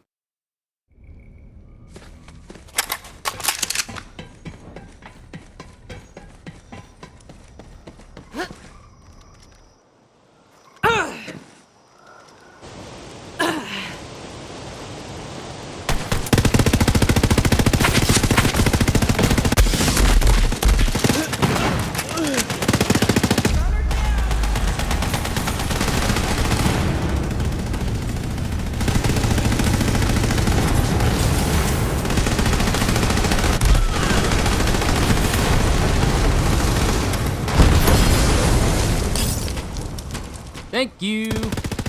I don't know what you're cheering for. You just lost one of your own. What you getting all happy for? Fight ain't over.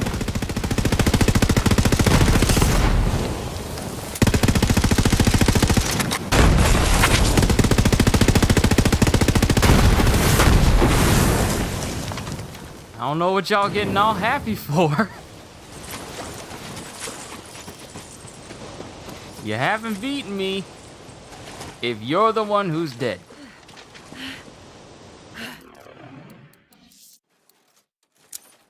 But we're getting closer. We're almost a short fuse.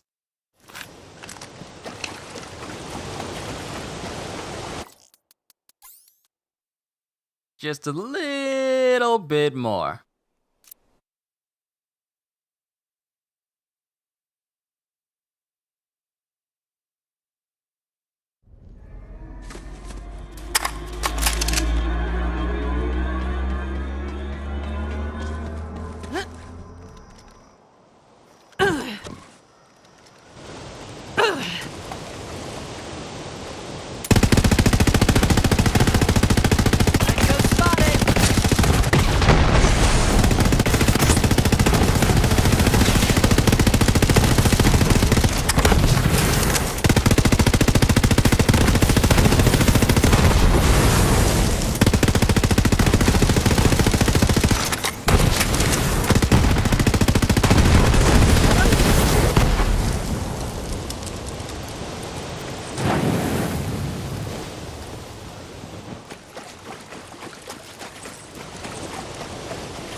This is a good weapon too, but I tend to get myself blown up whenever I try to use it.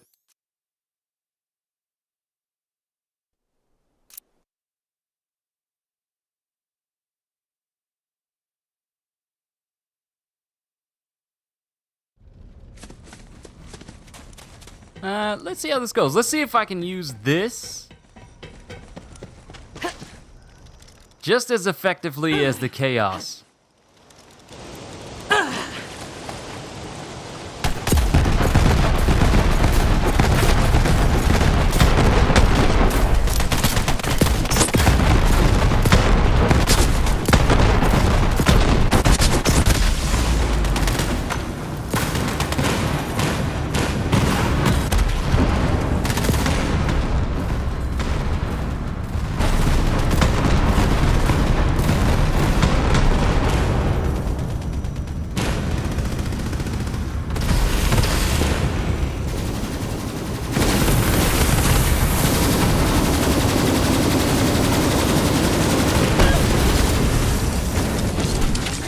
Not as effective, not as effective.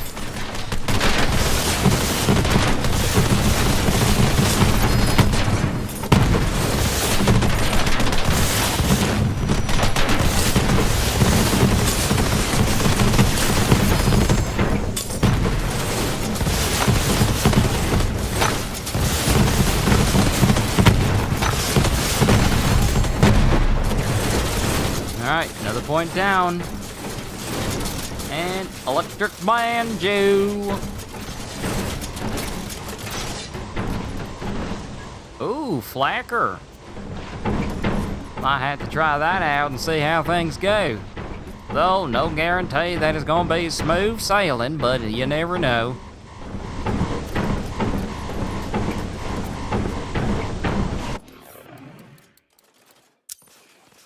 One more point in explosive punctuation, and then we can get short fuse.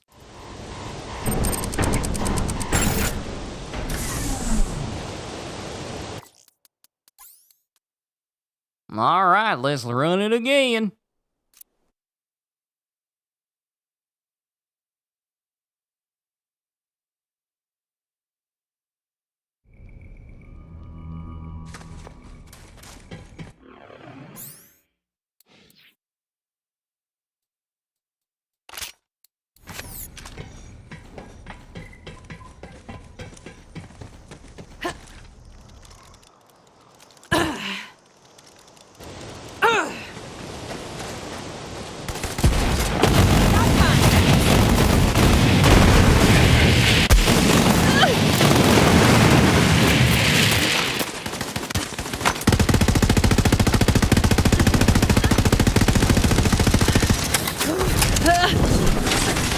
Nope, didn't really work all that well.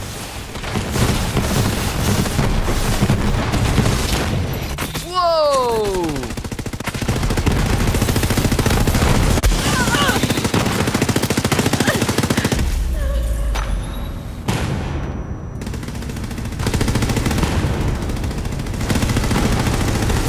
Another one down.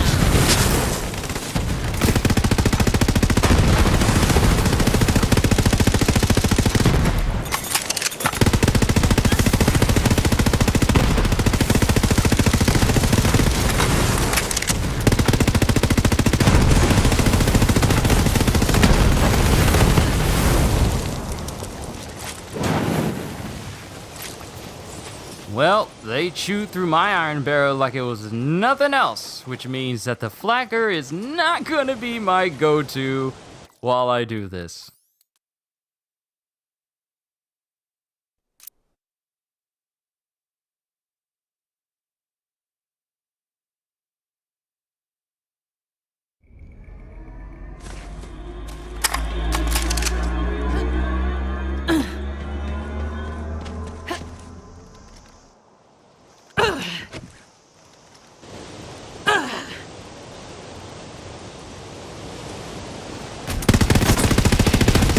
Turn the volume down on my TV because I noticed that it was starting to get a little. Ooh! I like it when explosions come together.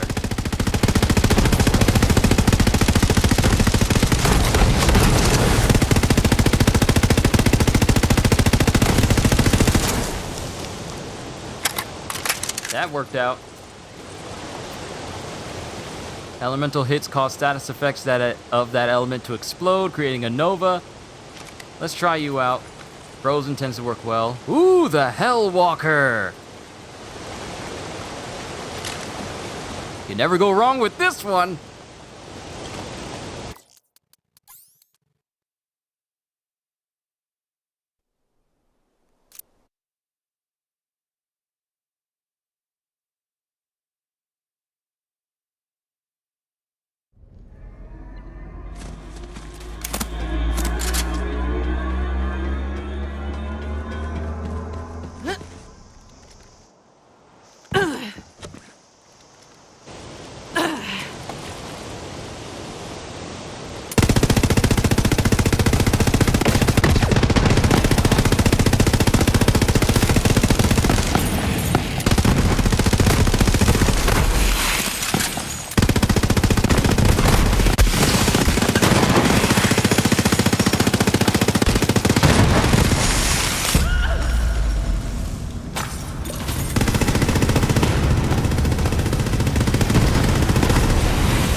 Yep. I need to stick with fire. Only fire.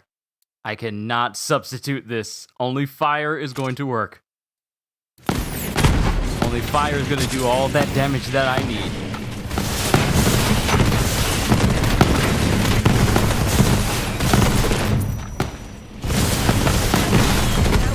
But it's getting easier and easier for me to kill them now.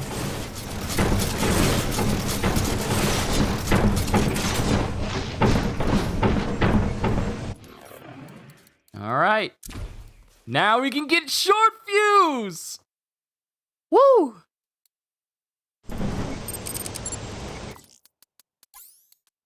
We just need to level up one more time, and then we're going to be doing explosions a whole bunch now.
Turn your head around.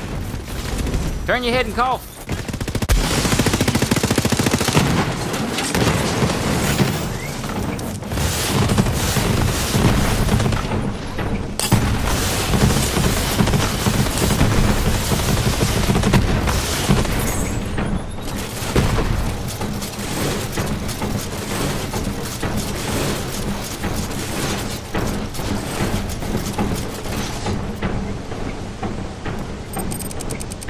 On short fuse. Just a few more kills and then that skill is mine. I never noticed, but we're getting closer and closer to 72. We're already in the 50s right now.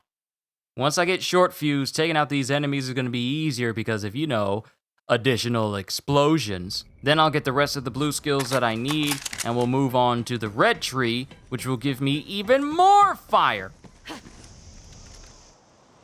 Because when I do explosions, it also has bonus incendiary damage along with that.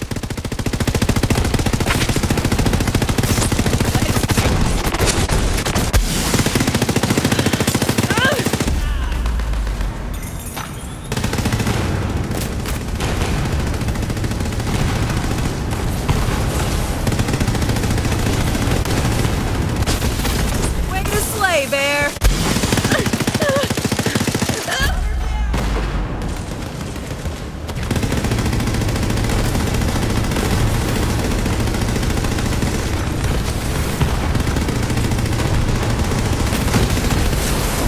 All right, now we get short fuse.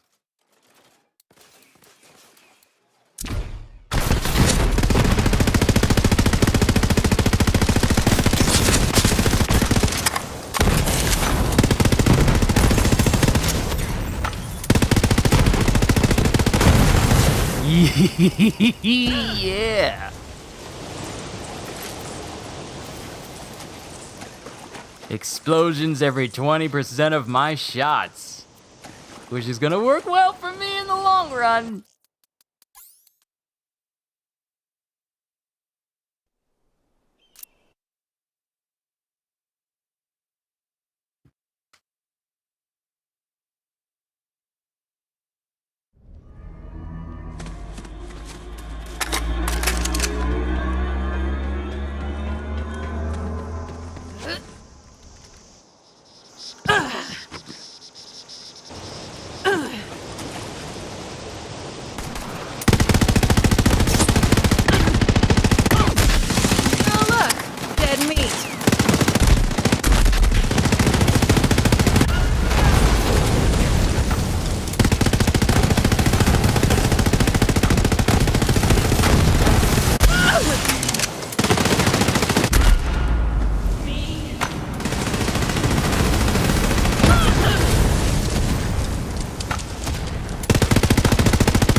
Part of me is starting to wonder, maybe it wouldn't have been such a bad idea to do the handsome jackpot and get all the way down to the compactor.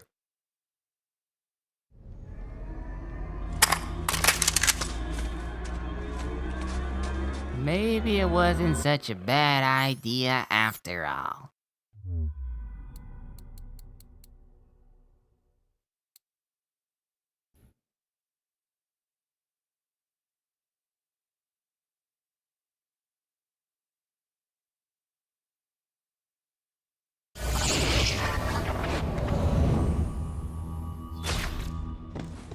I have a new opportunity for you vis-a-vis shooting and killing things. Come to my lab. Is this thing on? Test. Hey, Vault Hunter, have we got an opportunity for you? You don't want to miss it! Hey, Sugar. I've got a little proposition for you, if you're feeling lucky. I found a prize worth winning. I'm talking loot, but not just any loot. Handsome Jack's Casino.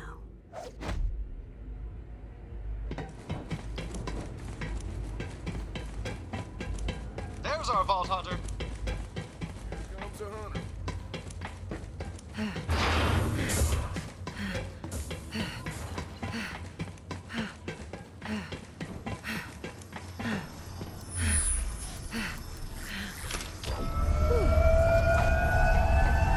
Yo, Vault Hunter, give me a squeeze. For old Got time's something sake. for you when you're free. Being a teddy bear was cool, but it's good to be up in sanctuary. Feels like home. Ha! I shoved her ass in a hard drive and ejected the bitch. Pick her up, Vault Hunter.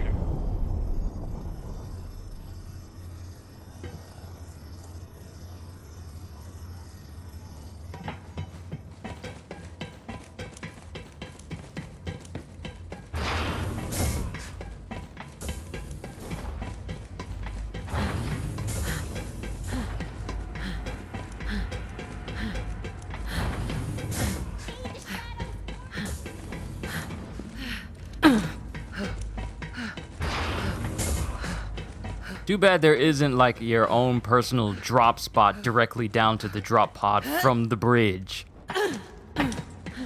That would help with so much navigation when it comes to getting down to where Ellie is and trying to get down here. Just a quick drop. Money. Some people say it's the root of all evil. I just wanna let everybody hear me say, I don't wanna be no puppet on a string. Those people are freaking idiots. Money rules, we all know it. How's it going? Handsome Jack here, your best friend. You know what sucks? Everything. All the time. There's wars, there's poors, and not enough fire in the galaxy to burn it all down. That's why I built my ultimate getaway, the Handsome Jackpot. You're welcome. I, by myself and me alone with no one's help at all, combined Hyperion's most advanced space station engineering with the most opulent casino the galaxy has ever seen. The only thing that's better looking than this place is me, baby, and you're not going to be able to look in any direction without seeing this handsome mug.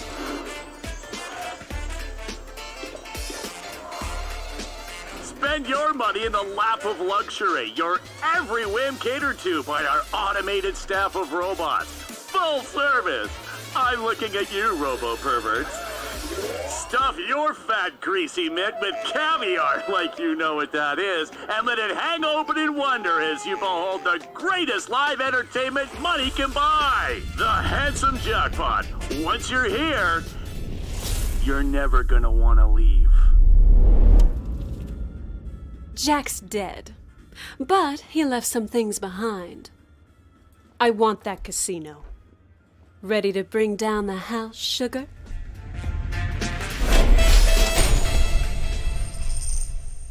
Am I the only one who still feels like they made Moxie's face a little bit too round around the cheeks? Like she has, like her face is a little bit round around the side of her face. The casino's got a hold of you. Strap in, Vault Hunter. Because in the last games, her face was a little bit, you know, slenderer, but here they kind of puffed it out a little bit for whatever reason. You look like a VIP.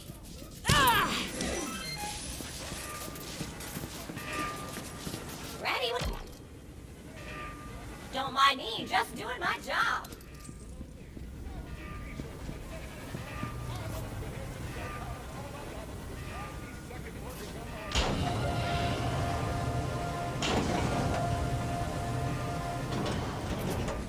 I'll keep Sanctuary away from the casino before we all become permanent guests. Jack's idea of a good customer was one that couldn't leave. Jack sure sounds like a total wang. At least those have redeeming qualities. Jack was a tyrant and a bastard to his core. The only thing he loved more than himself was making others hurt. He left scars on all of us. This place went on lockdown when Handsome Jack met the business end of a vault hunter 7 years ago. Who knows what's been happening inside? A fair price.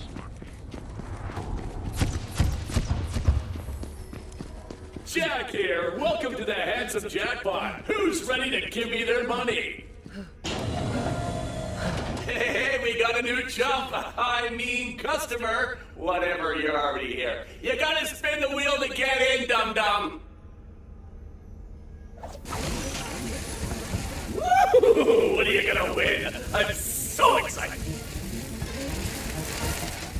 Oh, sorry, kiddos. The jackpot can detect poverty-stricken vault hunters a bazillion miles away. VIPs only, bitch. But I'll tell you what, I've got a special consolation prize just for you. Oh, let's see what you've won. It's a bunch of burger bots. You're so stupid.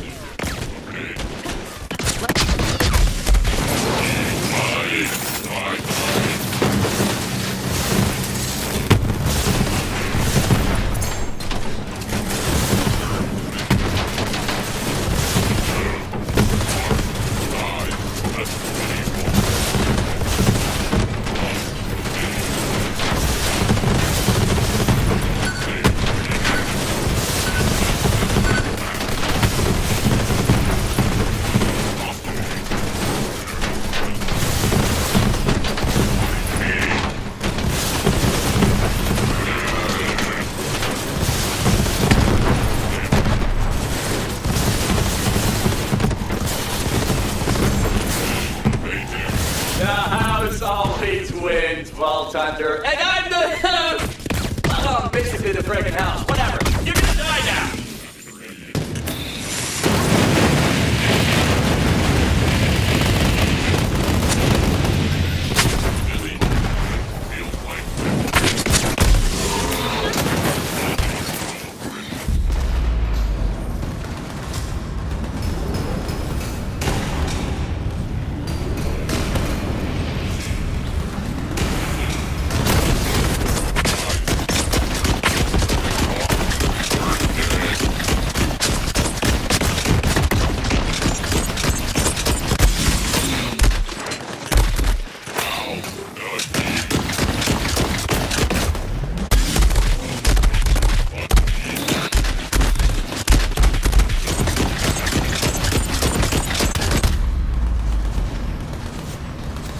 I need corrosive weapons.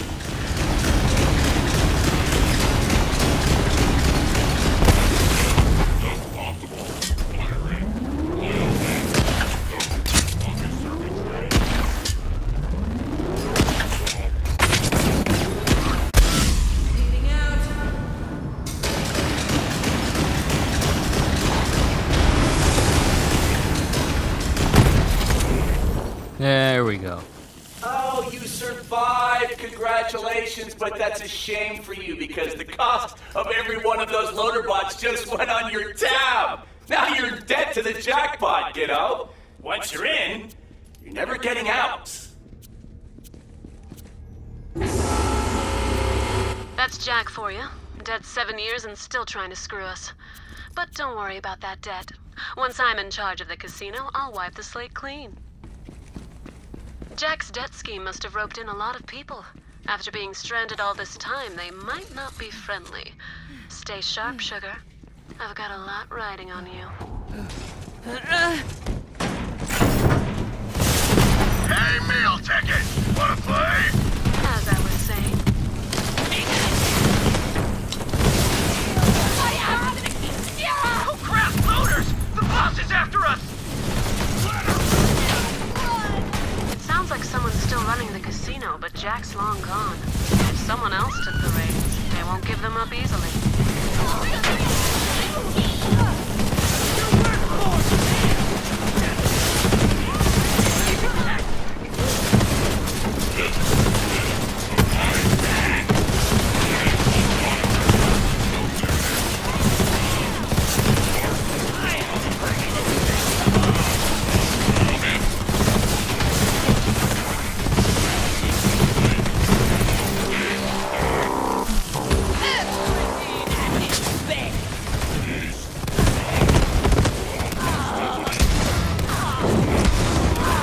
Oh, greatest. Wait. Oh, wait, that's... Oh, that's Roaster.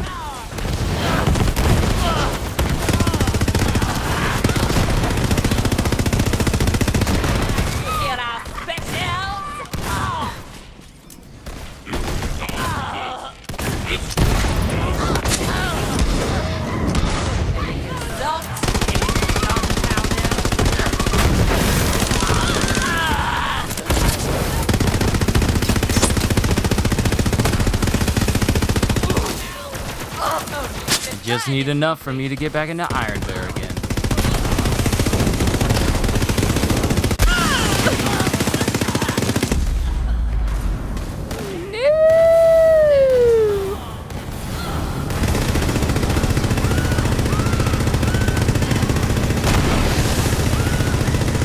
Hold still. Let me kill you.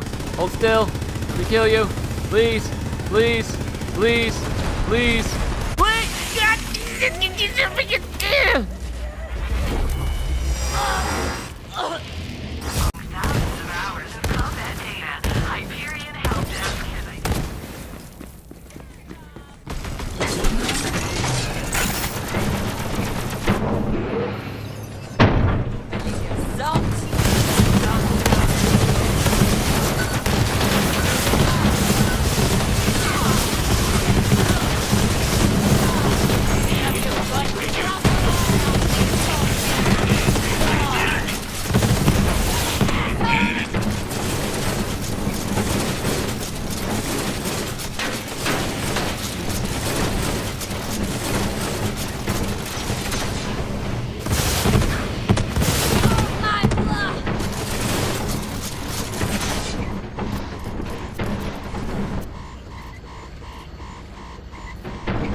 That tower is the biggest thing on the casino by a mile.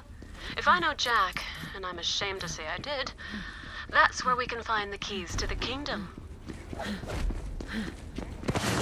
There's supposed to be a subway connecting all the parts of the casino. Doesn't appear to be working, but you can follow the tracks to the main strip. Listen up, Dizzy. I don't know who the hell you are, but this is my turf.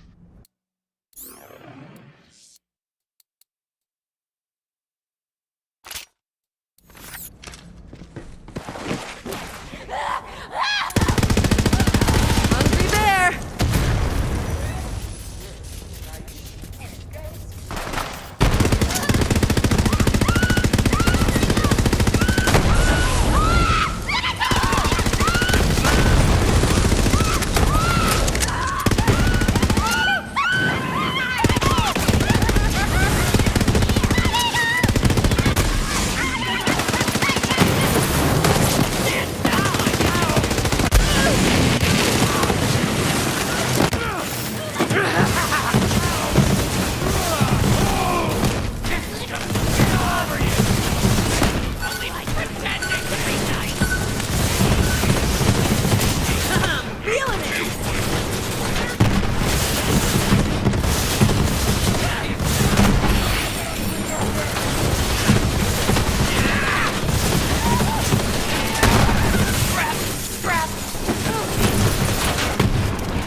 sure we grab everything before we go. All the money and all the iridium. We still got SDUs to get, but that'll be after I get max. And judging from the time, let me do this at the very least. Let me get this to at least 5 hours. This stream to 5 hours, and then I'll call it a session regardless of where I'm at.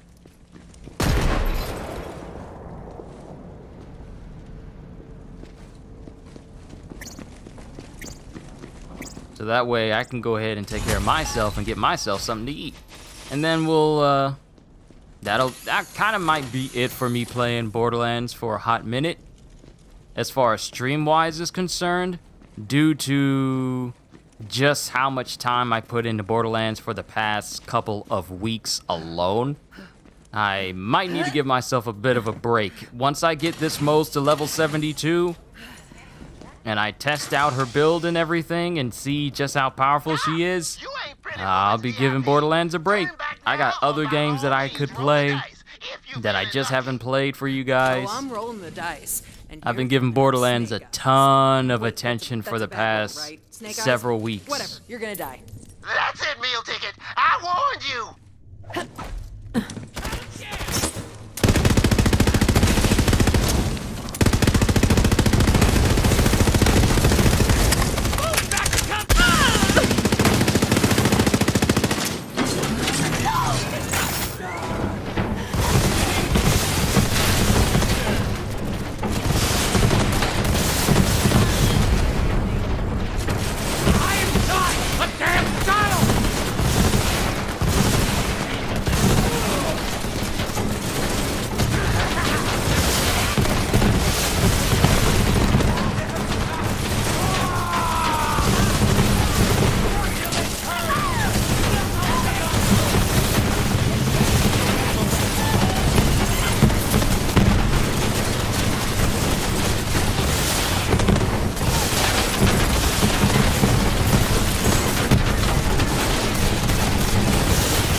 No, you don't. Don't you run. Don't you run. Don't you run! Sugar, Don't even think about it! This heist, it's personal. Jack and I were an item, briefly. Back then, I dreamed of opening a casino. Jack even promised to bankroll it. But he turned out to be a psychopath, and calling the breakup messy would be generous. He stole my designs to build this place, and taking it back is my way of scratching him out of my books forever.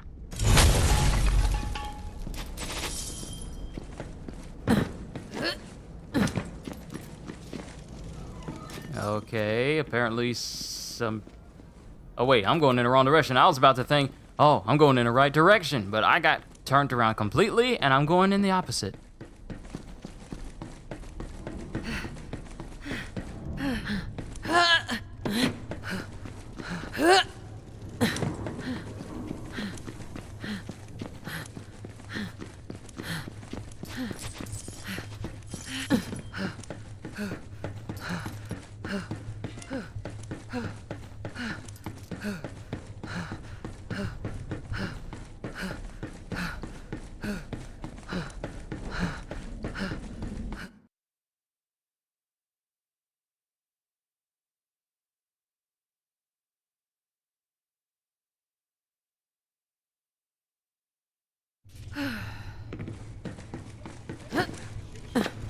Nobody does.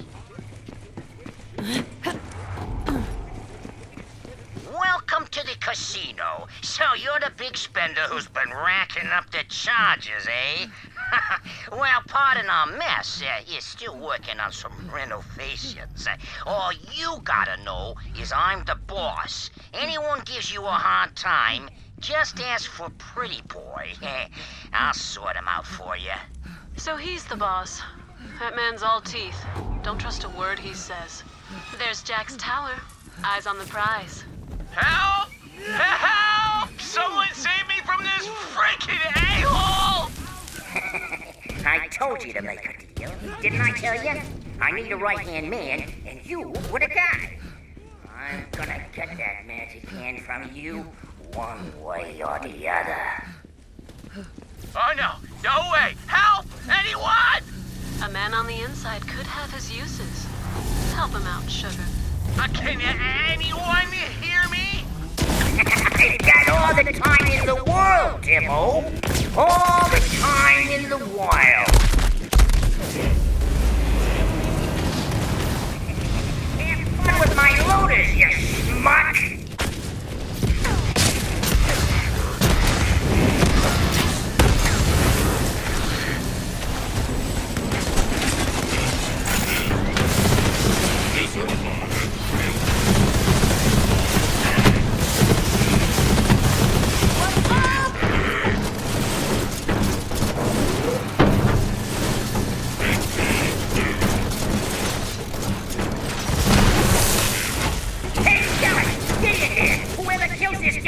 Gets $1 million!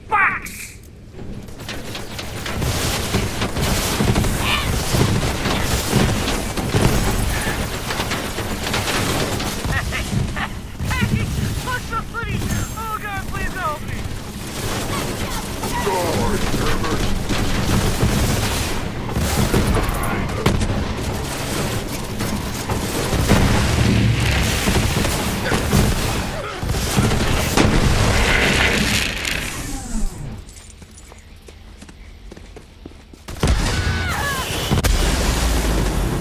Whoa!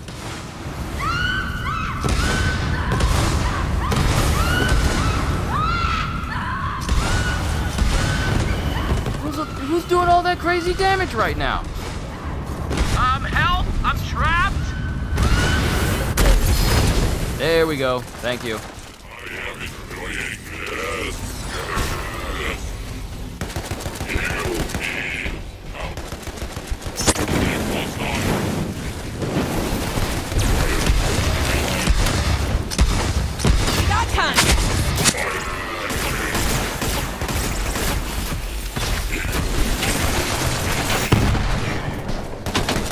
Sorry, notifications keep popping up. Help me! I can't get out of here!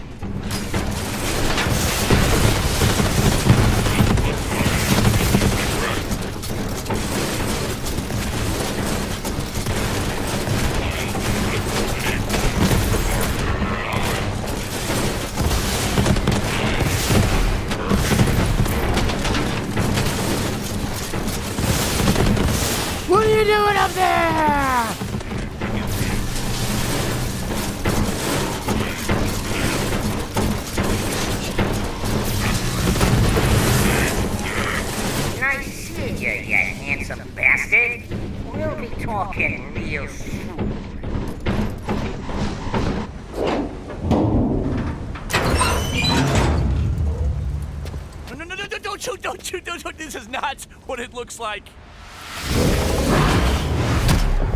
Timothy. Not I am Handsome not Jack. Jack, not at all.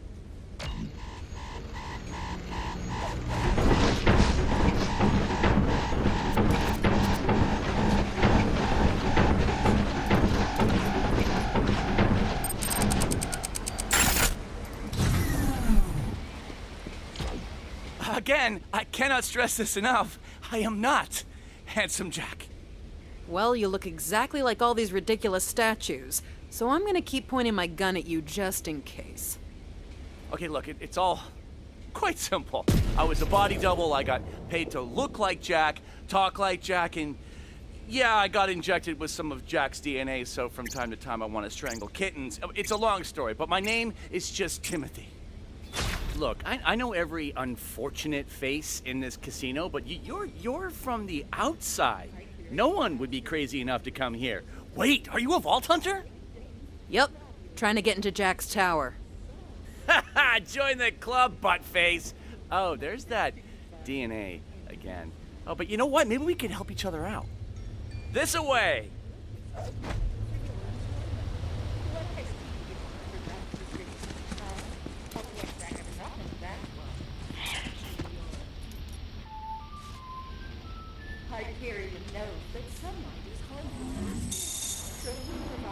Doppelganger 21C identified. Hey there, handsome.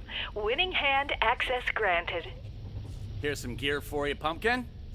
All right, now I gotta get this transporter working before that jackhole sends more loaders after me.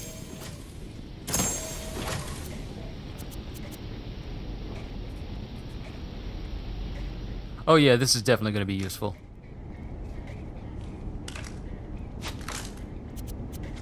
As soon as I level up. It's going to be good for corrosive enemies until I get to my omnipotent level.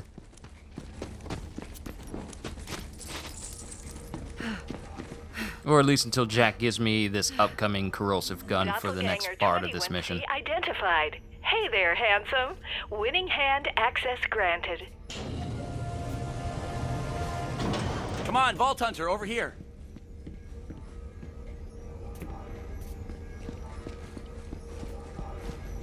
Okay, that's Jack's tower, or at least it used to be. These days, it's Pretty Boy's base of operations. He runs a casino now.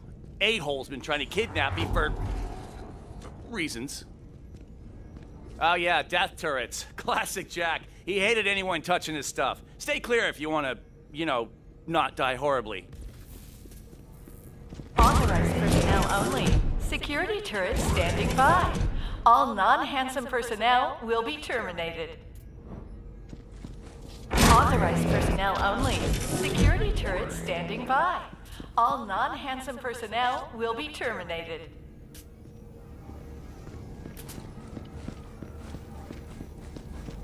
I think I just cut out a big portion of his dialogue, making that turret do that over and over again. Take a gander. Oh, yeah, you should take this. A corrosive melts away loaderbot armor like skin.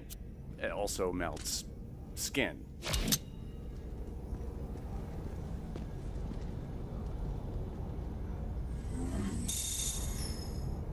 Hey there, handsome. Access granted.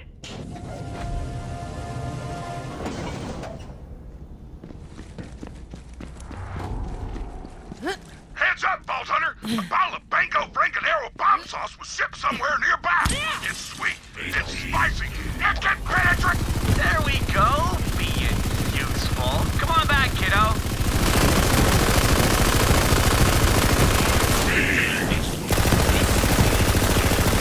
Stay down!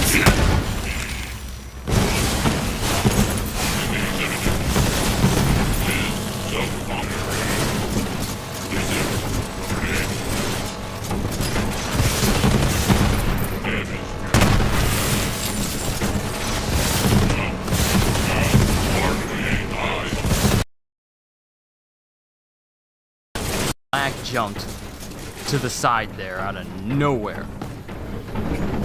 Way to bomb that bomb sauce to Vault Hunter! You just made the whole world a little bit safer, and a whole lot more delicious!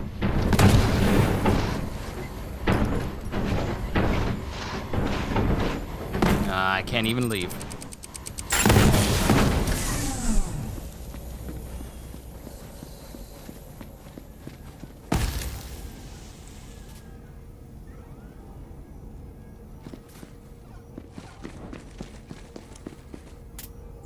All right. That's gotta be loose. You want to give it a whack there? Bet you're good at that. Whack. Up top, you get it? Because when you're whacking, you're... Jackpot! Now, if you want in that tower, you're gonna need this handsome face. Meet me at my hideout and we'll talk tower. I'm trusting you here, kiddo. Oh, yeah, right. This teleporter's Jack's only. Big spender! Maybe I wasn't clear before, and that's on me. You see, I control the data around here. Every loader you trash, that's more money you owe me. And as long as you're in debt, casino security ain't gonna be too friendly. But I'll tell you how to clear that debt real quick. Timothy, the man with the winning hand. Okay, so here's the thing. I just saw something explode over to the side, but I'm gonna go ahead and get towards the end of Timothy's place. But it could be shorter, so let's make a deal.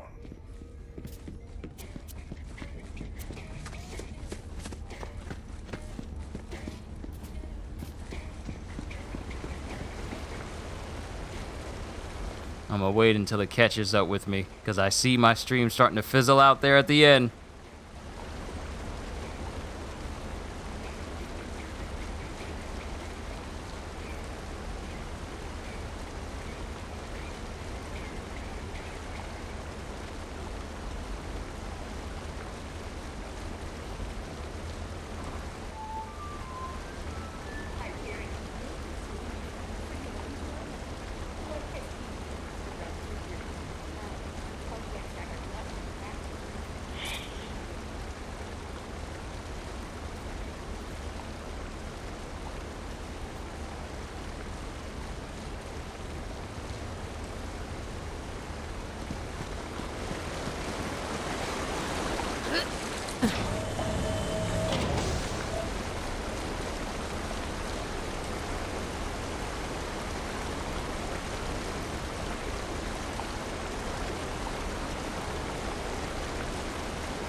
I'm trying to get it to a point where it's not skipping so I can have a full intro and it's not getting chopped off for any other reason.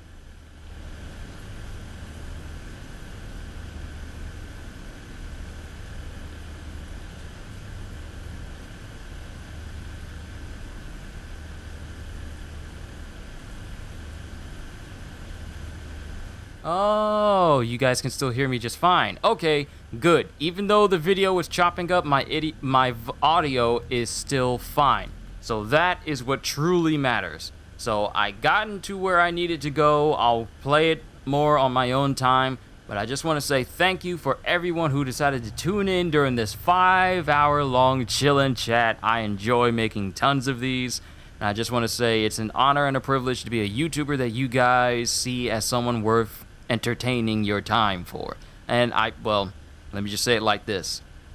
I am grateful to be an entertainer and that I am able to entertain you in the various ways that I do this on my channel. And I'm just appreciative of the support that you show for this channel overall. And I just want to say thank you. So, for all of you who tuned in, hope you all enjoyed. Can't wait to see you all in my next video. And if you're new to the channel and you enjoyed what you saw here today, then consider subscribing because I am always looking forward to entertaining you. So have a fantastic day. And once again, as always, later, peoples.